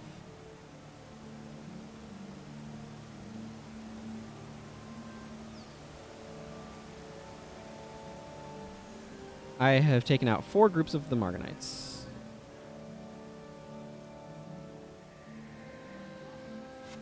Yeah, they're just going to instantly plow through everything there. Yep, there goes 1 scholar. I can lose a scholar, I just can't lose more than half of the scholars. Which I'm about to do. And not failed yet. There we go, now I failed it. Okay, let's not continue this farce. Okay, let's read what the wiki says. Walkthrough. When this quest is active, there appear to be hidden triggers in the halls of Chokin, which set off each wave of Marganite groups. However, these triggers only become active after the party has spoken to all 8 scholars. When the scholars are spoken to, they will run to the Shrine of Lissa at the northwest side of the halls. For this reason, it is best to start talking to the scholars furthest from the shrine, then work your way in to speak to the closest scholars last. Once all the scholars have been spoken to and have congregated at the shrine, the party can start to trigger the Marganite groups. This is best done by carefully moving forward on one side while holding the show target key until you can see a Marganite group, then moving enough to trigger make them head towards the scholars. At this point, hold your position to head them off, or retreat to a suitable ambush blocking point. Even with this careful approach, you will likely find that the Marganites attack in waves of 3 groups, so 2 waves each of the north and south sides to make the total of 12 groups. Do note that there are 4 different kinds of groups. The first group at the east are mostly rangers, the second group at the east are melee. When you have cleared the 6 groups on one side in this fashion, switch to the other and repeat. Terrain here benefits a smart party. Make use of height advantage by standing at the top of the stairs. Use range attacks to increase damage. Use body blocking. Wells and wards can help the party or hinder foes. Minion masters will have plenty of material. The Marganites will have access. We'll have to cross bridges and stuff. I see. So, not walking out to where the enemies are is a good strategy here, apparently.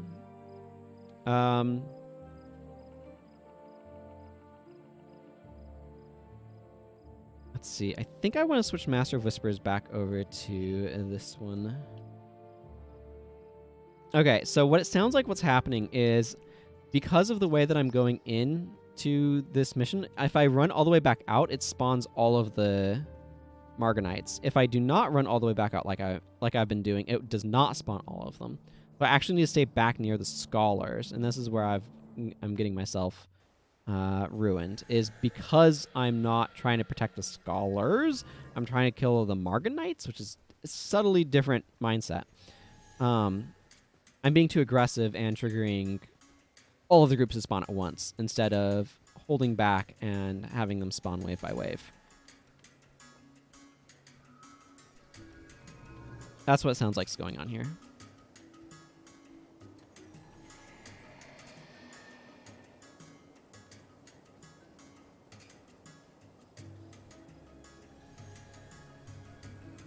Okay.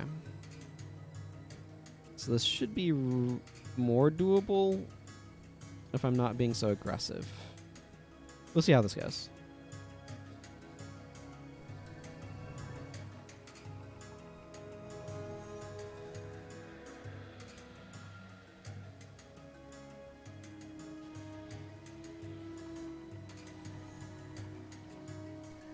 I do want to take this a little bit cautiously and try to set stuff up, though.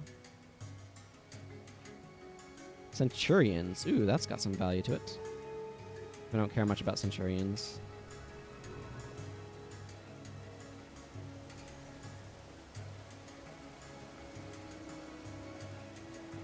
Okay, so what it sounds like I should do is I should just go up one side, sending the scholars back, and then I should go all the way down and then send the scholars back as I head back up towards the shrine. That's what it sounds like I should be doing here.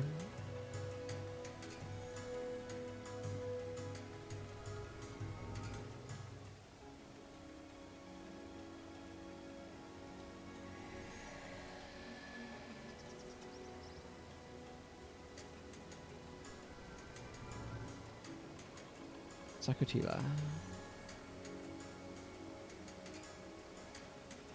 Okay, I need to go down the stairs here.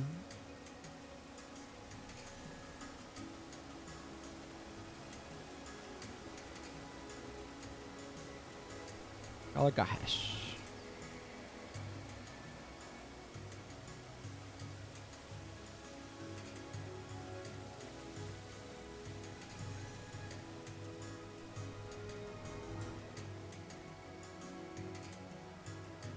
All these bones aren't what they used to be.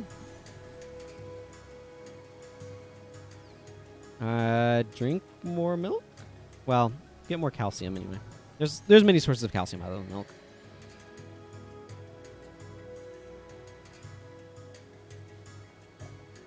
But Milk has done a really strong advertising campaign for itself.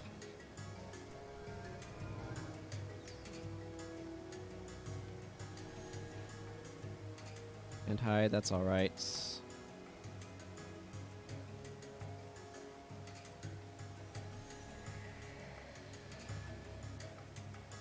It seems that the things activate once you've sent all the scholars to the shrine.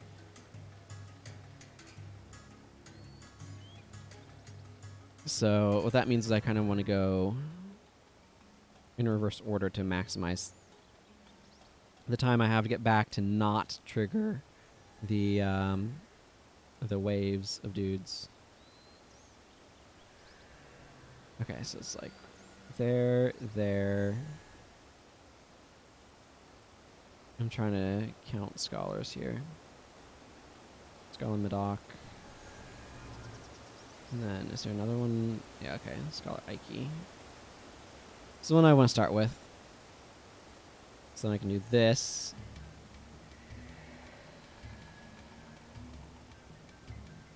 There's a lot of Markanites here. I currently have 27 Markanite masks. Okay, so trigger that scholar to go back.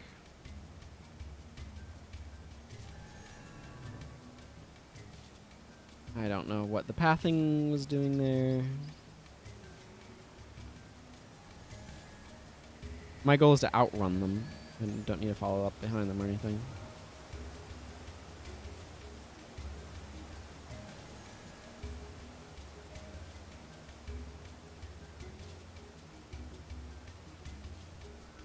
Scholar Zelkin.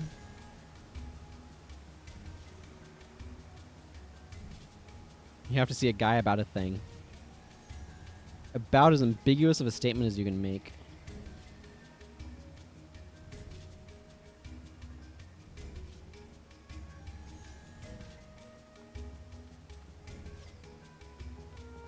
Okay. So we want to get ourselves over to here.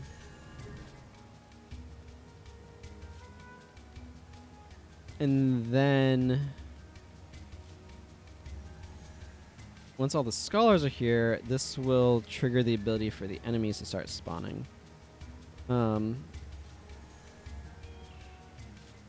the party has spoken to all 8 scholars, when the scholars are spoken to, they'll run.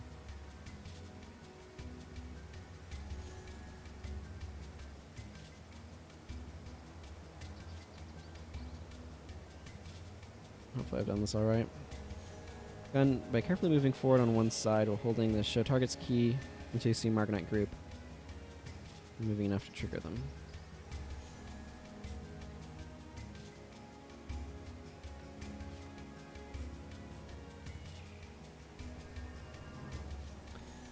I might look at this talk page. It indicates that the talk page has more information. Doesn't matter which side you start on. It doesn't really matter.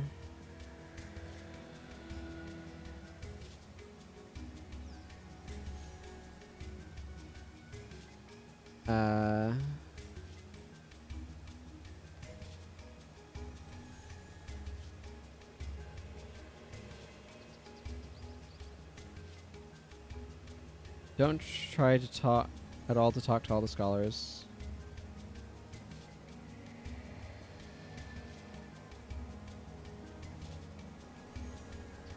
Very easy way if you spot all the clues and walkthroughs found here. Thought this quest is nearly impossible after first few tries.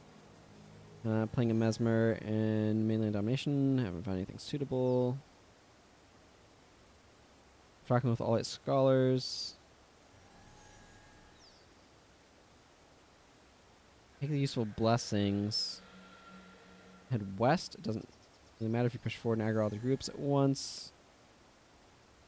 You're going to begin to move towards you. Quickly move back to the library-like chamber.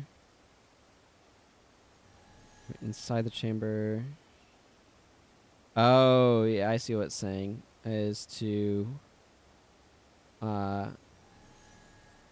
block them.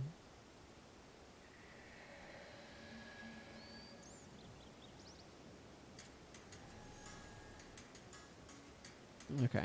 I'm not going to continue reading that until I prove to have some issues, but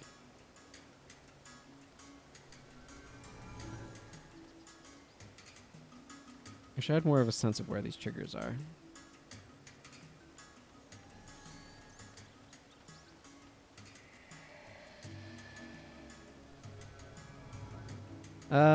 Where's Mana Guy when you need him? Mana Guy's on this quest, I'm sure.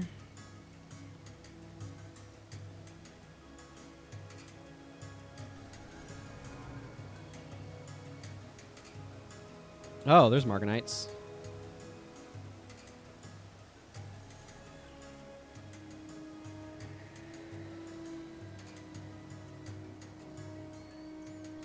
Oh, I did not run too far away.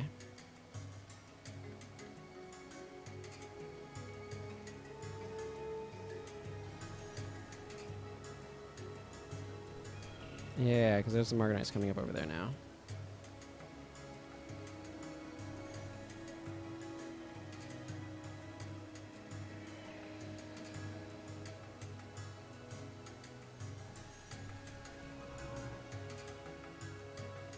More perhaps than I would entirely like.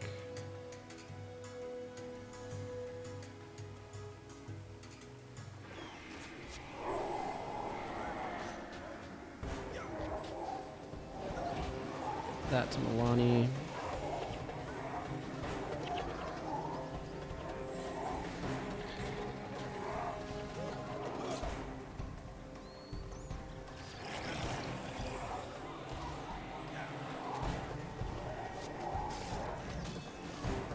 Okay.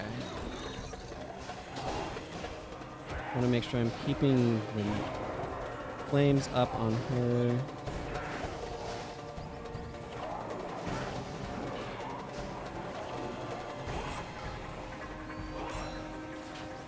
Okay, you can have this.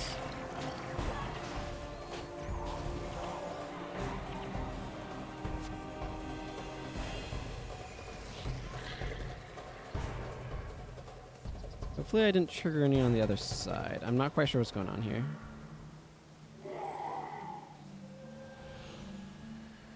The scholars are really covering my...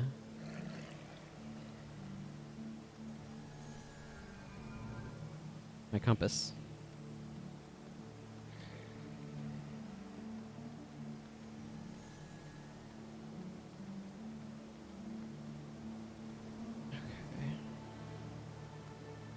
I have no idea how these triggers work, unfortunately, is the thing. That was 3 groups.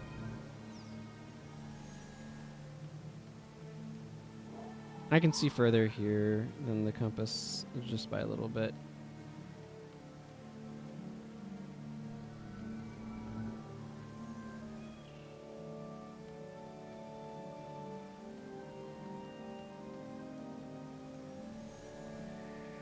That's enchanted brambles and stuff.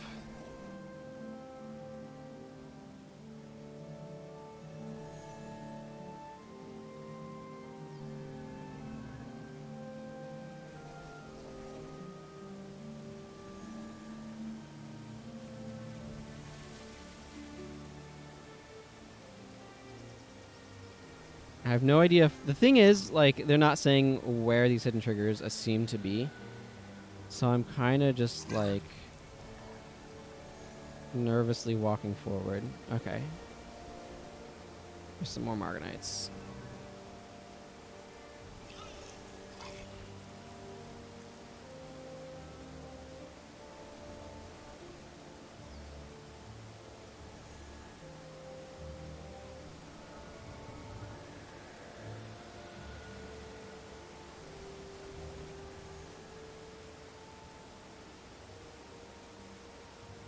Okay, are you gonna come down this way? Okay, you are. Good, good.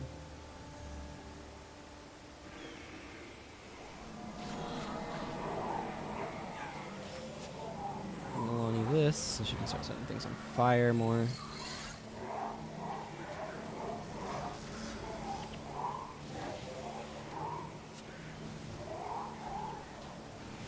Bit focusing on this quest here. Okay, see a few more Marganites. What am I doing? 8 of 12. That's one more group. I took down. These guys will likely need to gather a bit.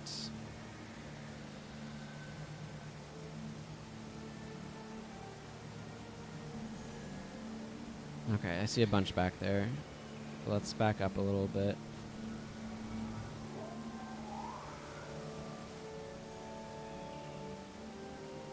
Encourage them to fight some of the spirits, perhaps.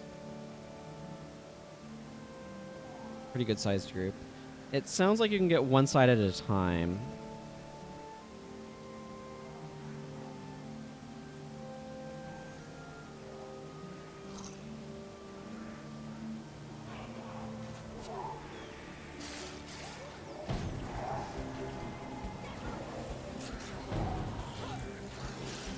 So I should be able to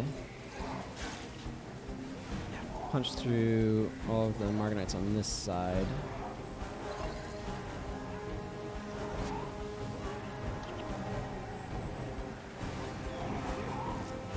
Just refresh this on Milani.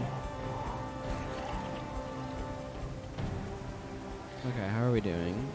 6 of 12 groups remain. Okay. So if this is working the way I'm understanding it to be working, I should theoretically be able to go to the other side now, except I want to go around the top. And trigger an additional 6 groups on the other side. And then take those ones down. Ink?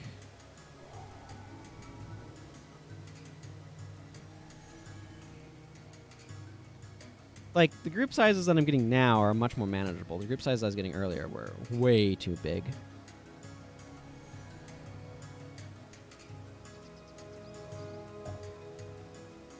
Like, massively too big.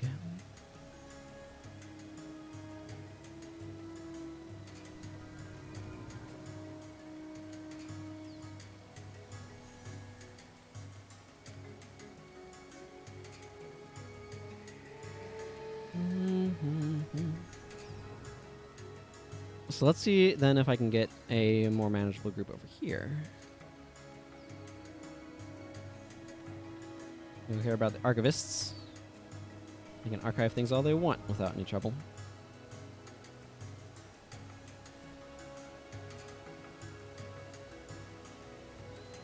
Got chalk over there.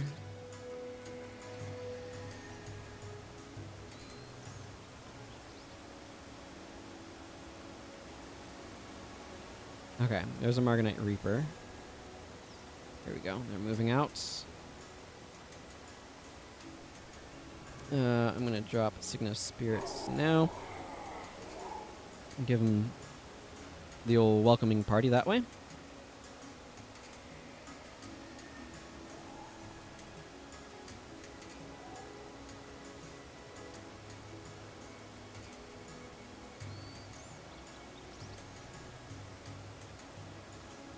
Come on, you can make it.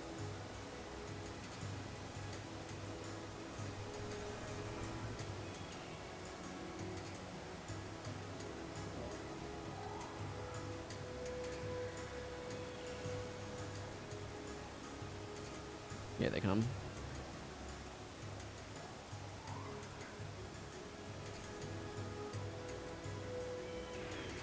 I didn't mean to use There's Nothing to Fear just then, but oh well. I meant to use Blazing Finale on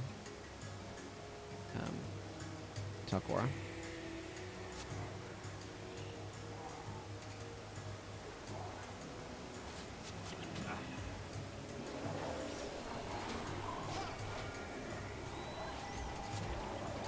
Not that that's likely to trigger, but you never know. I can keep it on multiple people pretty easily if I really want to.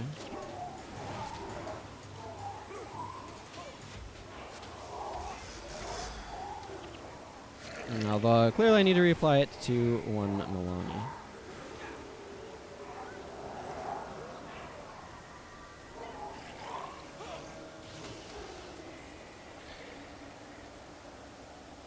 Okay. I have 5 of 12 groups remaining.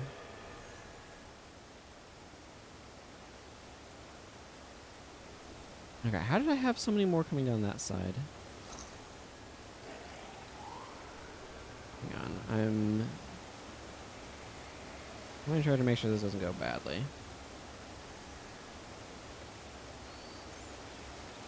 I'm uncertain how these triggers work.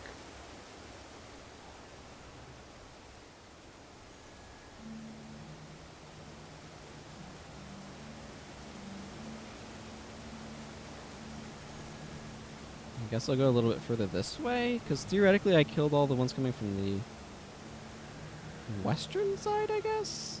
I'm not, again, I don't know how this is working.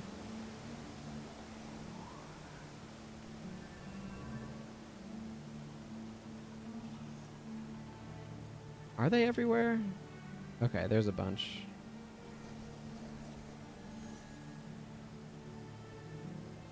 This whole quest has me a little confused.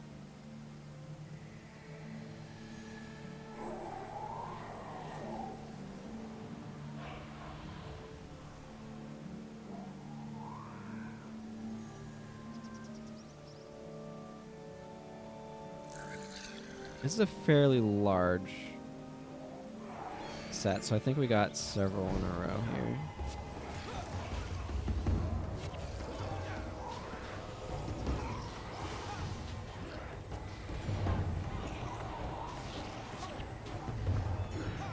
On the other hand, they're not in the greatest of conditions, so...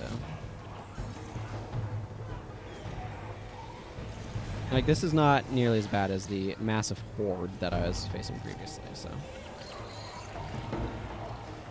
That's what I'm saying.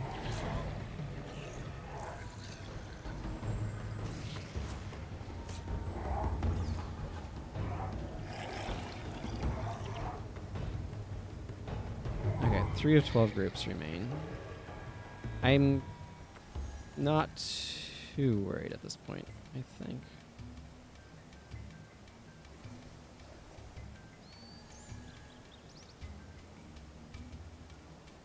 I assume they're coming down the stairs? Yes, they are.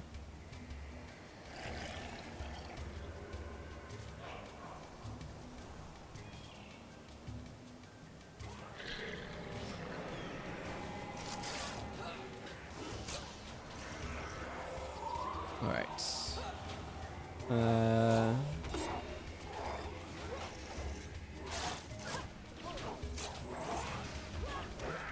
I don't think you want to be standing right next to me.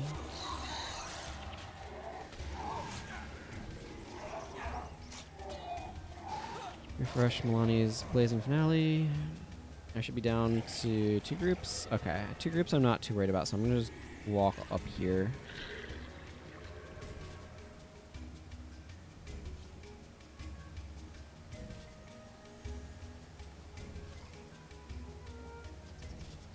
Okay, here they are.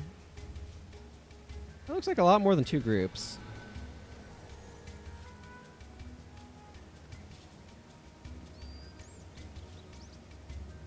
That's 1, 2, 3, 4, 5, 6, 7, 8, 9, 10, 11, 12, 13, 14. I guess 2 groups of 7, yeah.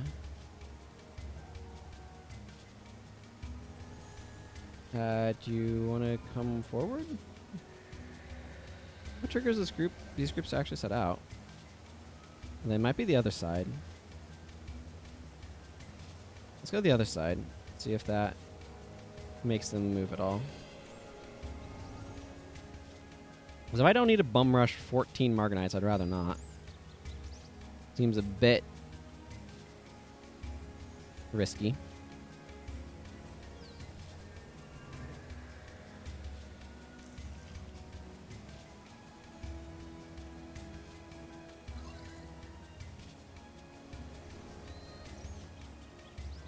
I'm just going to go over to this bridge and then turn around and come back. I got some groups here on the other side, so... Again, this whole thing is a little bit confusingly set up.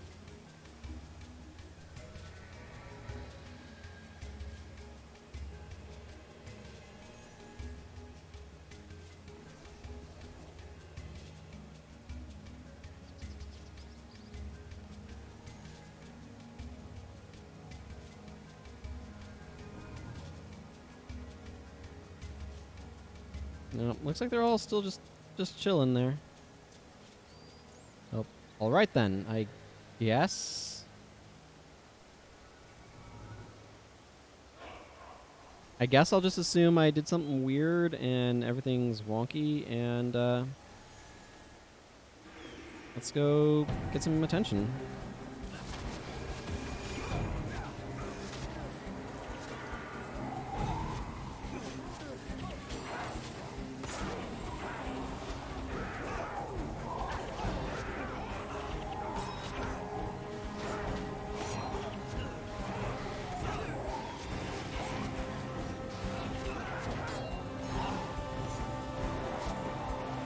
At this point, I think I actually need to focus on the Reapers.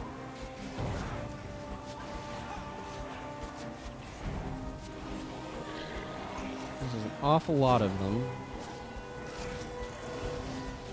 And they do deal a good bit of damage. So it'd be best to make sure that they're not around to do it.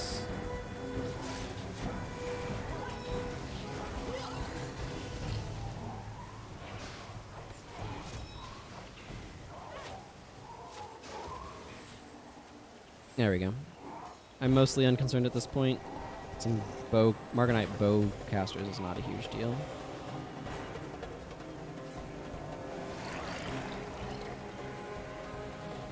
See, the library envoy for my reward. I don't think there was any dialogue that popped up here. Nope. Excellent. Excellent. Made it through. Made it through. Okay. Well, that was the way too many Marganites all at once quest, now taken care of by not fighting that many Marganites all at once. Shocking strategy, I know. Let's go turn this one in. Library Envoy Chukat. Hello. Jokin? Attacked? What monstrous work is afoot here? I will seek the guidance of Metu the Wise immediately. He would surely know how to respond to such an egregious offense. I don't think there's a follow-up to that quest, though.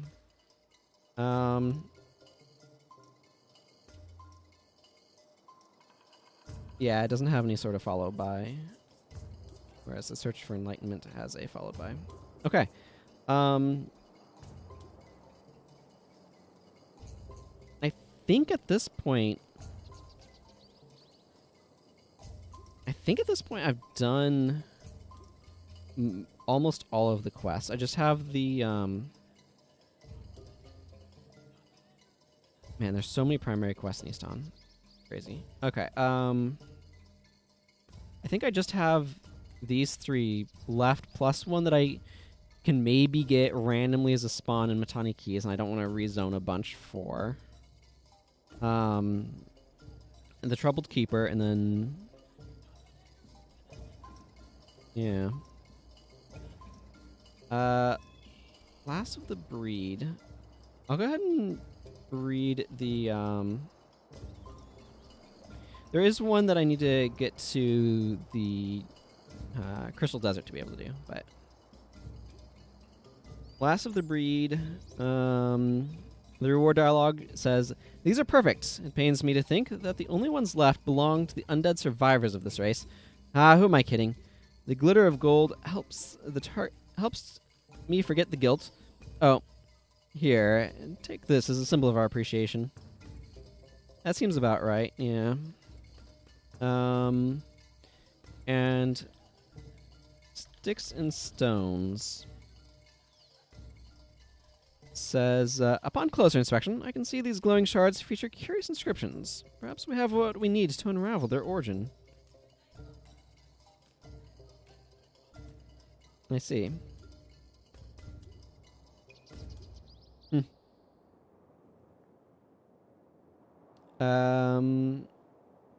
Yeah, so you need to collect them all. Nothing particularly exciting there. The Troubled Keeper. Like, again, I'll hang on to these quests and turn them in when I actually am able to. But not worry about trying to do them for the slow playthrough stuff. Okay. There's a 1-minute countdown for their first wave spawns. Your allies will consist of irrelevant.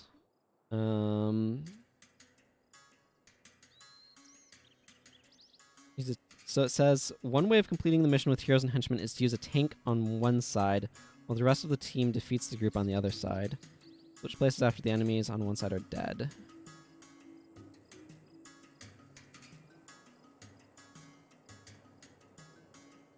Uh...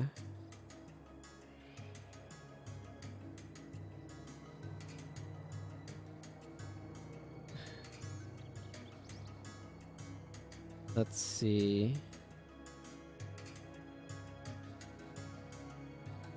The way I did this with Henchman Heroes is I brought along 2 Jagged Bomber Necros and a Barrage Splinter RT hero.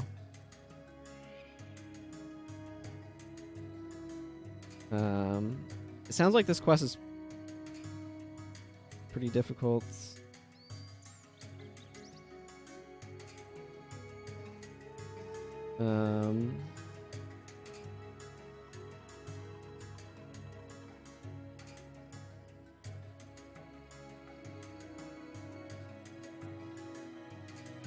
Let's see.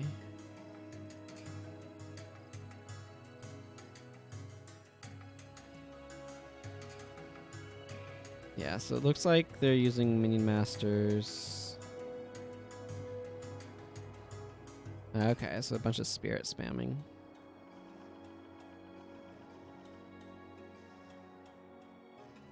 All right. I'll give it another. Well, what are we at time-wise? You know what? I don't feel.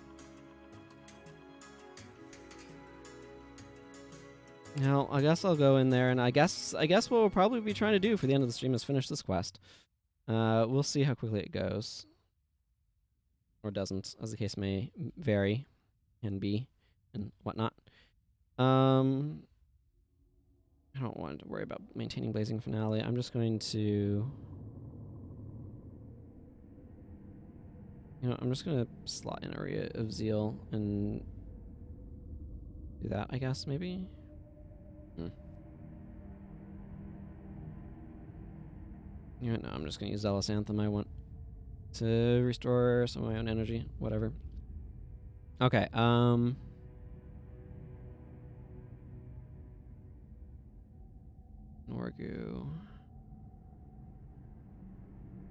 Acolyte Jin is doing some good conditions, which is very helpful in a number of ways. And then this is some good support.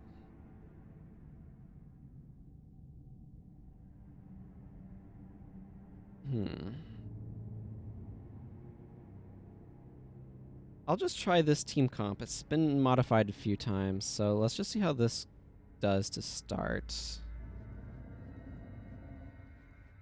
And then if this doesn't succeed, which is not unlikely.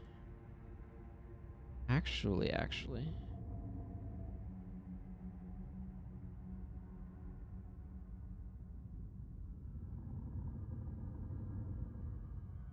Hang on. I'm going to leave my team and reconstitute it because I want... Let's see, is it Talcora? Yes. Yes, I think so. Talcora, Razah, Master of Whispers, Dunkoro, Milani, and Jin. So... Wait, who am I missing? Norgu. So what I'm doing here is I'm rearranging my party, because what I want to do is I want to be able to flag these 3 on one side, and then I can take the other. They artificially inflate their size by having minions, and they'll have a lot of additional defense. So this will give me some flexibility in terms of flagging stuff.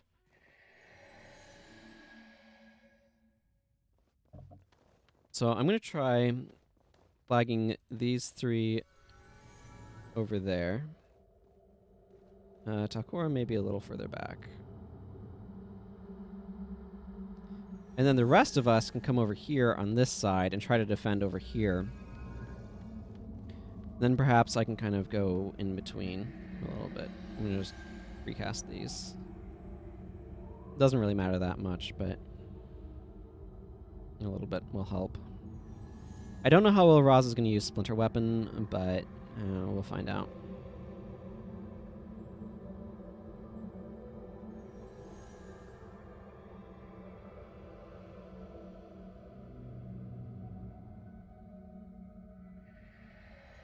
Okay.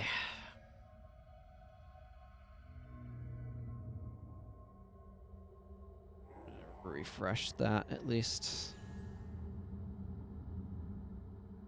Here they come. Yes, the demons approach. Prepare your souls, mortals. The demons approach. And hopefully the forgotten groups will kind of complement the team. Yeah, Master of Whispers is already fighting.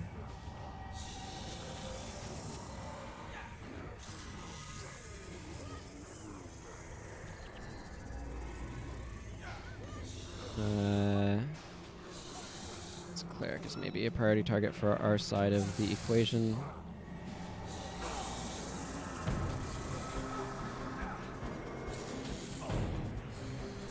Talcora's energy is definitely feeling tight over there. Oh, that's not good. Okay.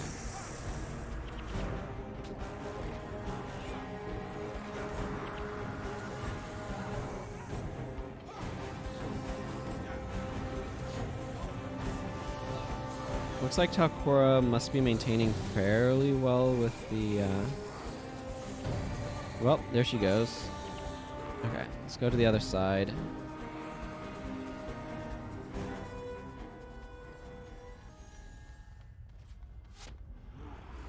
I'm just cancel those flags. They're not going to do anything meaningful at this point.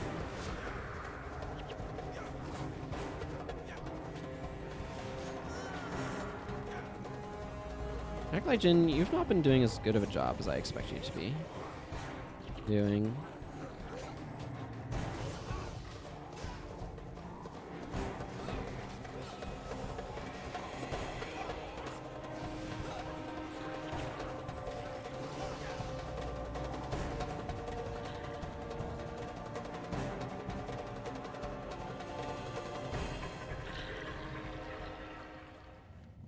Okay, well, at least drop these guys over here.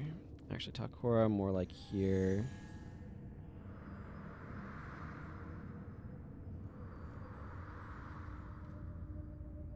Let's put Razah more over there. Just so that way they can kind of focus on that side a little bit.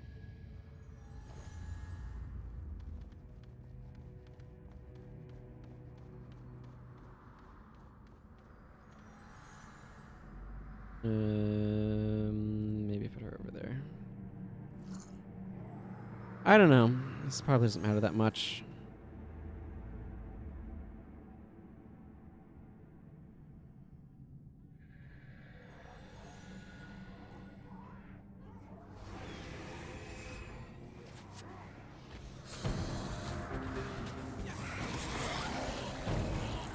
Okay, you know what? These guys need to go down. A lot of this is, do I have enough damage as well? Wow, okay. Yeah, one of the things that's happening is these Reigns of Terror come in. Yeah. Okay, so this didn't work.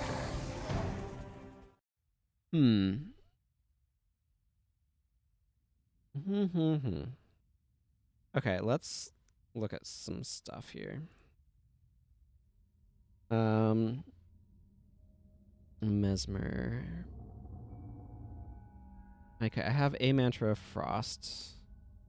I also have Mantra of Lightning. I want to go to Norgu. I'm not going to try the split thing. It clearly didn't work. I'm going to give him Mantra of Frost here. I don't care about enchantments much. I'm going to give him... I have E-Surge. I'm going to give him E-Surge. This will help damage. Epidemic. I'm going to drop Epidemic. Do I have Chaos Storm? No. I don't think Wastrel's Demise is necessarily worth the energy.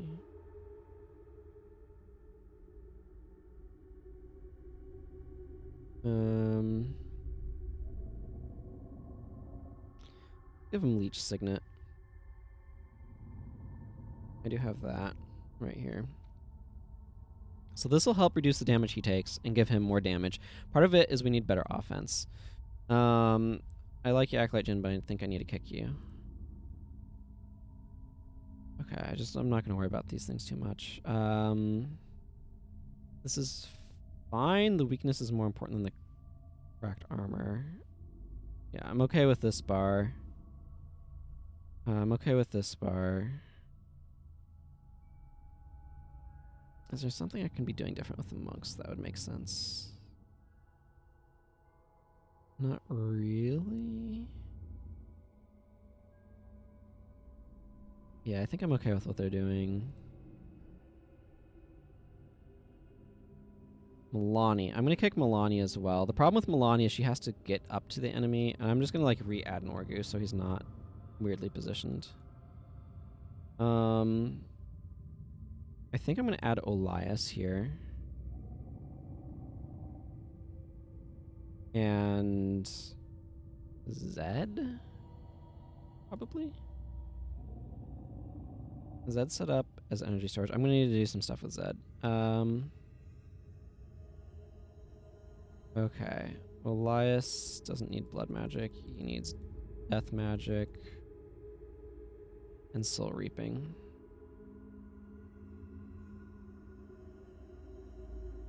Okay, and kind of need some runes. Let's go get Elias runed up here. Good old Elias. I think I'm going to give him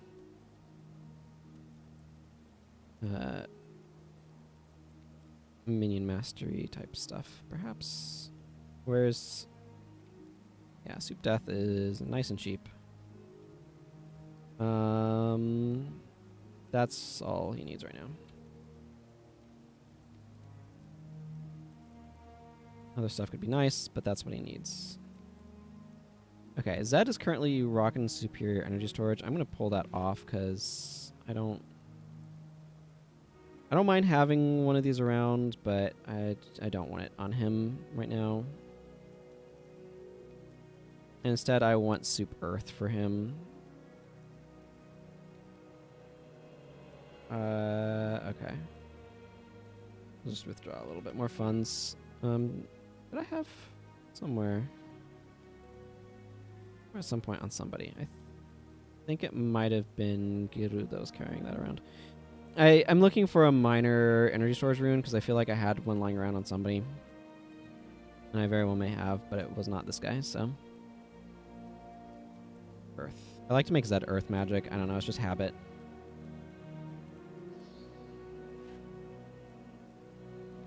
Minor energy storage. What's the value on survivors right now? They're fairly cheap as well, so I'm gonna buy some survivors insignia.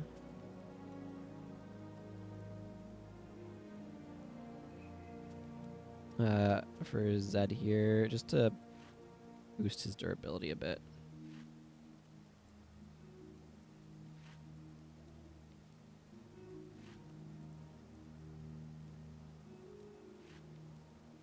Okay, and Elias should absolutely have a bloodstained insignia. These things used to be really expensive.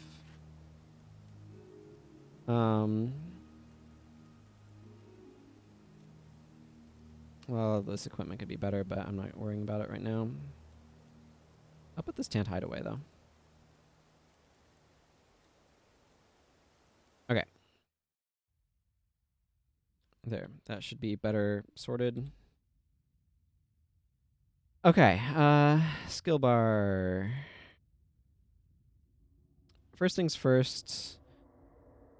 I have one of those, so Master's losing it.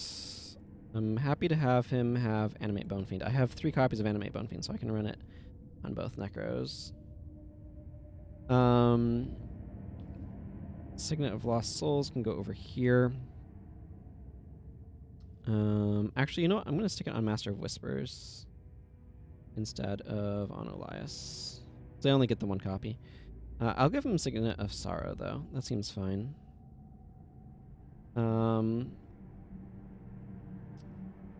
Alright. What else do I have? I do have Animate Vampiric Core. I'll go ahead and throw a Vampiric Core in there too. That's fun.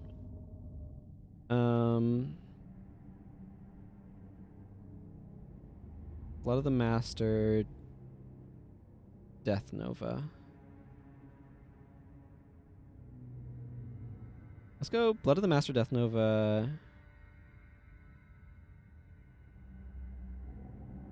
Blood of the Master. I want to go Putrid Flesh. This one right here. Which blows up a minion and has some other nice benefits when it does so. Okay, I do not want to use... Like, this is one of those instances where I would gladly give him Flesh of my Flesh, but I will not give him Death Pact Signet because I don't want him to die. And I don't have Monk Resurrects either.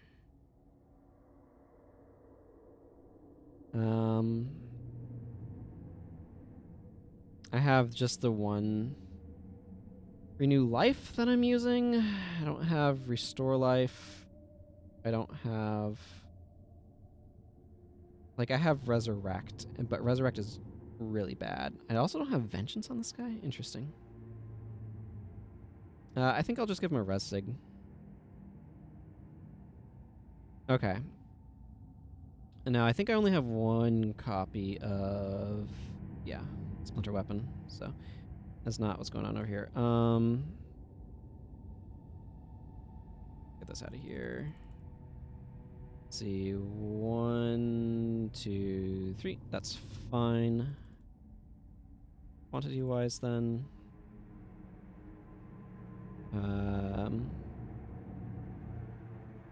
Okay, what do I have for Earth Magic here? I could dual attune. I don't think I need to, though. Let's see, Ebonhawk. I do have Abi Flame, that's good. I'm going a bit more caster heavy just because I feel like it's going to let me kind of AoE better. Ward against melee is definitely advised. Unsteady ground seems good. Oh, do I have Earth Attunement? Because if I don't, that could be a huge problem.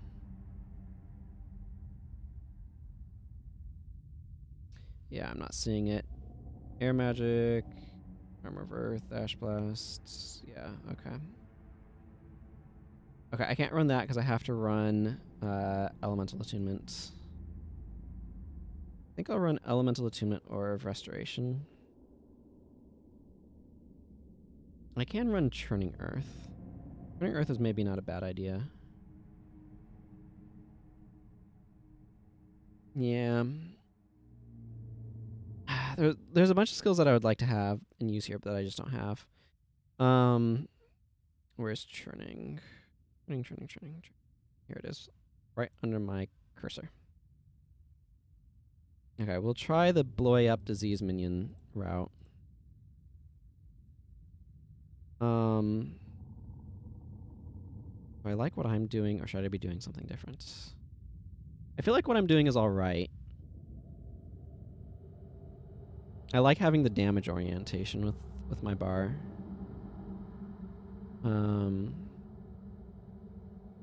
Zealous Anthem doesn't make any sense anymore, though. So, maybe I want... Put another attack skill in. I could put... Aria of Zeal.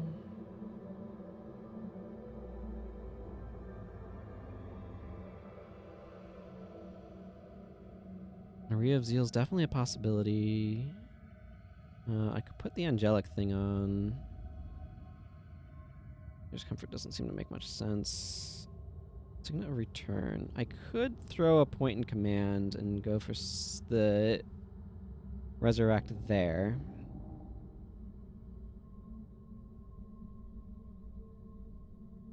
I don't think, though, that I'm really getting Resurrections off ahead of time if it's not that one. See, Aria of Restoration I already have. Aria of Zeal kind of makes the most sense. I guess I'll go Aria of Zeal. I'll try this configuration. See if this works. I may want to drop Zed for Sasuke. Sasuke, I make fire, and fire is probably more useful here.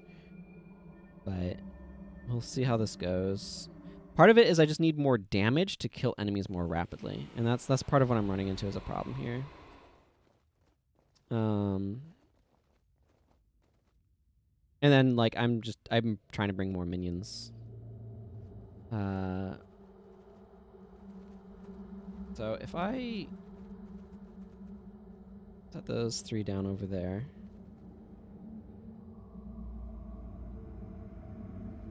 I don't think the split was inherently a bad idea. It just didn't go as well as I would have liked.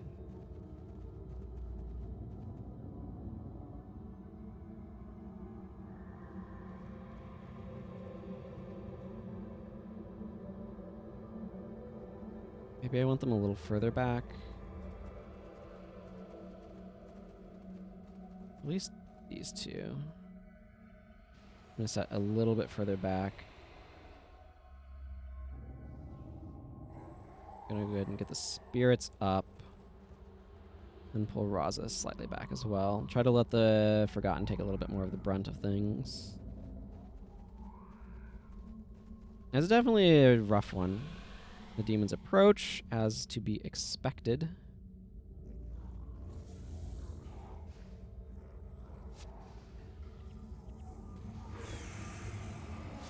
Yeah, part of the issue that's happening is those deep freezes are coming out and just ending everybody's day.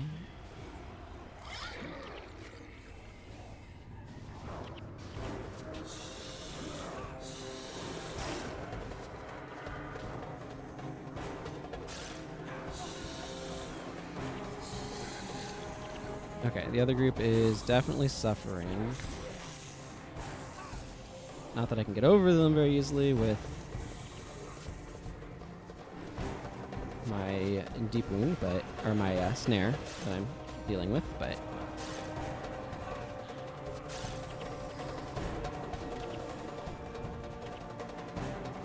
okay, I want to go help this side.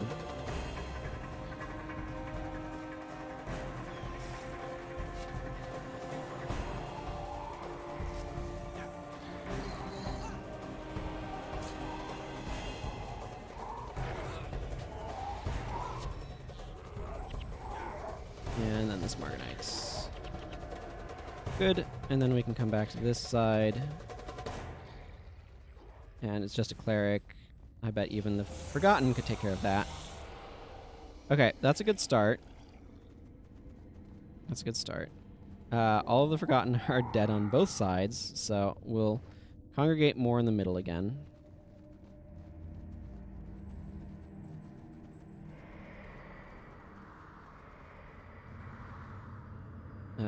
Okay, let's put Talcora there. Razah there, Master there.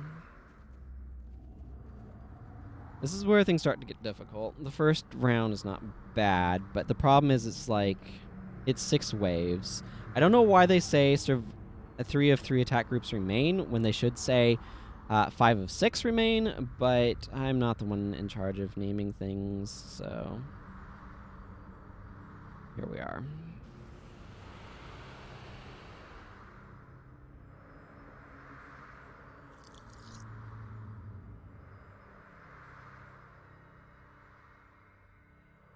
I don't know, heal your minions.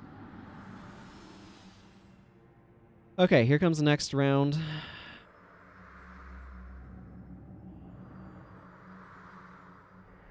This side will hit a little bit earlier.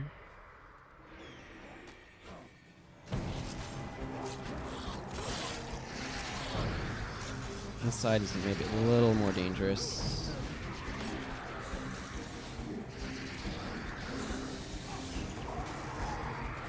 Given the Reign of Terrors.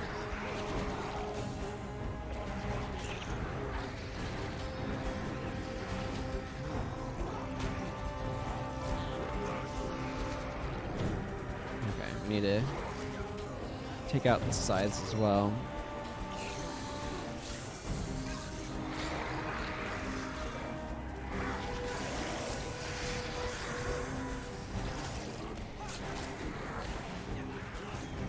of those situations where I wish I had slightly... The first wave has fallen, but the battle's not yet won, says our friend. A little prematurely, I think. But what do I know?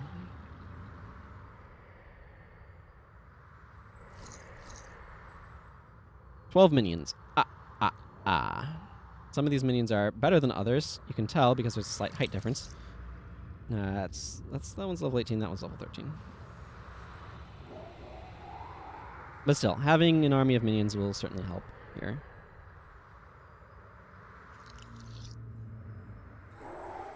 The big thing is the keeper here can be quite fragile. Oh my goodness, why is there so much time between each wave?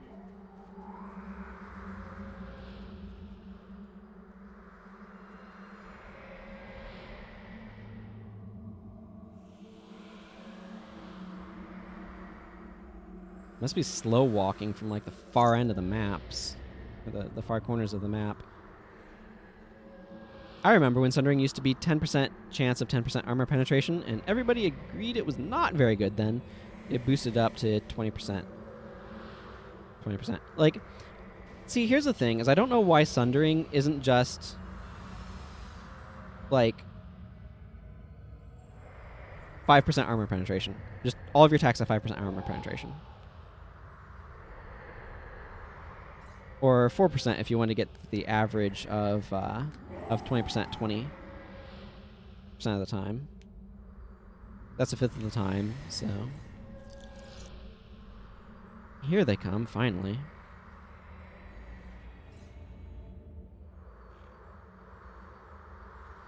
Okay, so we've got some warlocks and stuff over there. This doesn't look as bad from this... this side doesn't look as bad, so...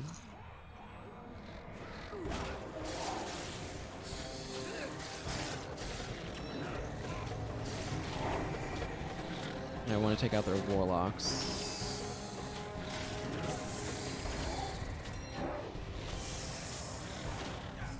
Yeah. These things are really annoying.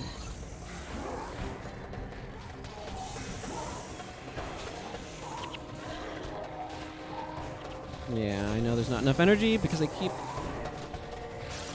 using Quickening Zephyr.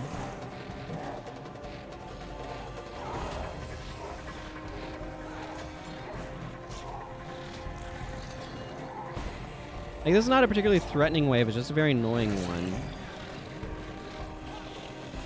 Because killing these arms of insanity is a right pain in the rear end.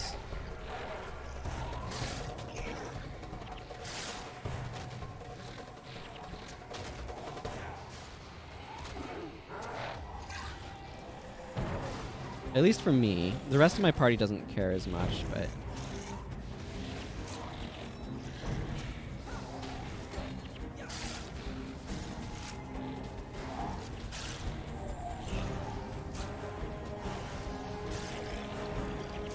There we go.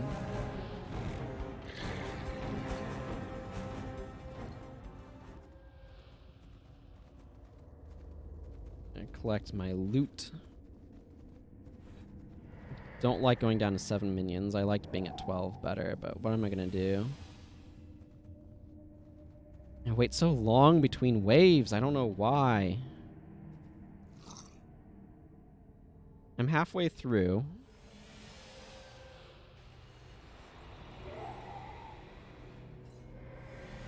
Those arms are really annoying.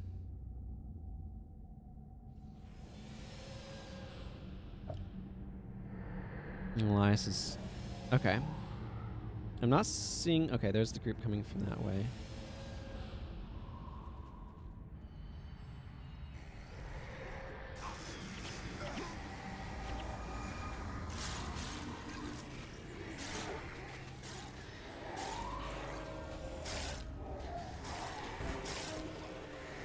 Okay, this looks like it's more physically oriented.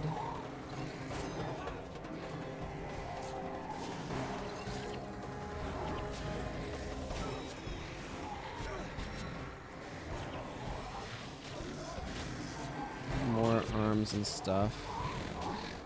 This Herald needs to go down.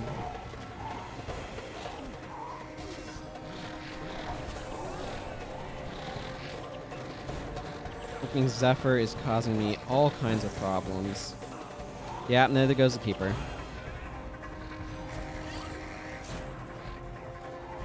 Okay, well. Failure's a failure. I think at this point, what I'm going to do is this quest is just defend this guy. It's quite a pain. And he talks about... So after you defeat the second wave, he says, none shall pass, demons, that is. And then the last of the invaders has fallen. We live to fight another day within this prison. How wonderful. And then the reward dialogue is, the demons will be back, and in greater numbers. But in the present, we've forgotten, offer you what little we have to you, offer you what little we have to your assistance. Though I regret to say it will not help you. Abaddon grows stronger with each passing moment. If someone does not defeat him, your reality will slowly fade, like a sorrowful memory. The reason why I read that out is because I'm at this point, I don't want to make an entire slow playthrough episode this quest. Like, I'm going to call the slow playthrough for Imrahil Argentum done. Like, there's just a few niggling things. There's these two quests that require me to collect random junk. There's this quest, which is clearly proven difficult, and I don't want to spend an entire episode of, like, okay, it's that. And then there's, like, a quest that I can do from the Crystal Desert. But for the purposes of, like, Nightfall Slow playthrough, I think that this is a reasonable place to end it. I've done the majority of the quests. I'd like to do all of them, but this one, realistically, is going to require me to unrestrict myself, I think, to be able to realistically do. So I will be giving it more stabs in the future, but slow playthrough stuff, as far as I'm concerned, on Imrahil has come to an end. I'm going to officially call the Nightfall Slow playthrough done. It's going to be a little bit before I start one for Eye of the North, but there will be one coming for Eye of the North. I'm going to be doing it on the Elementalist Rex Templaris. Before I do that, I definitely want to do a run-through of Sorrow's Furnace, because, as I've said before, the lore there is really relevant to Eye of the North. Some concluding thoughts about Nightfall. So I've talked about a couple of different things over the course of it. I do like how many side quests there are. It does become a lot if you're trying to do them all, but I think that's fine. And I think that's a good thing. I think that's a good thing that there's so many side quests and so much variety in them. I will say, tonally, and I've talked about this before, tonally I do find the game very inconsistent, and I wish the game kept a more consistent tone just about what's happening in the game. It's a bit weird when you're allying yourself with centaurs that talk about eating the flesh of the Cornan soldiers, and I've talked about this before. And then you have other quests that talking about the Cornans conscripting their soldiers, and then you're trying to bleed off the ranks. Like, there's a lot of really dark stuff, and then there's stuff like Drake's on a Plane, which is really lighthearted, and the moral ambiguity is never really dealt with of your characters, of like, okay, who are you allying with? What ends will you take in order to be able to achieve your goals? What ends justify the means, and those sorts of things. It's just very all over the place. We don't lock up or kill Zed Shadowhoof when he threatens to expose us to the Cornans, and yet, like, there's other times where we do take very ruthless action. We ally ourselves with Plawa Joko. Our characters are extremely morally dubious in Nightfall. And I don't think that's necessarily a bad thing in and of itself, but I don't think it's handled as awarely as I would want it to be. Mechanically, I think the game is a big improvement on previous ones. I was actually looking through some old screenshots where I was talking about Nightfall blowing away my expectations. And there's a lot mechanically that they do really well. The idea of going into the Realm of Torment is really cool, if not a bit aggravating in terms of a place to actually play because of the area effects. I do think the Dervish and Paragon, I mean, when they were released, they had problems. I think the Dervish is in a reasonable place. I think the Paragon really needed a bit of a rework for a number of reasons. But the introduction of heroes was a really good idea. That was mechanically something that has been vital to the game's continued existence. The tutorial is the best that they've had. I really like Easton, and I've come to be very, very fond of Easton. As a starting area, as a map, like as a world region. I think that one's really cool. I do feel like the rest of it, like I want more variety within the zones, is really what it kind of comes down to. Korna feels like there's a bit of variety, but it feels too much the same. Compare that to like the Maguma Jungle, which is got the dry topped areas and the deep jungle areas, as an example. Or Prida has swampy areas as well as more open fields and coastline and stuff. There's some aesthetic variety going on in Korna that I really like. There are other areas. Old Ascalon is very similar throughout a lot of itself. But it also Prophecy's regions vary more. Factions regions vary more. In the visual aesthetic, I feel like Korna and Vabi and the Desolation are all very visually similar, and I wish there's more like distinct color palette variety between them. So, Fear, it's a good question. Who did the new classes better, so to speak, Factions or Nightfall? That's a really interesting question.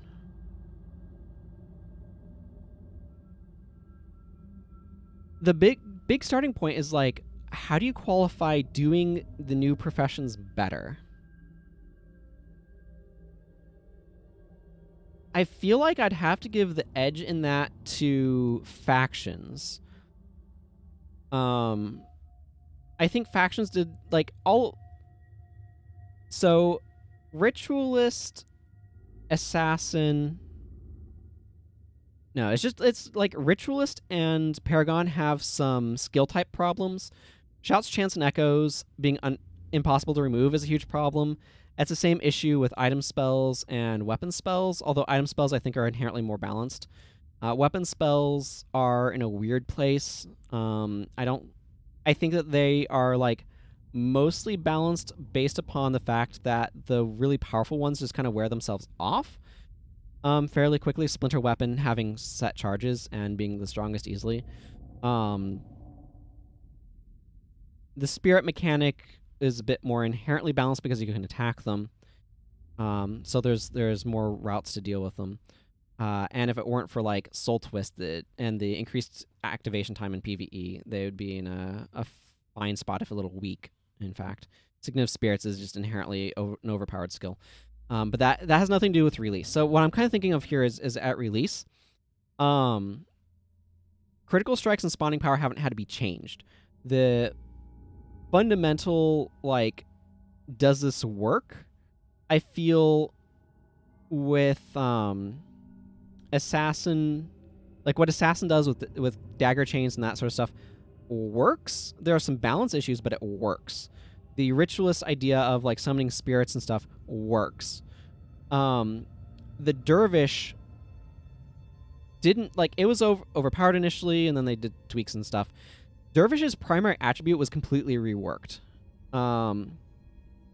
The Paragon's primary attribute needs to be reworked. It is fundamentally broken.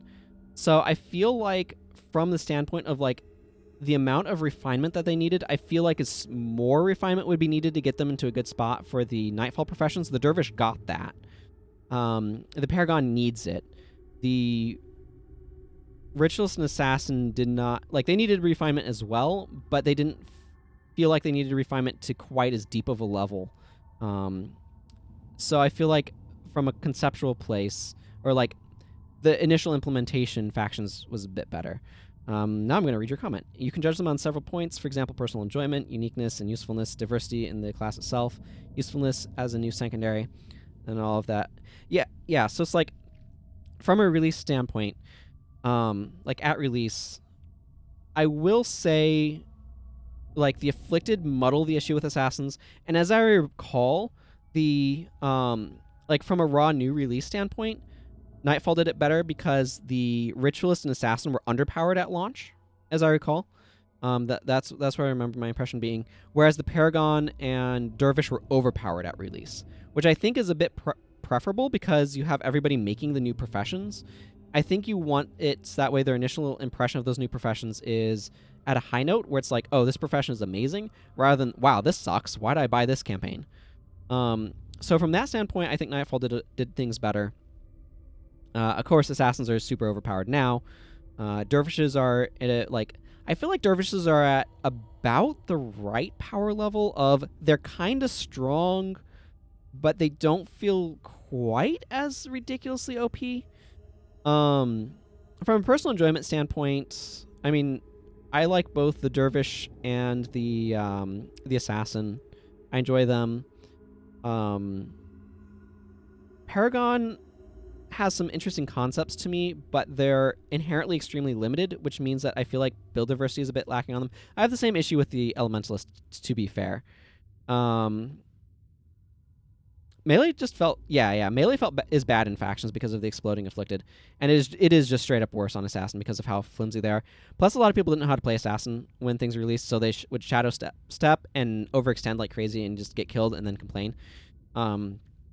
Like, the concept of the Assassin was good. The campaign as released was not conducive to that. I think Assassin would have been better to release in Nightfall in terms of like gameplay mechanics, but even then, that's another matter entirely.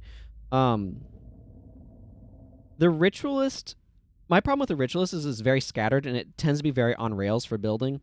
You're basically building around spirits, or you're trying to ignore all the skills that require you to build around spirits. Like, it's really awkward to build Ritualist without having to use spirits.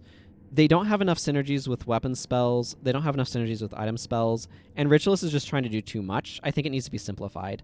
I think if I were to be trying to tackle it, I'd probably cut weapon spells, because I think item spells are inherently more internally balanced, and I'd add more skills that care about holding an item.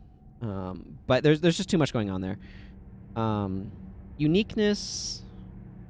I mean, Assassin had very unique mechanics, combo-wise. I feel Paragon is perhaps the least unique of them. Again, the Ritualist is just doing too much, and is very messy.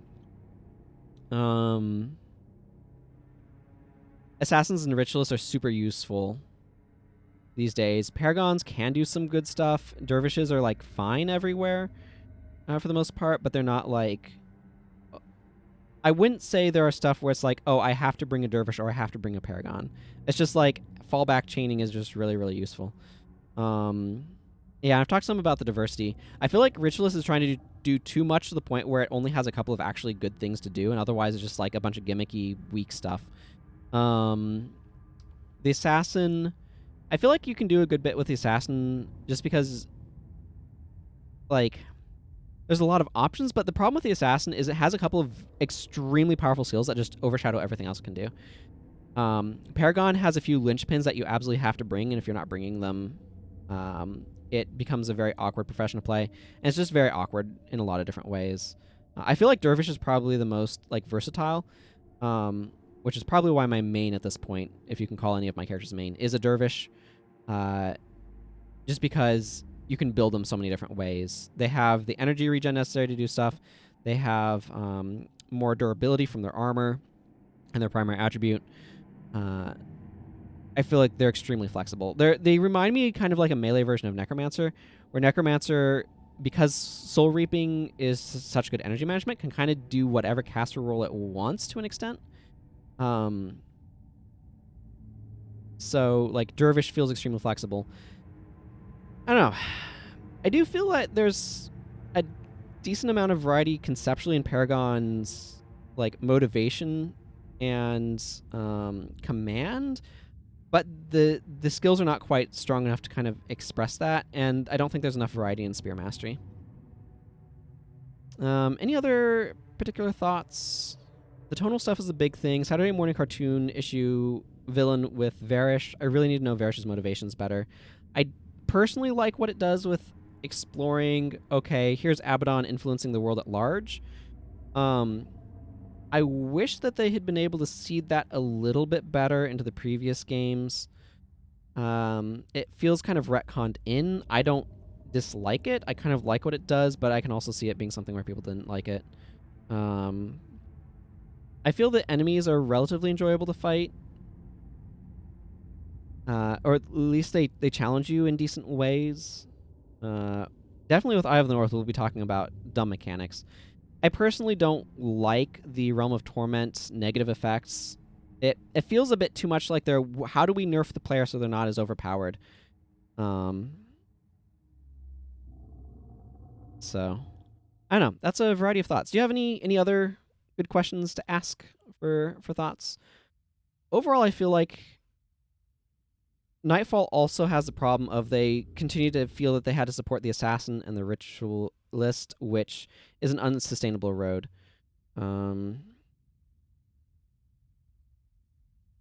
It's definitely has the most content of the campaigns. Like, it's gone way more episodes than the other ones, in part just because there's so many quests and running around to do them, which I think is fine. I feel like I've kind of said all that I have to say. We can definitely talk about it more just in like other regular episodes. So I think most interesting things we already talked about during the playthrough. Yeah, I think we already did. I think the branches are all right. We can read stuff in the book, and I can go hop on to Gerudo to read the last two that I'm missing, if people want. But I've read the book before. I guess I'll go ahead and read it. The Sunspears declared war on Korna, hoping to remove Verish Asa from power. All able-bodied Sunspears traveled on Istani boats to attack Gandhara, the moon fortress. Early successes perhaps made us too bold as we rushed into a trap. Many Sunspears were lost or captured in the final fray when Verish summoned demons to her side. Even Spear Marshal Cormira was lost and presumed dead. The last we saw of her, she lay lifeless in the grip of a demon. In the grip of a demon? They missed an of there. The survivors skulked through rural Korna, avoiding patrols and seeking sympathy from local villagers. After establishing a new Sunspear base of operations in a series of caves behind Ranjak village, we had some success in a variety of tactical strikes against the Kornans, even managing to rescue many of our captured comrades. All that remained was to find a way back to Easton. At the very least, we needed to evacuate the wounded. Koss had the connections to secure a ship, and Rogus had figured out how to disarm the Kornan sentry traps. With some stealth and a fair amount of fighting, we made it to the coast and Koss's Corsair connection, Margaret the Sly. From there, we found safe passage back to Commodon to report to the Istani elders. The elders of Easton made it clear that they could no longer support us in our struggle and suggested we seek allies among the princes of Vabi. Upon returning to the Sunspear Sanctuary, however, we were met with an interesting development. A centaur named Zed Shadowhoof had found the secret Sunspear base and threatened to expose its location unless we promised to help free his leader, Mirza Veldrunner. With the road to Vabi blocked by Kornans, it seemed a good time to forge new alliances, so we allowed ourselves to be captured with Zed so we could fight our way out of the Kornan prison camp with Mirza. Despite our reservations that Zed was leading us into a trap, the plan worked perfectly, and not only did we make some new allies, we gave the Kornans a good bloody nose. Rylon Refuge. A mysterious figure named the Master of Whispers offered to show us a secret way into Vabi if we helped him slay a demon. At the same time, Margaret brought important news. Cormira was alive, but awaiting execution in Gandhara. Margaret was also willing to help us, though at a price. I had a difficult choice to make. I agreed to go with the Master of Whispers at the Mankalon Waterworks, where a friendly djinn in disguise named Deja told us about the great hulking demon called the Drought that had been tainting the water of the River Elon. Deja led us inside, but we had to fight our way through both Kornan military and the offspring of the demon, the Droughtlings. We neutralized the Drought, thus cleansing the polluted waters of the Great Elon. The Master of Whispers then kept his part of the bargain, opening up a secret passage behind the waterworks. The passage, used by smugglers, would allow us to bypass the heavily fortified fortress of Jahai and make our way to Vabi. Now we rest, but soon we will head into the passage and on to find the princes of Vabi. Pogon Passage I'm going to read on Gerudo, because it's the other branch. We traveled through the Badok Caverns, fighting hidden corsairs and other hostile creatures that contributed to the danger and the reputation of the passage all the way. However, with much guidance from Dunkoro, we made our way to the exit. But, with Vabi almost within reach, Cornin General Bale and his pet demon, the Hunger, appeared, blocking the passage. Fatigued by our arduous journey, and faced with not only a Cornin General and a demon, but 2 units of archers as well, we fought for our lives. In the end, we prevailed, and made our way out of the dark caverns, into the bright canyons of Vabi beyond. Unfortunately, killing General Bale and fleeing into Vabi gave Varish all the excuse she needed to send her troops into Vabi on the guise of looking for us. Her control over Ilona continues to grow. With the Cornin army pursuing us, we made our way through Vabi, helped by a young priestess of Lissa named Kahani. She told us of a party at the Garden of Seberheen to celebrate the Festival of Liss. All 3 princes would attend the party, and Kahani promised she could get one of us in the door.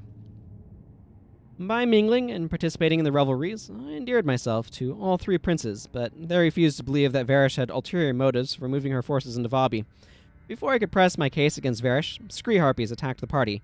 I joined with the guards to repel the attack. Hopefully my heroics caught their attention of the princes, and will help me convince them of the danger of Varish. I shall try Prince Baka again, as he invited us to his palace to see a play being put on in the amphitheater. The play turned out to be a cover for a Cornin assassination plot by Varish to kill Prince Baka. We foiled the attack, but it was clear to Baka that this was an act of war. He fled to the hidden city of Adashim with Prince Metu. I was going to say Prince Metu the Wise, but they didn't put that there, so I was thrown off. Prince Amter remained at Zaganir Bastion to defend the province. Once again, I needed to make a choice. Which prince should I aid? Zaganir Bastion is vital to the defense of Vabi's northern border, so we decided to help Prince Amter. In the battle for Zaganir Bastion, members of the Order of Whispers led parties of Vabian guards in defense of the tower against wave after wave of Cornins and evil Marganites, Varish's newest minions. When the Marganite leaders came forward to join the fight, we decided to strike at the core. Removing the 4 Marganite generals turned the tide, and the day was ours. Amter pledged his support to our cause, but it might have been too late, as demonic tendrils erupted from the land. Nightfall had begun. We met with the 3 princes to discuss our alliance against Varish, but as we talked, a messenger of Lissa appeared. She brought news that Varish's attacks on the princes were but distractions, so she might strike at her true target without resistance. While we had worked to save the princes, Varish had taken control of the Sibelka Basilica, a holy temple to Lissa, slaughtering all those who studied there, and summoning a demon to create portals to Abaddon's nightmare realm. Varish's remaining general, Morgan, found the act to be more than he could bear, and defected to join our resistance movement. Working together, we defeated the blasphemy demon, but the damage was done. Rifts had begun appearing all over Ilona.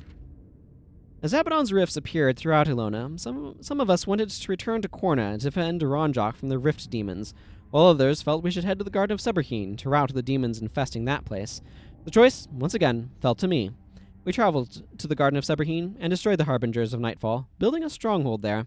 With the help of Hinan, one of the garden's horticulturalists, we brought the light of Seberheen to all of the Harbingers and killed them with its purity. We may have saved Vabi for now, but nightfall had come. Rifts opened all over Tyria, allowing demons to flow into our world. Worst of all, Varish had escaped into the desolation.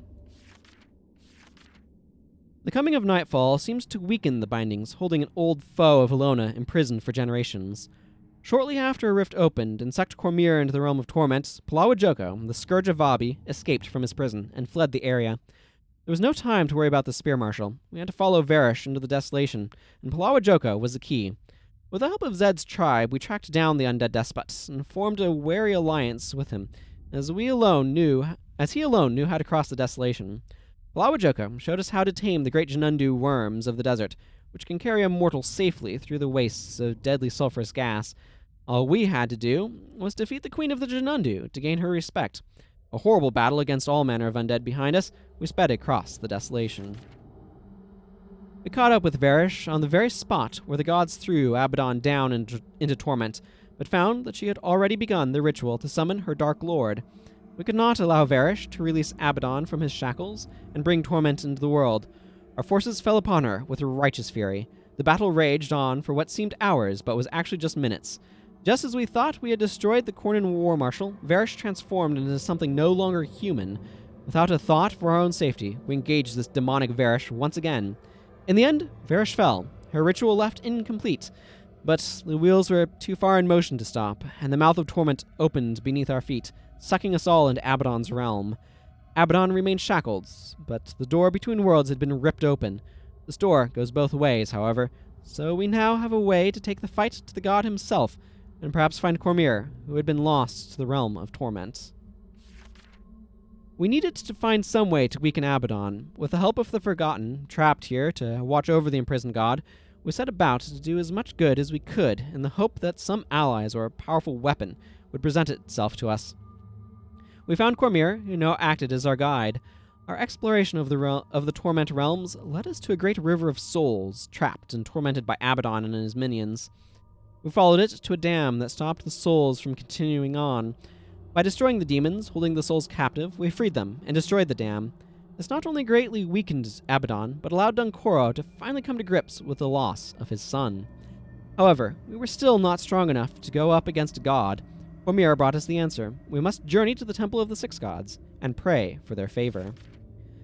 The trip to the Temple of the Six Gods was fraught with dangers from throughout history. As we fought through hordes of demons, titans, and shuriken, we were constantly taunted by two of Tyria's legendary foes, Shiro Tagachi of Kantha and the Lich Lord of Sunken Ore. We eventually reached a valley filled with portals, funneling more demons in the realms, and had to make quick work of those portals to have any chance of reaching the temple in the distance. It was tight, but we closed the portals and moved on to the temple. Inside, we came face to face with Shiro and the Lich. As these unwelcome foes harried us, we prayed at the statues dedicated to the 5 true gods. With their blessings, we then turned on Shiro and the Lich and defeated them for the last time. The only battle left to us after was against the dark god Abaddon himself. The gods appeared to us and gave Cormyr a special, secret blessing. We had hoped for more direct involvement in our battle against a god, but we held our heads high and charged into battle with our ultimate foe. We fought with all of our might, all of our power and passion. In the end, the god's gift to Cormyr was indeed integral to our victory. At the moment of his death, Abaddon unleashed all of his pent-up power. With nowhere to go, this rogue power would have destroyed both the Realm of Torment and Tyria. In a moment of heroism unmatched before or since, Cormyr threw herself into the path of this dark power. The gift of the gods soaked up all that power and knowledge, however, turning Cormyr into a goddess in her own right. Cormyr sacrificed her mortal life to save us all and was reborn as the goddess of truth. Abaddon was dead, but there was still work to do. With Cormyr's passing from the mortal realm, the duty falls to me to assist those in need. My future lies out there, on the road, fighting for justice and truth. Okay, and there's 3 more left, so let's go read them on the other character that went through Nightfall. Girudo Senso. Let's see, where is the book?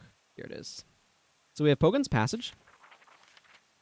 A mysterious figure named the Master of Whispers offered to show us a secret way into Vabi if we helped him slay a demon. At the same time, Margaret brought important news. Cormyr was alive, but awaiting execution in Gandhara. Margaret was also willing to help us, though at a price. I had a difficult choice to make. I agreed to go with Margaret to rescue Cormyr from Gandhara, but soon found out that Margaret's price, procuring a Corsair relic called the Diadem of Lady Glaive, would seriously complicate the matter. It didn't. After a great deal of trouble and travel, we acquired a map to the fortress vaults and Cornan army uniforms to use as disguises. With luck, the uniforms would get us inside the fortress and allow us to move about freely. After several close calls, we found both the diadem and Cormyr, only to be confronted by 2 more surprises. Cormyr had been blinded by the demon, and Margaret's sister, Shahai, also slated for execution, was being held with her. There was no time to worry about Margaret's real motivations, however, as the alarm had been raised, and we had to flee. Luckily, a boat awaited at the end of the docks, and we escaped. Margaret paid us back in full, though, taking us upriver to a cave system that would provide us with passage to Vabi. Then we have Dasha Vestibule. The play turned out to be a cover for a Cornan assassination plot by Varish to kill Prince Baka. We foiled the attack, but it was clear to Baka that this was an act of war. He immediately fled to the hidden city of Adashim along with Prince Metu, but Prince Amtur remained at the Zaganir Bastion to defend the province. Once again, I needed to make a choice. Which prince should I aid? At this point, Margaret told us that the 2 princes were not safe within the hidden city. Deciding that Amtur Is that really what went on there? I don't recall that being the case. I feel like we needed to go talk to them to try to convince them to help us, but whatever. Deciding that Amtur could defend himself, we decided to find the hidden city and help the other two princes. Margaret volunteered to come along, obviously to seek some treasure, but her expertise in navigating the puzzles and traps within the city proved invaluable. We reached the princes just in time as their own djinn had turned on them. They did? Once the princes were safe, we implored them to return to their palaces and make a stand against the tyrant Varish. The fact that they were no longer safe in their most secret sanctuary drove the point home to them, but it might have come too late as demonic tendrils erupted from the land. Nightfall had begun. And finally, Nundu Bay. But first, some water. As Abaddon's rifts appeared throughout Ilona, some of us wanted to return to Korna to defend Ronjok from the rift demons, while others felt we should head to the Garden of Sebraheen to rout the demons infesting that place. The choice, once again, fell to me. I chose to return to Ronjok and help Milani's people against the forces of Nightfall. Luckily, Elder Jonah was prepared. When we arrived, he passed out the vials of purified water to use against the Harbinger demons. This water made the demons vulnerable to our attacks, and we succeeded in protecting the village from destruction. We then took the fight to the nearby Cornan fort to destroy one final Harbinger. Battling through the hordes of Margonites, we finally emerged victorious, saving Ronjok. But nightfall had come. Rifts opened all over Tyria, allowing demons to flow into our world. Worst of all, Varish had escaped into the desolation. Well, there we are. That's going to go ahead and conclude stuff for this slow playthrough. I'm going to go ahead and hop in the guild hall. So I will be back on Tuesday. I will just be doing whatever I feel like doing. I'm going to wait a little bit before I start anything with Eye of the North. I want to take a bit of a break from the slow playthrough formula. But maybe I'll complete these books, do some other stuff. Maybe try to do some of the, like, take Imrahil around, some of the other regions and all that sort of good stuff. I might, on Gerudo, Imrahil, and Ardens, continue to do the these things until I've completed all of the all 3 campaigns in the expansion with them. But just because it's been fun, so I'll probably continue that. But that's going to go and wrap things up for now. So thank you all very much for watching. And until next time, everyone, take care and goodbye.